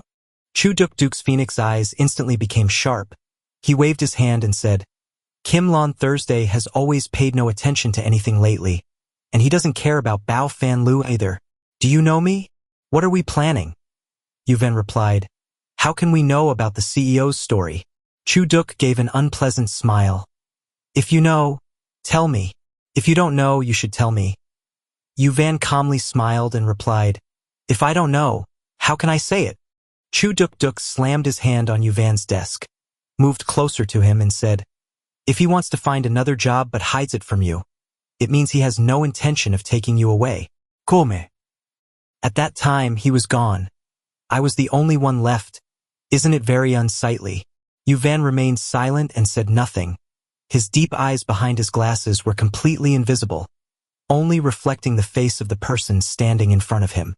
Chu Duk Duk asked, haven't you thought about what you will do in the future? He has offended the Long group, but a close person like you does not benefit. As he spoke, Chu Duk Duk reached out and patted Yuvan's shoulder a few times, and finally made a suggestion. Think carefully. If you have any news, tell me. I'm sure you won't refuse in the future. Really? He said, then threw his card on Van's table and left. Left alone, Yuvan looked down at the business card lying on the table and fell into deep thought. The Kim general mentioned, no one knows where he is or what he is doing, is now driving somewhere with Tong Fong Doi. While moving through a road where one could see the coast in the distance and the small hills and green trees nearby, Tong Fong Doi asked him, is this the way to the suburbs? Bao Fan Lu, do you also have work in the suburbs? Kim Lon Thursday replied, Bao Fam Lu doesn't have it, we have it. Tong Fong Doi was a little stunned and turned to look at Kim Lon Thursday and asked, is Kim Lon Thursday preparing to start over again? It's such an important thing. Yet he told me, unable to hear the voice in Tong Fong Doi's head. Kim Lon Thursday did not say a word but only focused on the road ahead, his eyes showing determination and calm without wavering. After a few hours of driving, Kim Lon Thursday and Tong Fong Doi are now sitting together at a tea shop that is extremely beautifully designed, with both an ancient and luxurious look and a trendy modern feel. When they both had tea, Tong Fong Doi realized that they had been sitting here for nearly half an hour since they got off the bus. So he asked Kim Lon Thursday, are we waiting for someone? Mr. Kim put the tea cup in front of his lips and smiled meaningfully. Secret. He had just put down the teacup when he saw a man approaching them. The man in a suit was tall, handsome and serious face. His name is Fo Thua, president of HF Fashion Group. Kim Lon Thursday then spoke. Here we are. The two general managers came up to shake hands and greet each other. General Kim, deputy president. Fo Thua noticed a person accompanying Kim Lon Thursday that he did not know. So he asked, who is this? Tong Fong Doi immediately walked up to the vice president to say hello. Deputy President, I've heard your name for a long time. I couldn't help but feel a little unbelievable. Fo Thua, is that the president of HF International Fashion Group? That he was supported by the richest Fo family in the capital. At the age of 20, he founded HF on his own and created his own business empire. Tong Fong Doi looked at the cold-faced handsome man in front of him and seemed to see something, including his majestic property. Fo Thua suddenly opened his mouth and asked, how long? What? Tong Fong Doi asked again. Fo Thua still maintained the posture of shaking hands with Tong Fong Doi, his face expressionless. Asked again, have you heard about the name for a long time? How long? Tong Fong Doi was surprised at first and speechless. If Tong Fong Doi was like a small hamster, his physique would be tall, his appearance calm and steady, his gestures and way of speaking similar. Fo Thua's gentleness makes people think of a big, lazy bear. He smiled and shook Fo Thua's hand one more time and said sincerely, 5 years in the profession. I've always heard about you. Fo Thua's expressionless face now showed a slight smile expressing satisfaction. Although Tong Fong Doi said so, he also realized that the founder of HF standing in front of him turned out to be different from what he believed. Seeing the two people in front of him still maintaining the handshake position for a long time, Kim Lon Thursday couldn't help but say, is it enough to shake hands? Can we talk about the main thing? Fo Thua immediately looked at Kim Lon Thursday and continued, the contract is ready. Take a look. All three people immediately sat down at the table. Fo Thua handed the contract to Kim Lon. Thursday said, the terms are based on our previous agreements. Hearing that, Tong Fong Doi suddenly thought, before? Could it be that Kim Lon Thursday has been in contact with HF Company for a long time? Am I about to witness a trade war about to explode? His imagination began to paint the scene of the joining forces of two talented presidents in the world. Tuxedo Cat Kim Lon Thursday and Kim Lon Thursday. Brown Bear Fo Thua will shoot to death all hostile forces, specifically the name Chu or something. Kim Lon Thursday took the contract and looked at Fo Thua and asked, "Is there no problem? When will it be announced?" Fo Thua just lowered his eyes, took a sip of tea and answered briefly, "It's up to you." Kim Lon Thursday conveniently tossed the seemingly worthless contract to Tong Fong Doi and took it. Said again, "I will inform you after returning." Fo Thua said thank you and also somewhat encouraged Kim Lon Thursday. "It's been hard." Kim Lon Thursday brought the teacup close to his mouth, calmly, suddenly smiled and replied, "There is no support like me trying alone. That's how it is. It's admirable that you have the support from your family." Fo Thua slightly frowned to reveal an almost surprised expression and asked, "You don't have a family?" As if suddenly realizing something, Fo Thua he immediately used a calm tone and an inflexible face to exclaim, "Are you an orphan? What a pitiful person." Unexpectedly, Kim Lon Loi choked. The tea he just held in his mouth felt like it was about to spit out. He quickly regained his composure even though his face had turned somewhat black and explained, "I mean, I don't come from a rich family, my family can't help much." Fo Thua still maintained an expressionless face, slowly replied, "Oh, so, have you eaten yet?" Witness the interesting conversation between Mr. Kim, hot-tempered and full of self-respect like a hard-to-please cat, with the vice president, who resembles a lazy brown bear with a noble but simple appearance. Unexpectedly, Tong Fong Doi couldn't help but feel interesting. He smiled and thought to himself, "This is a real trade war." Admiring and admiring. After the meeting with Fo Thua, Kim Lon Thursday and Tong Fong Doi left the tea shop. The sound of someone's white footsteps rang out. Tong Fong Doi noticed the sound, turned around and realized that the person in front of him was his secretary. Seeing Tong Fong Doi, u van nodded. Quickly greeted first, Mr. Chu Tong. As soon as he finished speaking, he turned to look at Kim Lon Thursday and said, "Mr. Kim, can we talk in private for a moment?" Superiors and subordinates maintained a serious look at each other without saying anything. Before Kim Lon Thursday followed Yuvan, he turned back to instruct Tong Fong Doi, "Leave the documents at your place. See you after work. Don't hide from me." Tong Fong Doi blushed shyly, thinking in his heart who was hiding from whom, but his mouth still remained obedient and replied, "Okay." Returning to the office, Kim Lon Thursday sat down at his familiar desk and asked the assistant standing in front of her, "What's going on?" Yuvan threw a card on the table. Kim Lon Thursday lowered his eyes to look at the business card. Yuvan adjusted his glasses with one hand and held the tablet in front of his chest with the other. Looking extremely neat and serious, he briefly and clearly expressed his wishes. Salary increase.